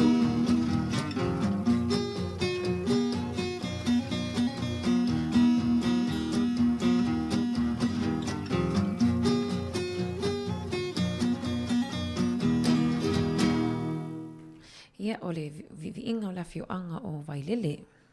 Ia o suina lea e mafoe Wailele. Ia alo whatuai. Ia mana ia foe whamatalaina foe o ni mea foe na tutupu ia. Ma le mafoanga foe na laio na mawale afi Samoa pesa alo whaalongo ia i le peselea. Ia mai le awhioanga Wailele ia alo whatu por kalame. Lo fatu Reverend Andrea Saule mafuta mai ia nga tailea la fenga renga pa ia le atua ia lo fa pe ona fa fali tulu ia iso se tu ole nei atunu tato tinofo mau mau ai foi le va ia tu reporti mai le staff ia afa mataltala mai ai foi le vainga foi le long covid ia te lo uma foi ona tala no ina tu ia inisi foi le afenga renga ia ai mana ia lia toi fa manatu mai to atele o tato ia a maua fa mauni fa mai be fa mauni vai rusi e uma so fitu foi ele sa isolate be fa no foi se foi il temi foi lia o tele foi le ia cases of fa mai ai fa no ina la vai le tino le ma no si ato le lo fa peon avele fa whautuanga toi fua malolo ina. Ia I ali ima tama itai pule pule o ngaluenga po pule o company. Ina ia awane I rush pe awane I lato toi whaatopetopea mai ia li toi wato o le au whaingaluenga. Ona e le vaenga le ta o le long COVID e te toi maalosi ai. Ua le toi tutusa lava lo maalosi sai ai. Mantua le tala foi le I le li ta alo le I Amerika. Le ana wato le lua tau sanga talo na maalosi mai le COVID. Ai wa maulang vaenga foi le umilavana I le toi tutusa lo na maalosi alo foi whaingaluenga. I le umilava ai pie. E sela foi lea se tulo. Tu sala lea mai lata tala foi lea I tata whaingaluenga. Awa pe te whaalongo atu te lei. Maalosi le lei. Ia olo whautua ina lo nofo pe whale. O te iloa whaingatai o le vaenga lea o nei. Ia o tatou e mwhai antoi maua whaatopitope atu COVID tu salava pe le ilevana maua ia ai tala noa fo ila ia so mai. Ia so mai ma so livi a ele whapea I mawhaiona nofo ia nei tangata whaingaluenga whale pe a whapea ele tutongia. Ia ona ese lava ainga ele si ainga to atasi tangata whaingaluenga. Ia o tangata lea tutongina pili, tutongina whale. Ia whapea lai maua COVID. Ia ele mawhaiona whapeona nofo umi tangata lea ona lai olo whaalangolango mwha moi mai fo ilo na ia ainga ia te ia. Ia pio vaenga na mana ia. Tau foi ona mawa ia le tau foi whainga malo I nei. Ia al taimi ne lai whanga solo foi le fono. Ia al palmene Samoa. Ia manu ia foi ia whanotanga foi nei aso Ia ai o toi 25 minute o nei tala na mana I foi a whapea foi lea ma futa mai. Ia nisi tonu o maota malawa leo lo whapea ona nofo whale ona le ua. Maua fo I mai o tino e pe wa po ia fo I wha mai. Ia pai atu au wha malolo le atua, wha malolo I tau tinga ia, ese fo I mai o tino. Mwhai on toi wha au fo I tiu te mwhaiva ia me sel tau singo a inga, tau singo alum whanau. Ia e la tatou se e atutu ai o ia mātou I whalea lili vivi inga la fio anga sapunawa mai atu I loma. Tu si ina le tu iloma sawa moa vaa a via.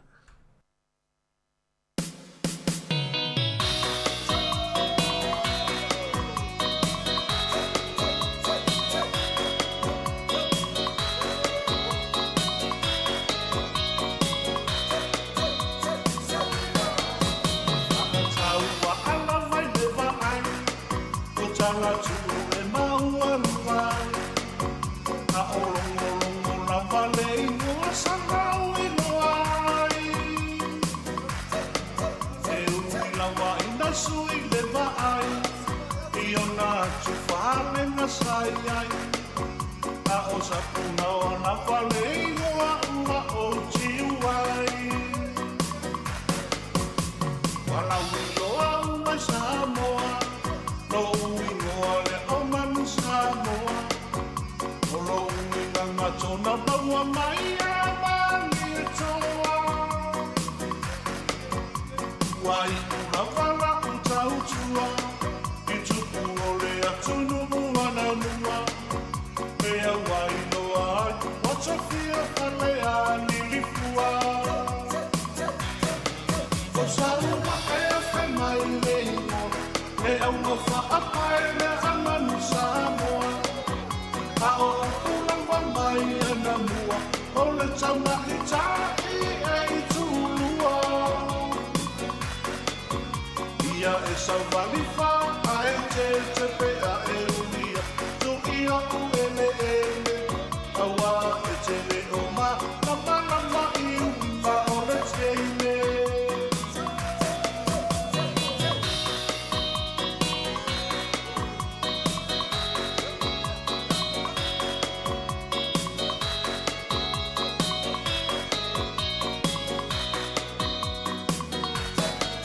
E ambasa mama e loka na le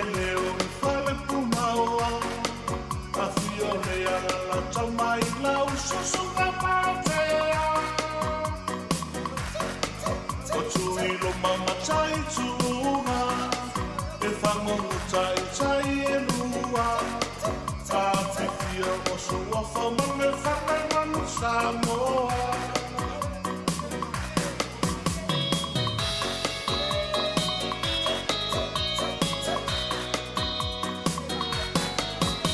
E lua o ainga, mali e toa masa tupua.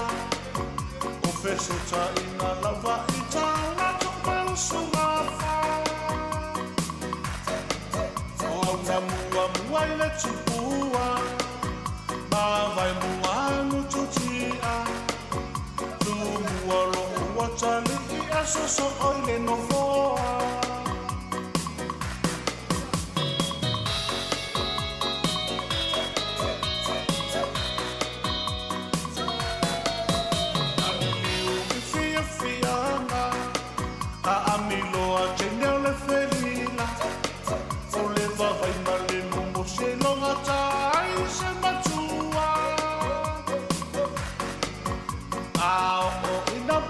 Si mai, ua tutu sa umatei nei le vai.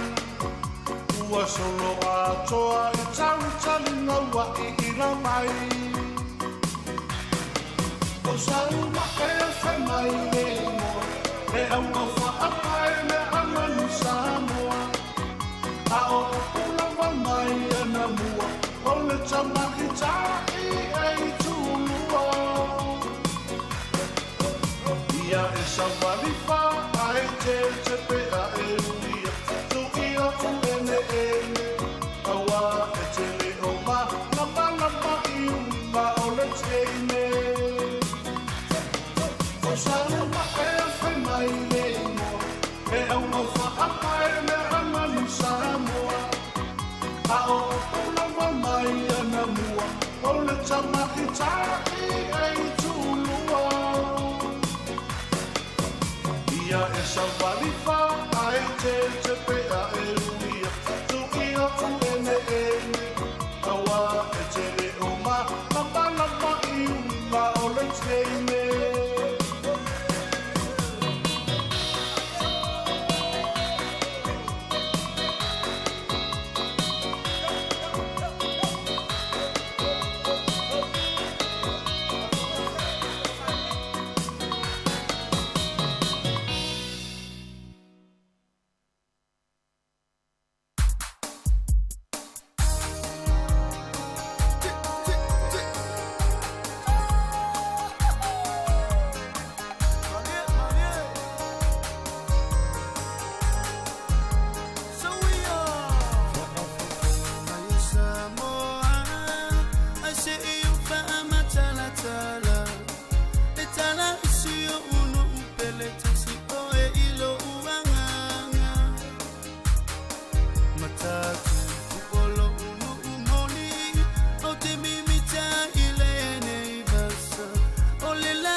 Mamalu malefa lefa o sa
matanga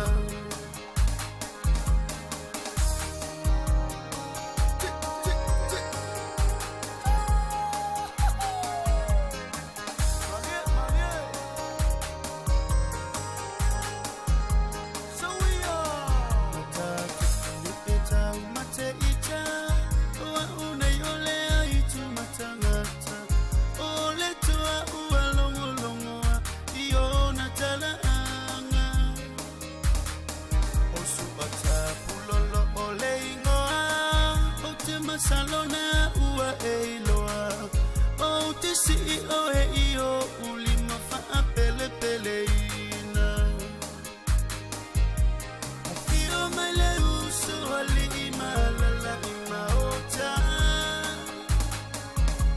Mamandu mai le fa o sale apanga Fa apea fo ile tu ala o pa iana Tatufu eleva e ale fala o otomai le amatanga Afio mai le usu ali imalala imaota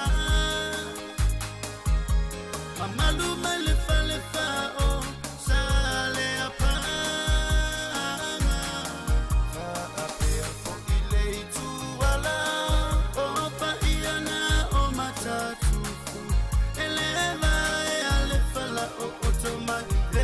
matanga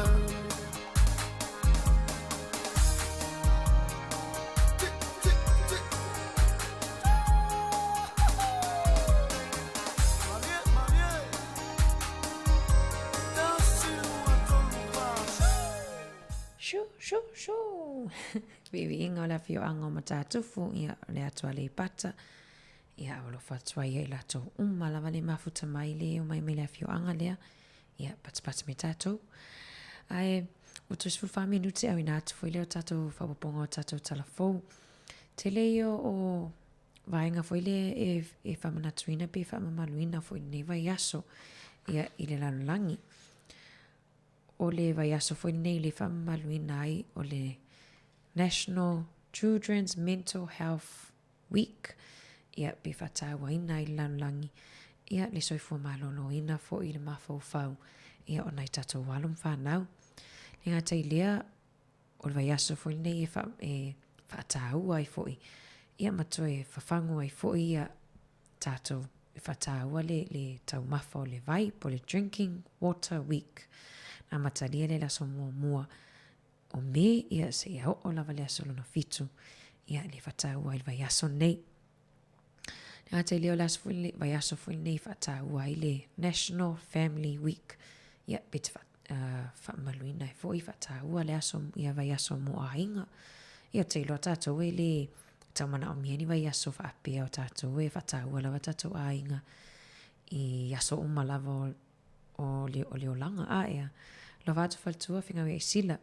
Ia o nei vaenga na mana ia e whamanato i foi e me se lava vaenga leo le mental health po soi fuma lolo ina i mawhau na i alum whanau te le ia le sosoani te le vaenga mwhaiona sosoani ai ia malango ai pe sosoani i foi mo alum whanau pe whapea le ngata i lea i le whapea na o alum whanau a tātou lava e i taimi tātou te whanongo ina ia o overly stress ia pe o depression ia o lo ia i le sosoani mo oe pe ona whamanato atu pea lau pe vai asu taitasi. E o alu i tau o mawhauwhau. Ia polo i tau fweo leo langa i o lo tato tau el nei taimi.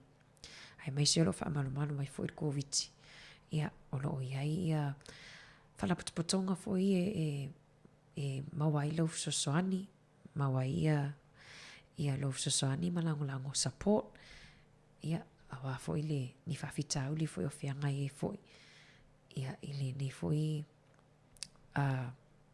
vaenga o tatou savalinga wa le tatou te savavali la vailuma ia le wa toti foi afal ni tau sanga le tatou savalia le masina o me o ia awani fanga loina le sa tina ila sa tatou ia te loa se fua rosa le wa matana fa manata mai fenga ia isila ia le wa matana la fo mena fua rosa whaarosa fo ilia mumu ia tau fo i whaarosa mumu taimi nei le o toi tango fie se mea no whala satina vivi inga lalo maunga le awhio anga lalo maunga lo whatoi Port Kalami.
Tuanga lene, mo oela samone, fa avai pe o ile tua mo oea namua, lau fa alo alo umau, malau wana nuku ia tumau, alo fa so.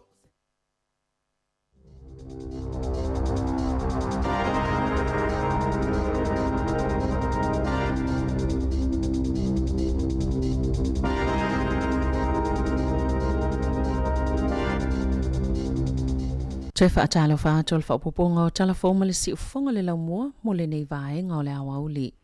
Wa ieni tapula a fo wa whaatulanga ina le malo pe ona whaalia le minsta tupe Grant Robertson mo tupe nono e maise ina ia whaatapula aina i le mawalulunga o ana ai tā lafu wa whaialea fuafuanga ina uatuana ia i le lua tausanga o whaalu ina le tele o tupe i taimi o le whaamai mai le i whaatasi o na whaitio ina ia le taitai o le National Christopher Luxon. Le whainga mālua le leipa e whaapia o loo lātou whaapopo i le alu i lunga o le tau o le soifuanga e ala i le whaalunga o tupe ale mālo. Na whaalia le minsta o tupe le taia o na li lantu la fona fau au lumana i le paketi i se taimi o le nei masina. Whaatuma wina i te tono le oanga i le lua pasene tupe tutoe mai tupe whaalu le au te lenga o lona tamau ainga po le GDP. Mani tapula a fau o tupe nono. Na sauno Robertson o le whai o le tapula au tupe nono po ai tā lafu e whaamauti no ai le whaatumau pea o ni usila o se tasi o whainga malo e pito mawala lalo ai tā lafu i le lalangi o le asosifulu i vau me e tau lau ina i le paketi po le tala whaatatau au tō le tupe ma e ele talu tonunga. E ono piliona tala se tupe whaapopo mo le taimi e tasi e whaanganga mo le pol kalame le soifua maloloina ma le suwinga o le tau i le lalolangi. Na iei fo inisi o sfainga po ngā uinga e whaonga i ta avale whaalea ngai whale o loa na tula i mai au kilani le poana po. O le whale o loa le Harvey Norman Westgate ma le Legaland titirangi na mua whaina i a ngā uinga o le te o le sfultasi le poana po na ngā i le ngā uinga le Harvey Norman ma ulu whale whaamalo se se ta avale le whale o loa na ta ue leo e le oi loa poani o loa na ngā uia mai ai Na toi whaongaina leo ia ta avale o sofa iei le fale e whaatawai ava malosi le Legaland titirangi au le itaina le sifululu le vailuanga na po le na ngau iei ni ava malolosi. Na so sola ta avale e na maua le isi tasi Glen Eden masato e mawaisi ava malosi e to olua na lokaina leo se fulu valu ma le sifulu iwa tausanga le matutua ma Samoa lia mulimuli ane ile ngā hoi.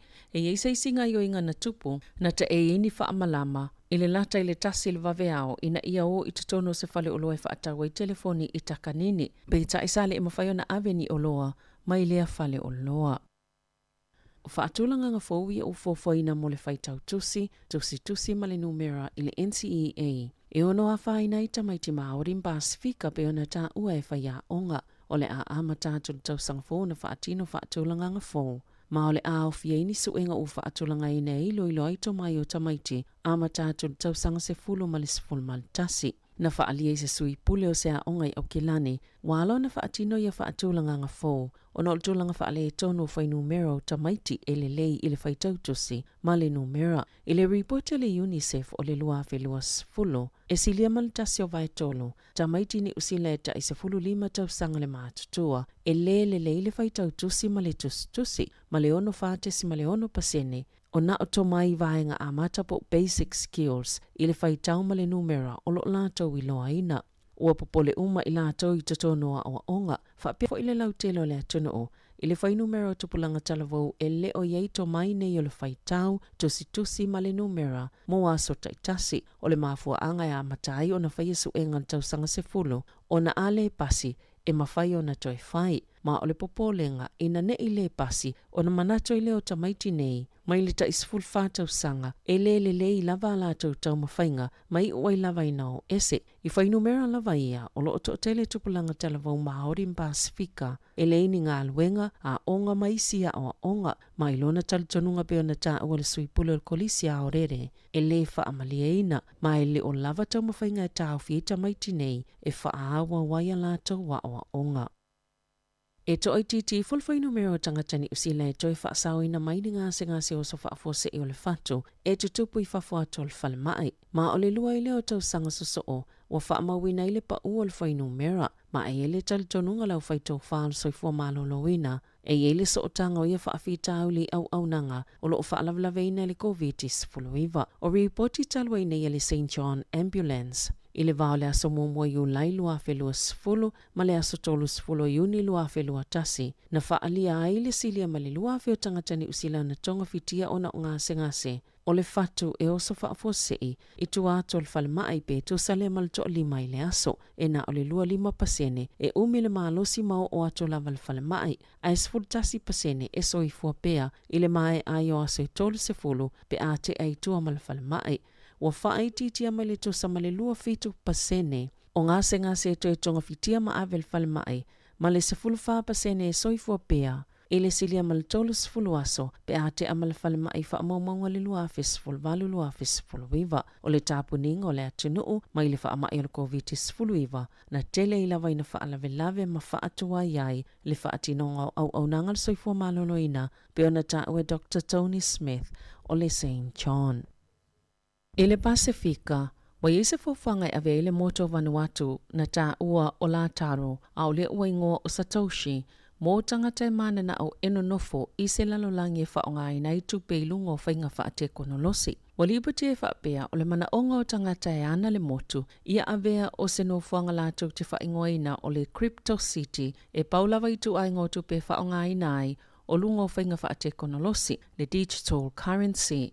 Na tā awal whaululungo ngā luenga Dennis Troyak, e valu se lau e kale te leo le ele, mai o atulu se fulu afe, leo whainga o tangata e mawhai ona no whai le motu. Ini whale e ese no whanga e whauta i tasi ai, o na whatoa avele atu u whaatasi i le no whanga ua fuafuaina, o lo wa ai i ele lua afe se lau, mai e mawhai ona whaatu ina ini whale ta i tasi mo a inga e ta i toa whaa, na tā ua e le o whaululu i aile fuafuanga. So se tasi lava e whaatau wina se tasi o a lātou non-fungible tokens le ua o lātou tā ua o citizenship NFYs o le aanga waaloa e avea masui ma mawhai ona o atu i le motu, mai whaapitoa le motu mō tangata e mana na o e ola i se o langa, e whaonga ina o ia i tu ainga o tupe, le crypto lifestyle. Ele o yeise no whanga whaapito whaapia mo yei tu aingo au nanga, mo tangata e talitonu lava lato le cryptocurrency, e tu sai masalato whaamatalanga, mana ta awe Troyak, e matua te ele lava whaamanianga e mawai, mo le atunu o Vanuatu, a matatu lava inga luenga. A whai e tupu maola, o lea inivesi ngā luenga te telepe o whale mai, a onga, maisi lava au nanga. Watu inato il pale mia o Vanuatu le ioenga e a matai le ati nae. Wa whaalia le whainga malo le atu Solomona, na alauna sainia se malilienga mo le puipuinga masaina, o na ele lava se malilienga whaapea. Na talanoa ina ma au se tālia, peita aina whaalia le bale mia manase songa vare. Sailua lava ele malo le tūlanga po se tau e o iei se taua, ma o le ale avea ma se vaenga o se whainga wha militeli i te tono le Pasifika. I le fono al bale mene le atu Solomona i le aso ana nafin whaalia i le bale mia, e le aise fuafuanga e iei se militeli a saina i te tono o le atu Solomona. Sa iei se asia singa Gerrit Campbell le whaatono le maftanga le White House Indo-Pacific i te tono honiara i le vaiaso talawai. Masa asia fo i le au malanga Amerika ma lo fitim Papua New Guinea ina yaso ina umai ale saini ngā lima le atu Solomona masaina. Na whaitio ina le itua ngai al bale mene le whaalilo lilo tu ungo le malilienga na sainia. Sa whapea fu ina whaali manatu i New Zealand ma isi malo isi sifo i o la tau watunga lunga e whapea o le malilienga le nei o se awala ma se whaitatoa lea o se militelia saina e o fia tuai i le Pasifika. Wana nafin whaalia i Campbell wa i se fuafanga President Joe Biden o le United States e whaanatinati eni wheilo inga whaavao malo ma tunu o le Pasifika. Tala fawia ma le si ufongo le laumua mo le nei vaenga o le awa uli.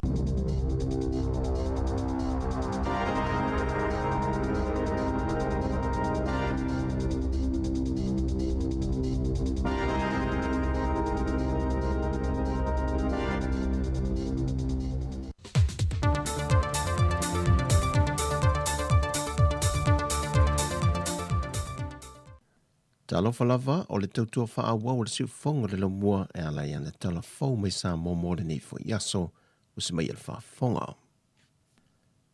E fitu vaenga polo ingo wavao le wha mai ua whaia i eise swinga ai o le atu mau pele la sanga lona lua po o le vaenga lan moli o wavao mo le atunu. O ia whaai unga na pasia le kapeneta mai a mata wha maluina e le itu lai se fulma le lua le po le aso lua a malama le aso lulu. Wha mauni mai le fionga le tamai taipane mila ne saunua ngā whalawe tele. O le ato ea e atuaia o ngā whanau li investea o Samoa e pe o na whaatu langa ina le amatango le nei masina. Ai moa o ngā amata o a onga tūlanga lua makolisi wa iele fuafanga e amata te tala le masina le nei. Ai watu inatu le vaianga maoti o a onga ina ia whaata oto mai ei fuafanga mo le toi fo ia toi o whanau i te tonu o potua onga le masina le nei o me. Ai mo le au fai pisinisi o le ato e te tala lato pisinisi mai le ono le tai au e o atu i le se fulu le po. Ai a mata vavau le itu lai se fulu ma le tasi le po se i o atu i le ono le tai au le isiaso. E iei pisinisi manisi o onanga e te tala mai le se fulu ma le luo le aso sa se i o atu i le se fulu le po. O le teu ngō polo inga fau atu ina mai le fionga le tamaitai pāle mia. O le asa o loto e le au whae o tangata e whaata siatu i whaapot putonga i tu tonu mawhafo. Ai e tausia pēr le tutu ma le nofo vāvā ma ia whaata ua le whai o tali whafonga ma le whaalia pēr o pe patui. O vaenga le polo inga ua te tala i nei whai te toa mosa o se Samoa i atunu i whafo. E toe malanga mai ai Samoa mo so se mafua anga. Ai ia muli ta ia pēr ia ia inga whaare soifua maloloina. Morso o se tangata e malanga mai le atunu. Pei tai o tangata whai ngā luenga ngā lului kon karate whaavau malo e malanga mai Samoa. E te tau fo no lātou tangia ia inga whaare soifua maloloina. Watu i nātu e Samoa e te tau no lātou ia. Ato ai la mal te tala ino tua o i whaavau malo le atunu i so se tasi. I le vai tau au kuso ma se tema o le tau sanga nei. O tu unga mo whai ngā malanga uma wa lele o le atau nu mai le atunu. O le a whaanofo e seo no i lanto e tau nu mai e whaamau nia i eri siama mo le fitu aso. ai o isi vaenga umo le pasese o le awha amatue anga I ainga e whaanofo e se ai. O le vai aso newa tau nuu mai le isi uta whao popo tele mai le so swane le malo Amerika e una ia ai tui pui pui mo le saonga le mua le tātou atu nuu le fasa fulma le 5 afe ono sa lau tolu se fulu ia tui le vai la au o le faisa. O se tasi leo o nanga le malo Amerika so swane atu nuu le lolangi le wo atu ai le au whai o tui wo lātou tuftufaina wha me alofa e le tasi tesi ma le 2 biliona e fisosoane ia tunu e se lau se fulma le 5 o atunu ia na awala tue le fisosoane mai le os 8. Wa 5 se fulma le 2 miliona ta la le tupe wa faa luina le malo Australia mo tui pui pui mo le se fulma le 2 atunu o le Pasifika e au fiai ma Samoa. O lo tuli mata i e fisosoane le malo Amerika e alai tui pui pui atunu e maua lalo lo rato faitau a fai ma atunu e feololo mai vai lo lato ta mau ainga. O le so ani mutu a whaaftai e le fionga te tai o le atunu, le fionga fia mena omi mata afa. O le afa so ani tele le wha awa wino le tuilo na lua mo whanau, mai le 5 tausanga le sifurmalitasi tausanga le maatutua. E le iai seisi reporte fau e se mai wha maubonga le soifua malolo ina ngata mai le aso tofi le vai ason te nei. Ai wo atu le iwa sifuma le 2.1% e lantou le sifuma le 5 malunga atu le maatutua, wa mai au latou tuilo na lua. Ai mai le vai tausanga le sifuma le 2 le sifuma le 5 tausanga le maatutua, wa atu le 5 tesi ma le 5%, wa mai au latou tui pui puilo na lua. Ai mo le whana witi le 5 tausanga le sifuma le tasi tausanga le maatutua, wa atu le 5 sifuma le 5 tesi ma le 5%, wa mai au latou tuilo na lua. Ai mo I latou wanga vaa le tuilo na tolo le posta, wa vitu se furu afe fa se lau tolu se furu maliva, e latou wa mai a whaatino ina.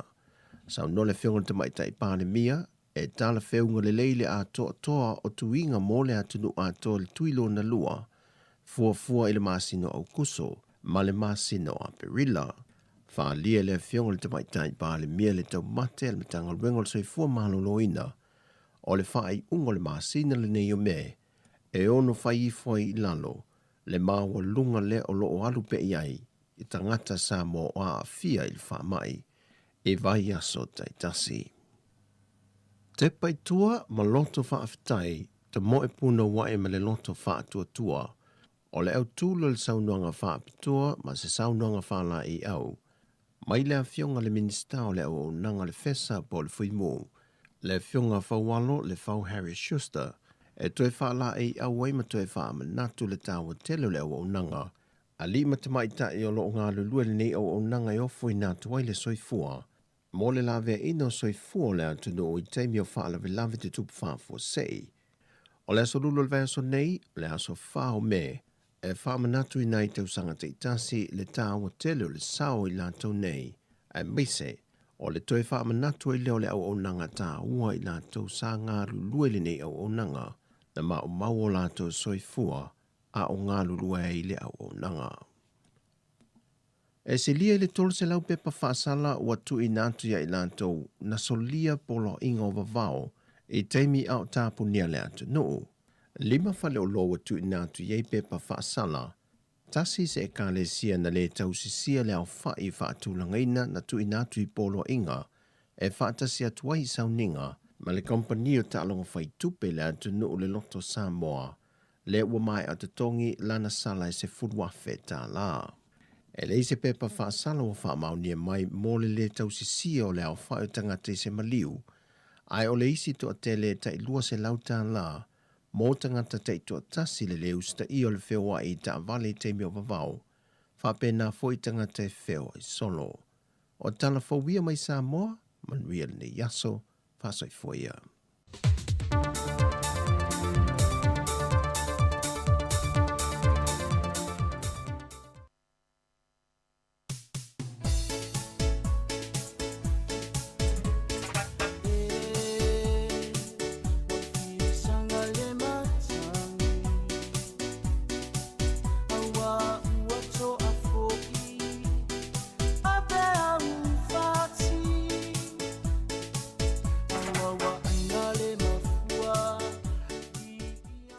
Whamalulua tual tatou whawhiwhianga nā ia ona lea I tatou whasisilanga lea e whia awinatu mua mua.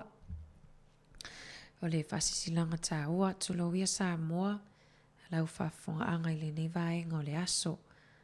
Ai o le nei whasalaunga e mo le whanau a la sela ma siti.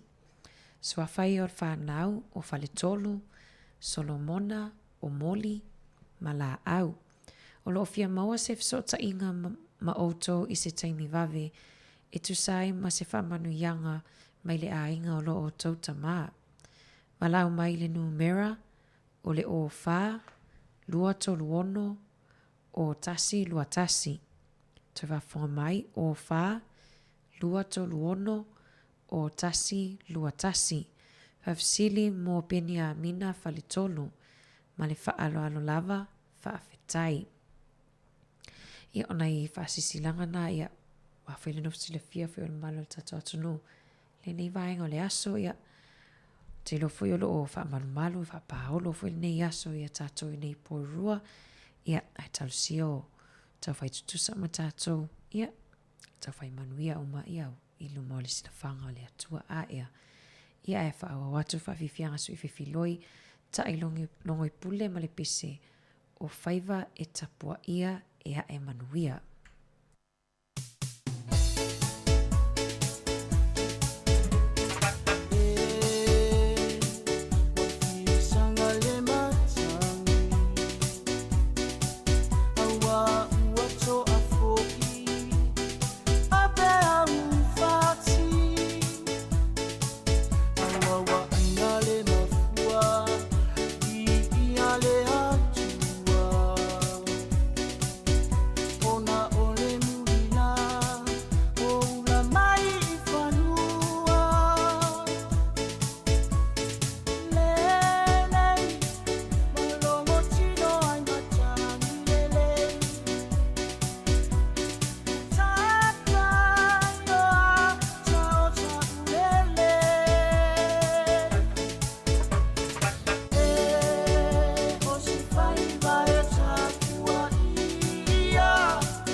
Ia ole whawhiwhianga ia matangofie ia mai a Felice Mikaeli ia malpese ulu fia lo a au. Ia toi whamalo atu foi i le nei foi vaenga o le tato porkalame i tautua maasani lava a le sifonga lau mua. Ia le ana whawaina mai i le tasihiva i walua. Ia le apeon tau whafonga foi las wharaile. Ia le ana folasia atu. Ia i le taitaifono foi. O le bora le tio ia whapefon sau no atu foi le awhionga le lipule. Ia o yuni le ato he le tolus full tau sanga. Ia po le aswhanau o le tato tautua sifonga lau mua. Ia le ana whawaina mai le tasihiva i walua. Ia malana manu lau ti po lan tō whamamau foi. Ina ia lapata ia au ina. Nga te leo long puia li foi whawhiawhia le tunu. Long puia li foi ia i meo lo tutupu le neila langi pe nea tunu tato te au mawai. Ia ni fi au foi mwhaiona moli atu. Ia ai whatawaina lava leo le tato ngangana Samoa. Ia nga te leo tato whainga alotu i tai au. Mesil tato lava ia o lai fo i nea tunu. Ia. Ai mana i le tala le mana i atonu fo i au ngā fo i a tatou. Ia ina i tatou alum whanau. Lea e vai atu fo i nisi reporti. O nisi o aunga o le COVID po nisi o aunga o le Omicron. E mwhaiona maua i nei whanau o le whasuati se tu lou. O na matua te le au aunga i e tatu te iai o le tale. Ia o le isu voi lea e tafe le isu se tu lou. Tinga le ulu. Ia e pe sea lava whelea whasuati se sia. E le tina kala estete le ana ripotia o sian whanau to o lua matutua. Le ana whai atu ia so enga po test ia lai positive. Le alana so ona whai lava ma le test o le tamititi iwa tausanga. Ai le ai mani aunga. Ai whai atu la le test o po le so enga fo le tamititi le iwa tausanga. Ala e sau le test e lua laina ia e positive. Ai o lana tala alua ai le afiafi. Ai te wa test atu o positive mai. Ai wa amata ona whasuati si tu lou. Avelo le whale mai, whatop le whale mai. Tā ua i o le whataua mai tina lea lo vilina o le healthline. Ia po o lo vilina o lau fua mai. Ia po le ave sao fo i o alum whanau whale mai pe whape ua maua ia unga ia. Wha mai i tutono le lua aso. I tutono luas fulfai tu la fa ase fulu tasi le ona whasuati ia siantama le iwa tausanga. Ia na umatua le aso mua ai o le aso lona lua pe ia le ise mea na tupu ai wo toe fo i lava i le malosi atoa. Au lantala la le e mai e mana ia fo i atonu fo i awa ia inisi o whanau e te i lava ua tinga almanava ia wa whasuati whapea po se mea na tamawhaine tamaiti. Ai le ai o le whamanu mai, o whamanatu mai, o le isi fo ia aunga lea i mawhaiona maua i alum whanau. Ia e loa ai ua whamaunia le Omicron, ia po le isi fo i fōlinga wa ai or COVID. Ia. Ia o te ilona i talana e atonu lava i aunga i a tātou. Ia e aunga fo i a mātou. Ia ai alofa atu por kalame te rai titi lava le afo le tulai sfuru lua. Tā le tulai tasi whaamuta le tautua longa le ala leo. Ai whaawawa toi whaafifianga su i fifiloi. Ia se ia pā ia lava le tulai lua. Vivi inga o le afio anga o nusuatia mai a fia lawia tupa i fiso. E fio makua whekalai kui limu malau I whaka kea plau kele kai hak. Wapea leu soli. Lo maru ia pupai ma le ngoa ka pau le whanga. Iso tia lo nupele. Siba mai.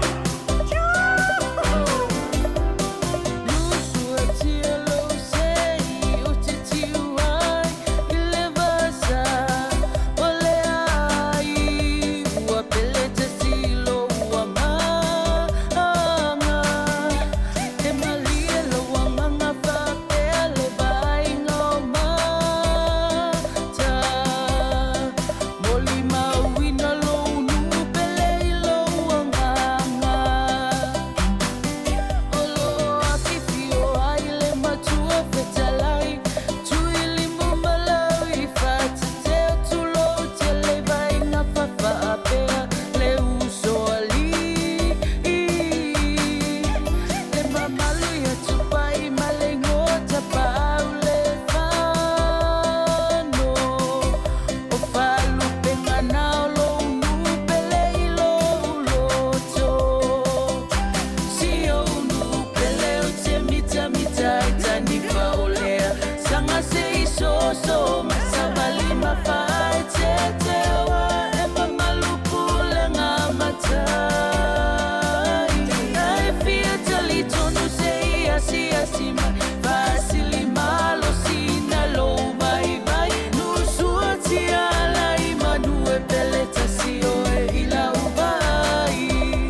te fefe o le tanifa e tele ia e fai te tende e malebe a sua mai o le ta ai o le tanifa wa mata o na feai o le tanifa le nei o le asanga na usua tia o le motu sanga e fai mala banga i le avai folama ale atu safata oye we te fefe o le tanifa e tele ia e fai te tende e malebe a sua mai o le ta ai o le tanifa wa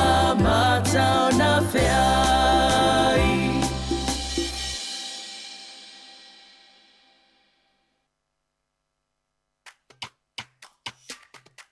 Sui la fa lo il vai po la malo ma la musica fa neon po come che io le topian wa pa o sui la fa lo il vai po la malo ma la musica fa neon po come che io le topian wa pa o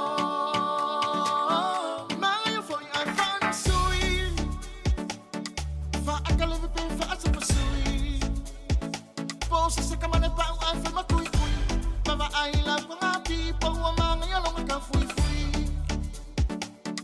Ko fui e te a e fusili mai Pole ana ku kale sa fai O ki kau ki ngoa ku ki le kai kai One ngako a e a maka one umanga wa fui mai ai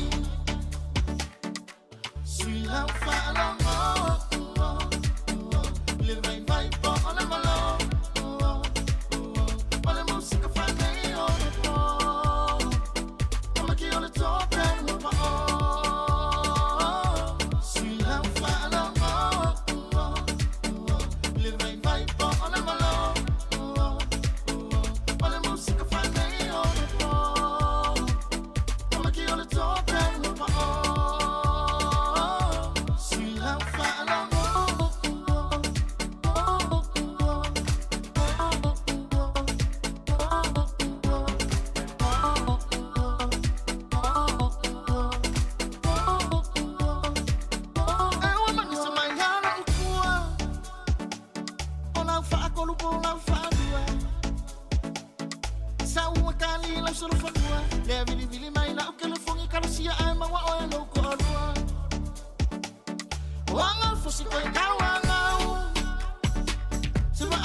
Alo, ia o le whawhiwhianga mai le toa band, ia ma le tamana o pene huro nei pisi atuai.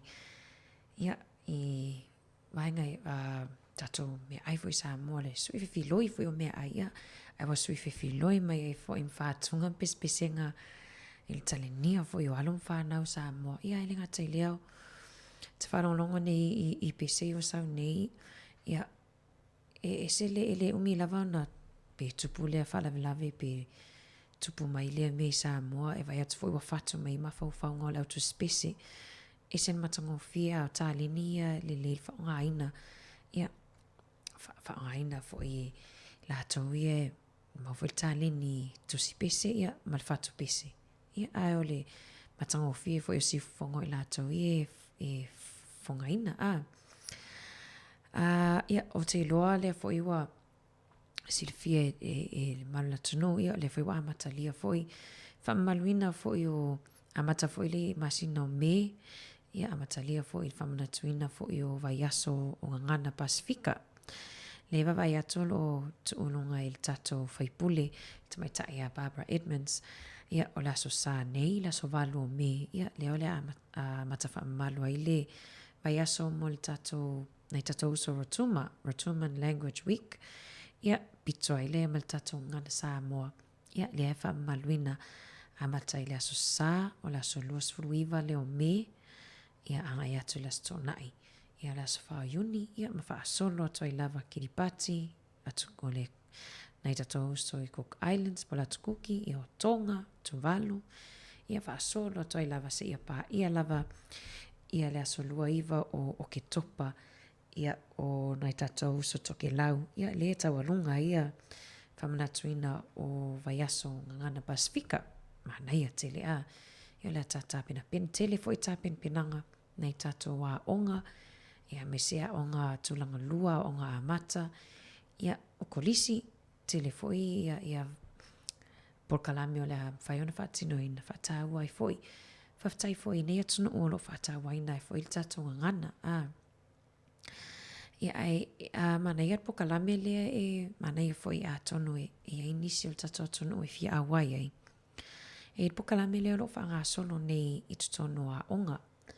Mona i tato mātua,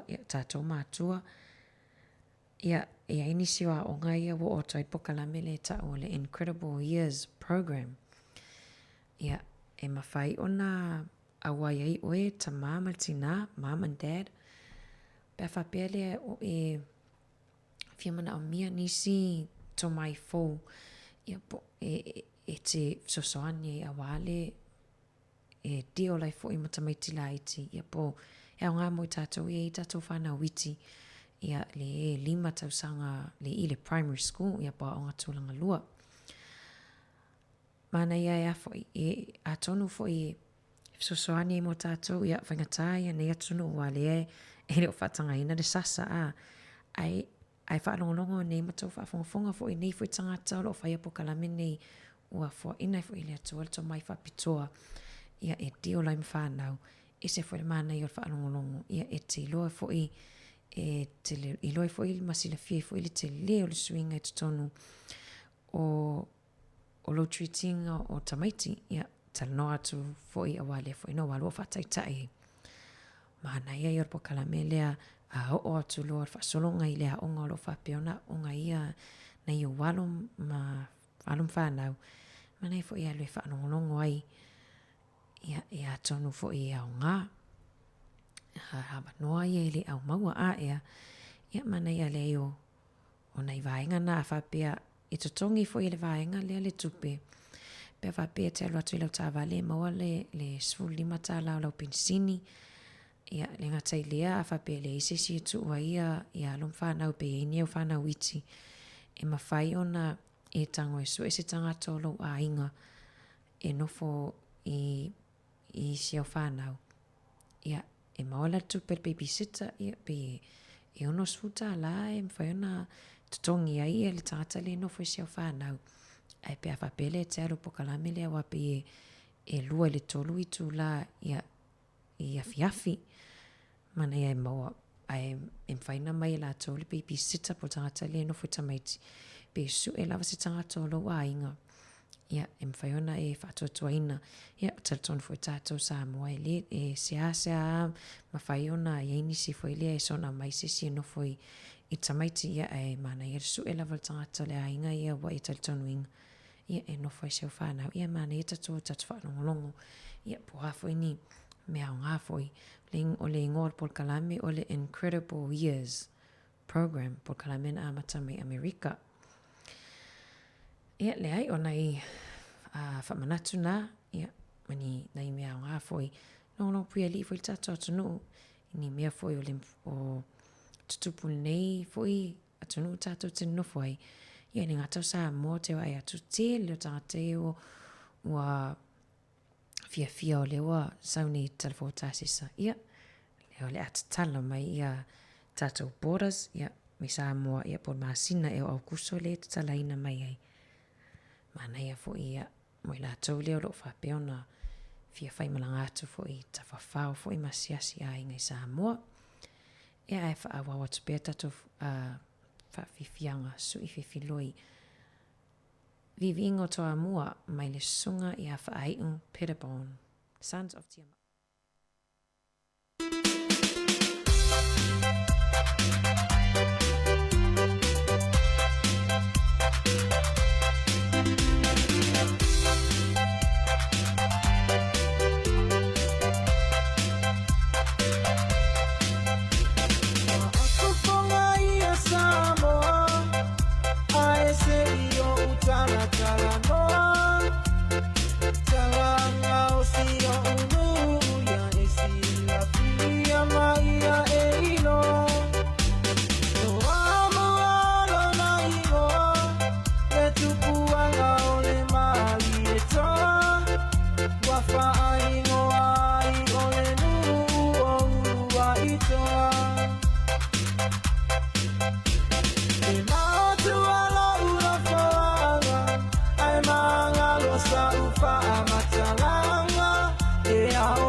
Ia ona leo atu e 8 minute ia whamuta tatou tautua lunga tatou ala leo. Ia e mole toi fo il whaftai. Nei tatou tamama tina matutua leo lo whapeona mafuta mai lunga tatou la leo tasi ono te simal tasi whamo. Ia whaftai le mafuta mai por kalame ale si fonga lau mua mai lava tai ona le la. Ia se ipa ia mai fo il nei tu la ia whamangalo fo il tautua. Bewa ia isi tala ua sasi lau whaafonga anga. Ia e manu ia tele lava ia tutem whai watutoyo le nei aso. Manu ia foi manuenga o le awhianga ia inisio la tunu o le awhia na nei. Ia o tātou lungo Facebook ma le YouTube. Ia mafuta mai pia awinatu whaafifianga sui whiwhiloi. Pea mai eltoe awinatu tātou talafou i le tula e tasi. Ia ona whaafonga mai la ia o le awinatu i foi ia whaafifianga sui whiwhiloi se ia pa ia le tula i lua.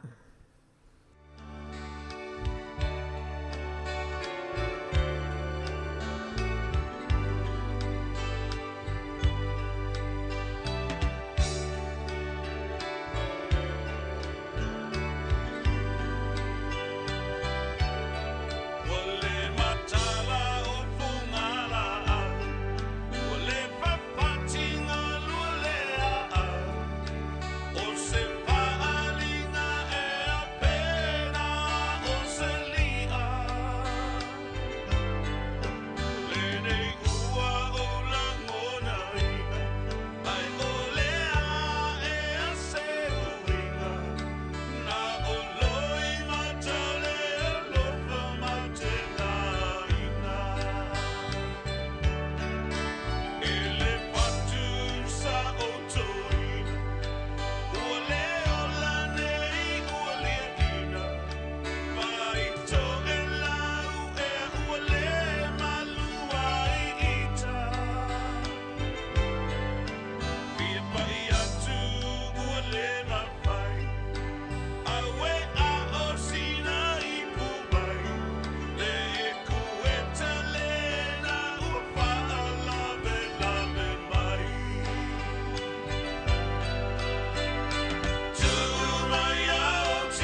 maiti o ua tato whanu mai, ua mawhai o na peso o tai ai.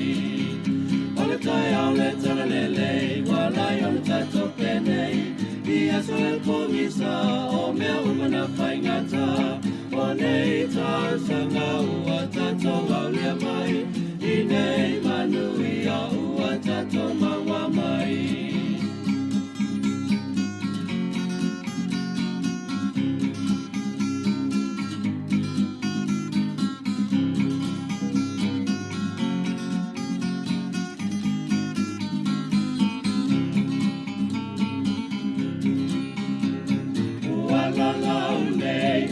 Whanga I pāu, uai loa ai e a tato whana, e sa I lima lona I matua, e ai le si whawhanga o le lau mua.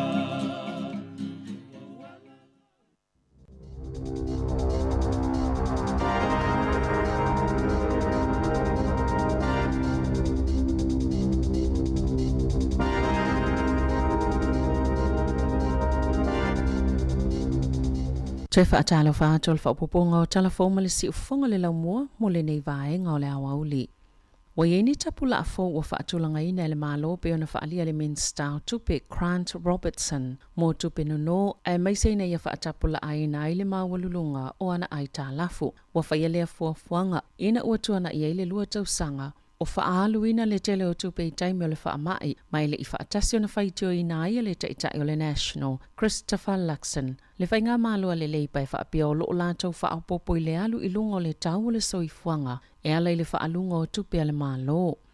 Na whaalia le minsta o tupe le taia o na li lantu la fona fau au lumana I le paketi I se taimi o le nei masina. Whaatuma wina I tutono le oanga I le lua pasene tupe tutoe mai tupe whaalu o le au te lenga o lona tamau ainga po le GDP. Mani tapula a fau o tupe nono. Na sauno Robertson o le whai o le tapula au tupe nono po ai tā lafu e whaamauti no ai le whaatumau pea o ni usila o se tasi o whainga malo e pito maua la lalo ai tā lafu I le lalangi o le aso sifulu I vau me e tau lau ina I le paketi po le tala whaatatau au tō le tupe ma e ele talu tonunga. E ono piliona tala se tupe whaapopo mo le taimi e tasi e whaanganga mo le pol kalame le soifua maloloina ma le suwinga o le tau I le lalolangi.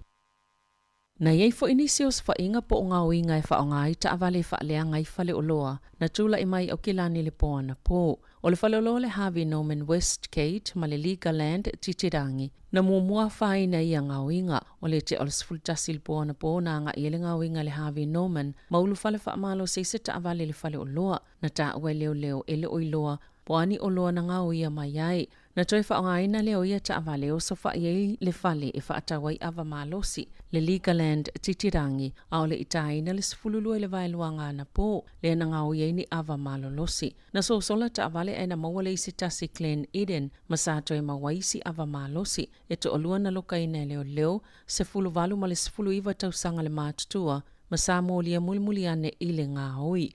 E eisa isinga I o inga na tupu na ta e ini whaamalama I le lata I le tasi le vaveao ina ia o I tutono se whale o loa e whaatawa I telefoni I takanini. Pe ta isale e mawhaio na aveni o loa mai lea whale o loa.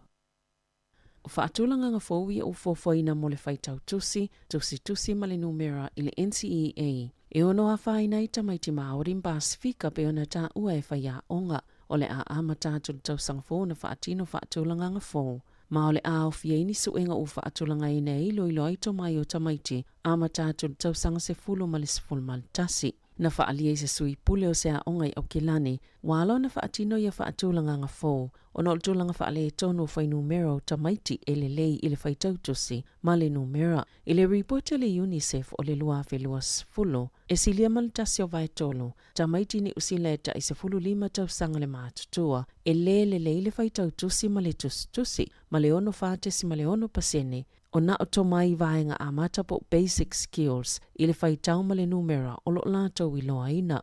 Ua popole uma I lātou I tatonoa o onga, whapia fo I le lautelo le atuno o, I le whai numera tupulanga talavou e le o iei tomai nei o le whaitau, tusi ma le numera, mo aso taitasi, o le mafua anga a matai o na whai esu enga tausanga se fulu, o na ale pasi, e mawhai o na toi whai. ma o le popolenga ina ne i le pasi o na manato i leo tamaiti nei, mai le ta isful whātau sanga, e le i lava lātou tau mawhainga, mai oi lava inao ese, i whainumera lava ia, o lo to tele tupulanga talavau Maori Pasifika, e le ini ngā luenga a onga maisia o onga, mai lona talitonunga peo na ta ua le suipule o kolisi a orere, e le wha amalieina, mai le o lava tau mawhainga e tau fieta maiti nei, e wha awa waia lātou wa o onga.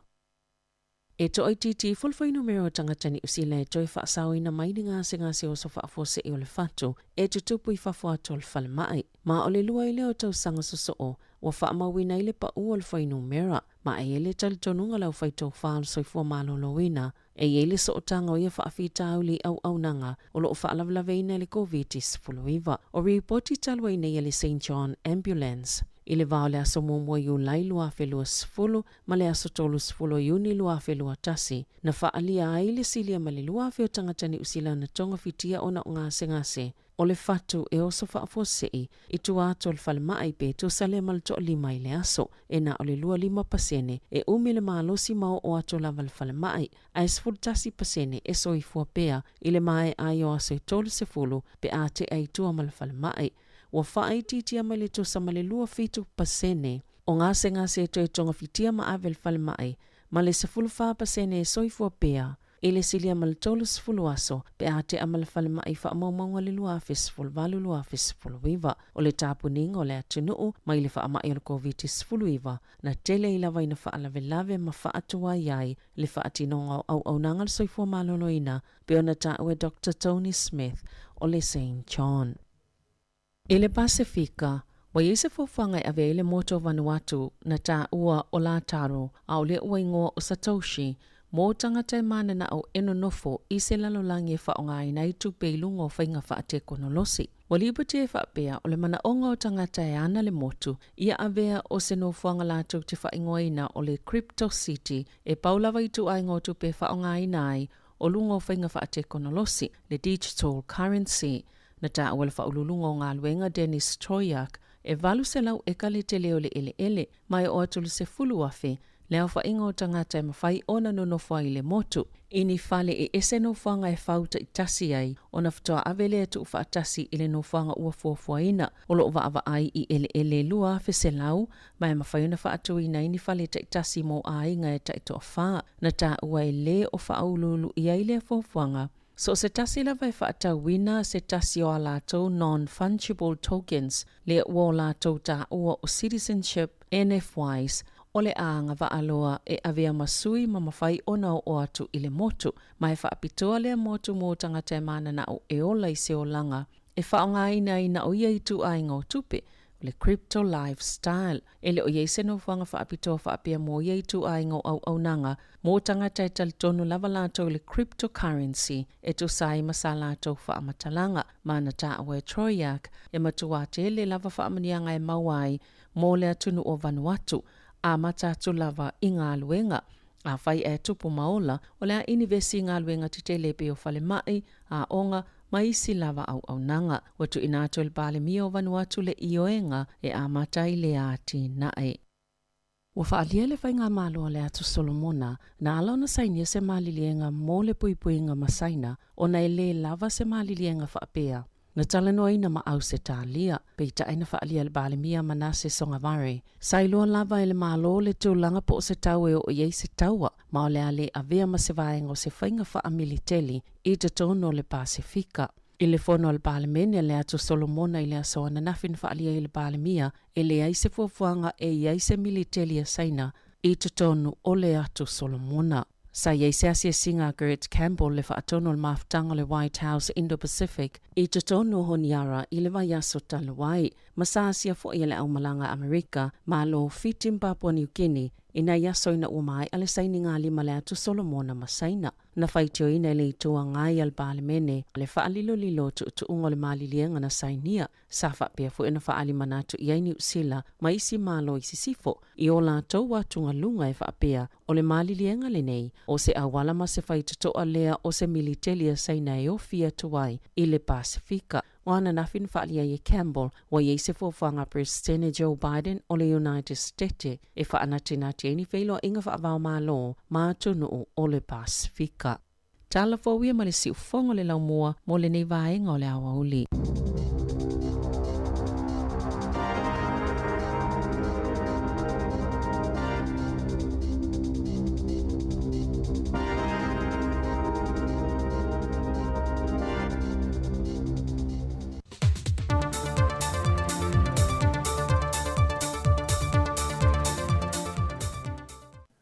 Talofa lava o le tautua whaaua o le siufonga le laumua e ala ia na talafou mai Samoa mo le nei fo yaso o se mai al whaafonga. E fitu vaenga polo ingo wavao le wha mai ua whai e eise swinga ai o le atu mau pele la sanga lona lua po o le vaenga lan moli o wavao mo le atunu. O ia whaai unga na pasia le kapeneta mai a mata wha maluina e le itu lai se fulma le lua le po le aso lua a malama le aso lulu. Wha mauni mai le fionga le tamai taipane mila ne saunua ngā whala wai tele. O le ato ea e atuaia o ngā whanau le investea o Samoa e pe o na whaatu langa ina le amatango le nei masina.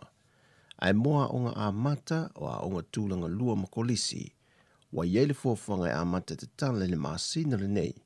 Ai watu inatu le vaianga maoti o a onga ina ia whaata otu mai ei fuafanga mo le toi foia toi o whanau i te tonu o potua onga le masina le nei o me. Ai mo le au fai pisinisi o le atoe te tala la to pisinisi mai le ono le tai au e o atu i le se fulu le po. Ai a mata vavau le itu lai se fulu ma le tasi le po se i o atu i le ono le tai au le isiaso. E iei pisinisi manisi o onanga e te tala mai le se fulu ma le luo le aso sa se i o atu i le se fulu le po. O le teu ngō polo inga fau atu ina mai le fionga te mai taipa le mia. O le asa o loto e le au whae o tangata e whaata siatu i whaapot putonga i tu tonu mawhafo. Ai e tausia pea le tutu ma le nofo vāvā ma ia whaata ua le whai o tali whafonga ma le whaalia pea o pe patui. O vaenga le polo inga wa te tala i nei whai te toa mosa o se Samoa i atunu i whafo. E toe malanga mai ai Samoa mo so se mafua anga. Ai ia muli ta ia pea ia ia inga wha le soifua maloloina. Morso o se tangata e malanga mai le atunu. Pei tai o tangata whai ngā luenga ngā lului kon karate wha wau malo e malanga mai Samoa. E te tau fo no lātou tangia ia inga wha le soifua maloloina. Watu i nātu e Samoa e te tau no lātou ia. Ato ai la mal te tala ino tua o i wha wau malo le atunu i so se tasi. I le vai tau au kuso ma se tema o le tau sanga nei. O tu unga mo whai ngā malanga uma wa lele o le a taunu mai le atunu. O le a whaanofo e seo no i lanto e taunu mai e wha mao nia i eri siama mo le fitu aso. Ai o isi vaenga umo le pasese o le a whaamatu e anga i ainga e whaanofo e se ai. O le vai aso newa taunu mai le isi uta whao popo tele mai le so swane le malo Amerika e una i ai tui pui mo le saonga le mua le tātou atunu. Le fast fulma lima afe ono sa lau tolu se fulu, ia tui le vaila au o le faisa. O se tasi leo o nanga le malo Amerika vsoswani atunu o le lolangi, le wo atu ai le au fai o tui wo latu tufai na faa me alofa, e le tasi tesi ma le 2 biliona, e vsoswani atunu e se lau se fulma le lima, o atunu ia na awala tuele vsoswani mai le asa 8. Wa lima se fulma le 2 miliona ta la le tupe wa faa luina le malo Australia. Mo tui pui mo le se fulma le 2 atunu o le Pasifika. E au fiai ma Samoa. O lo tuli mata EF so swanya le malo Amerika e alai tui pui. Atunu e mawa lalo lo rato fai tau a fai. Ma atunu e feo lolo mai vai lo rato ta mau a inga. O le so swanya mutua whaaftai e le fionga te tai o le atunu. Le fionga fia mena omi mata afa. O le awhisoa soa ni tele le wha awa wino le tuilo na lua mo whanau, mai le 5 tausanga le sifurmalitasi tausanga le mātutua. E le iai seisi report te fau e se mai wha maubonga le soifua malolo ina ngata mai le aso tofi le vai ason te nei. Ai wo atu le iwa sifurmalilua tesi ma le 1%, e lantou le sifurmalivalu tausanga malunga atu le mātutua, wa mai au lato tuilo na lua. Ai mai le vai tausanga o le se fulu ma le lua le se fulu ma le fitu tausanga le mātutua, wa atu i le valu se fulu ma le ono tesi ma le valu pasene, wa mai o lato tui pui pui lo na lua.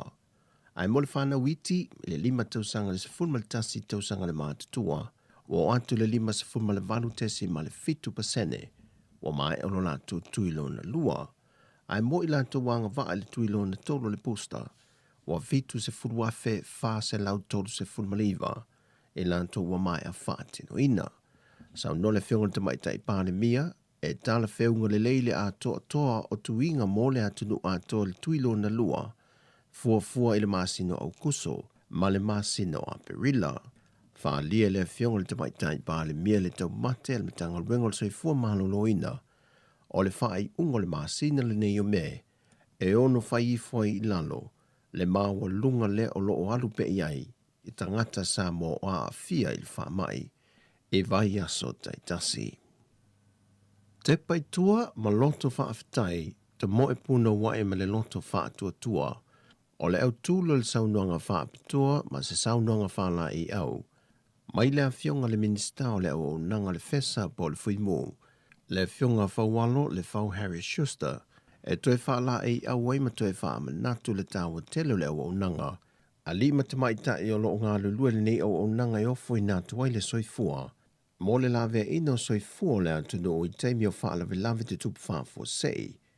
O le aso lulu le vaso nei, le aso whao me, e whaamanatu i nai tau sanga te itasi le tāwa telo le sao i lātou nei, e meise, o le toi whaamanatu i leo le au nanga tā ua i lātou sā ngā lulua le nei au nanga, na mau mau o lātou soifua, a o ngā lulua e le au nanga. E se lia le tolu se lau pepa whaasala ua tu i nātu ia i lātou na solia polo inga o vavao i teimi au tāpu nia le atu nuu. 5 whale o loa tu i nātu ia i pepa whaasala, tasi se e kālesia na le tausisia le au whai whaatulangaina na tu i nātu i polo inga e whaatasi atuai sauninga ma le kompani o tālonga whai tupe le atu nuu le loto Samoa, le ua mai a te tongi lana sala e se furuafe tā la. E le se pepa whaasala o whaamaunia mai mōle le tausisia o le au whai o tangata i se maliu, ai o le isi to a tele ta i lua se lau tā la, mō tangata te i to a tasi le leu sta i o le whewa i ta vale te mio vavau, whapena fo i tangata e whewa i solo. O tala fawia mai Samoa, manuia le ne yaso, whasai fwea. Thank you.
na tua fo'i i le loto le au au nanga e se le whaingata. I lau whetala inga whau mui o oe la pau le matai toea ina. Le whale ta awa le ua lau i loa ai sa tawa ia Samoa. A inga malo si wha malo tau malo whai o le whaiwa. Tatunu mafono le aina wala ui loa ia Samoa.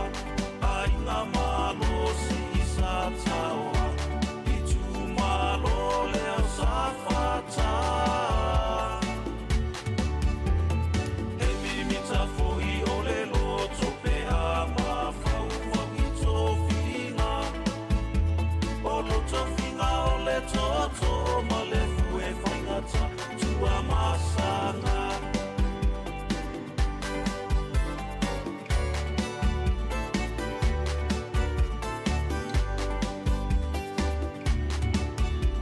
O nai mawhau whaungana e momoli atu i le loto fia fia.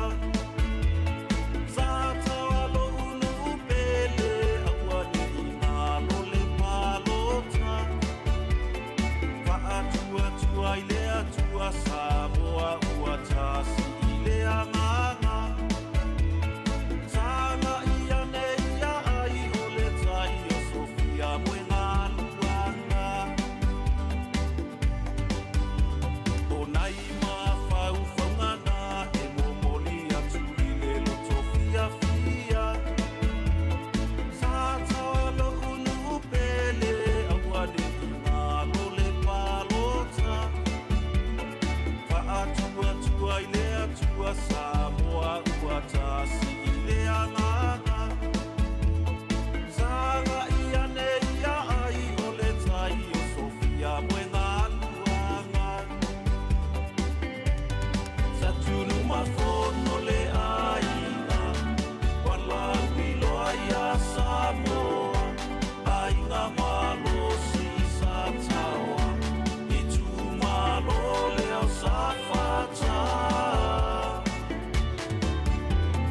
E mimita fo'i o le loto pe a mawhau wau i tō whina. O loto whina o le toto ma le fue whaingata tua masana. Sa tunu mafono le aina wala ui loa ia Samoa. Ainga malo si sa tawa i tu malo leo sa whata. E mimita fo'i o le loto pe a mawhau wau i tō whina. O loto whina o le toto ma le fue whaingata tua masana.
Outside.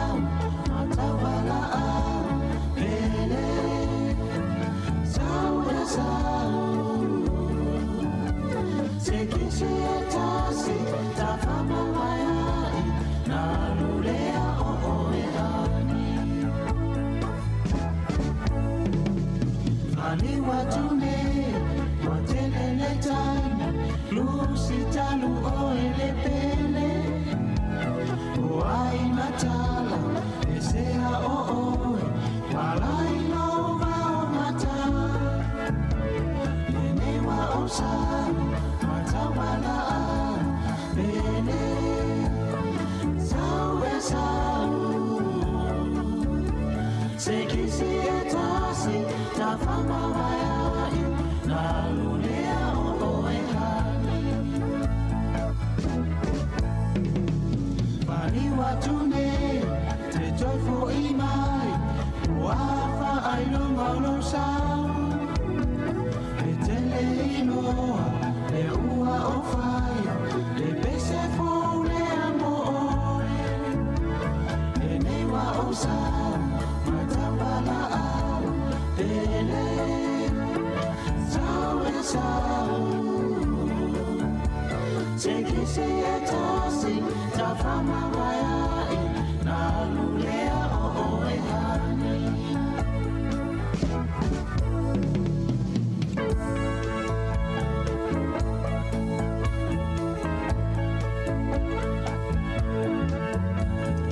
Newa au sau, matawala au, pele, sau e sau. Se kisi e tasi, ta whama mai ai, nā lulea o e hani. Se kisi e tasi, ta whama mai ai, nā lulea o e hani. Se kisi e tasi, ta whama mai ai, nā lulea o e hani.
Sao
Fire, more, upa, uptight, Italian, ooh, oh my. You find a mine a lot, then they'll find my tongue up to sell me either.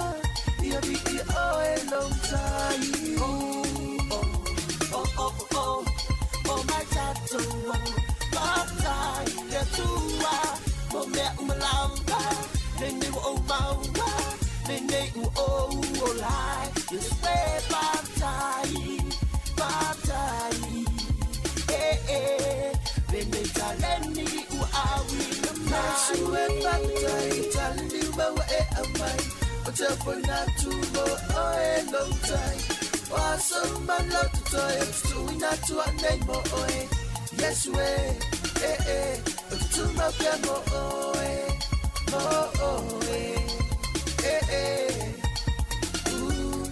to my family.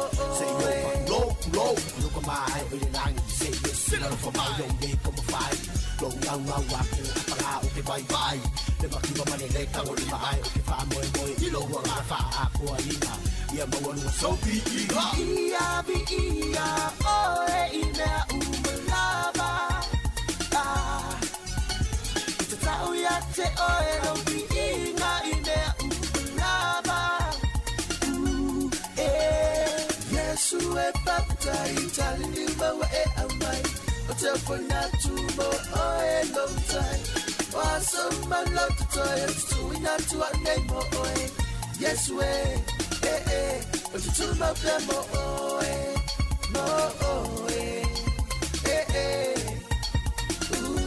but you to my family. Yes, you are baptized, telling you about where am I?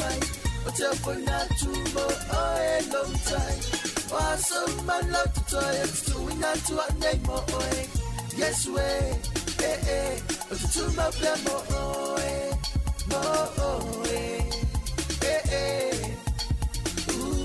but you to my family.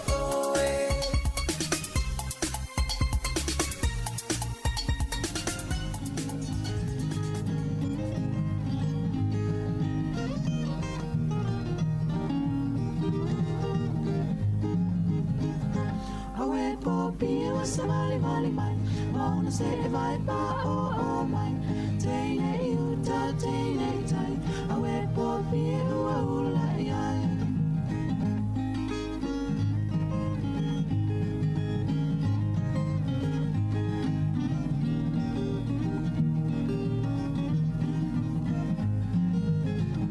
Never a car seen inside my own.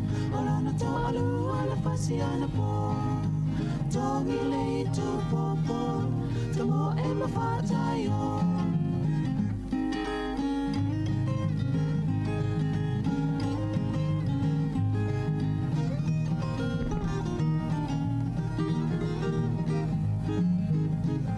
Tilingi awa ete fia sili, uta ua mana faya leli. Ta ilua mai, ta ilua lima, tofuta ua male la faya.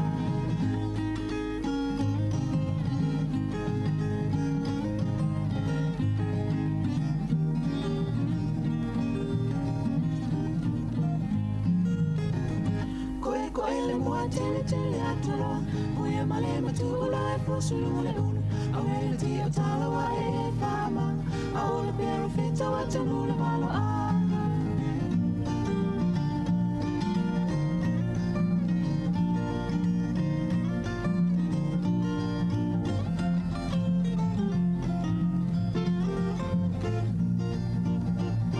Awe popi wa samali vale mai, mauna se e vai pa o mai. Tane you ta tane tai, awe popi wa ulaya.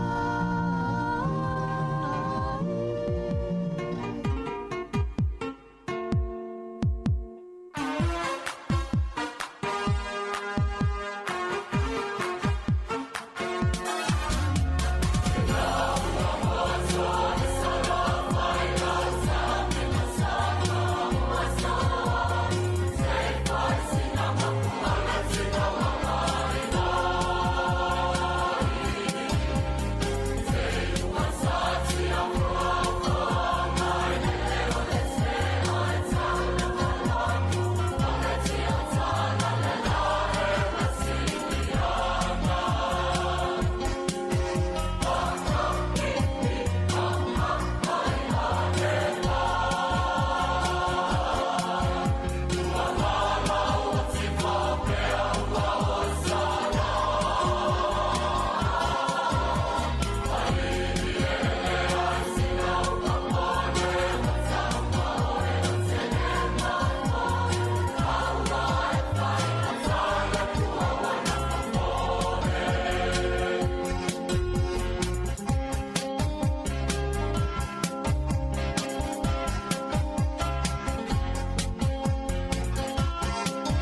solo pe a via ona sa oloto me a si tu fi popo e vanu a se lolo na ona e sa vali vali solo e la mua leo sa moa i si sifo e tupu ale vine ula io e malo e ona e whawhiwhia sui whiwhi noina e ona la fo i tau au i nātu fo i ona o lo whaia fo i ninga nuinga whaalelea fo ia i te tato o fisa i porua nei ia whamalo ato te iloa ia o lata fo i taimi wha umai wha mai e fo i tato tautua ia i lunga o tato YouTube ma tato Facebook ia tato i e mafuta mai lunga le tato app ia wha awau mai pēr lau mafuta ma lau whaafonga mai au i nātu pēr whaawhiwhianga sui whiwhi loi ia whawhiwhia i oe ia o fo i la whiawhia nā nei ma whai ontoi ma wale amano e toi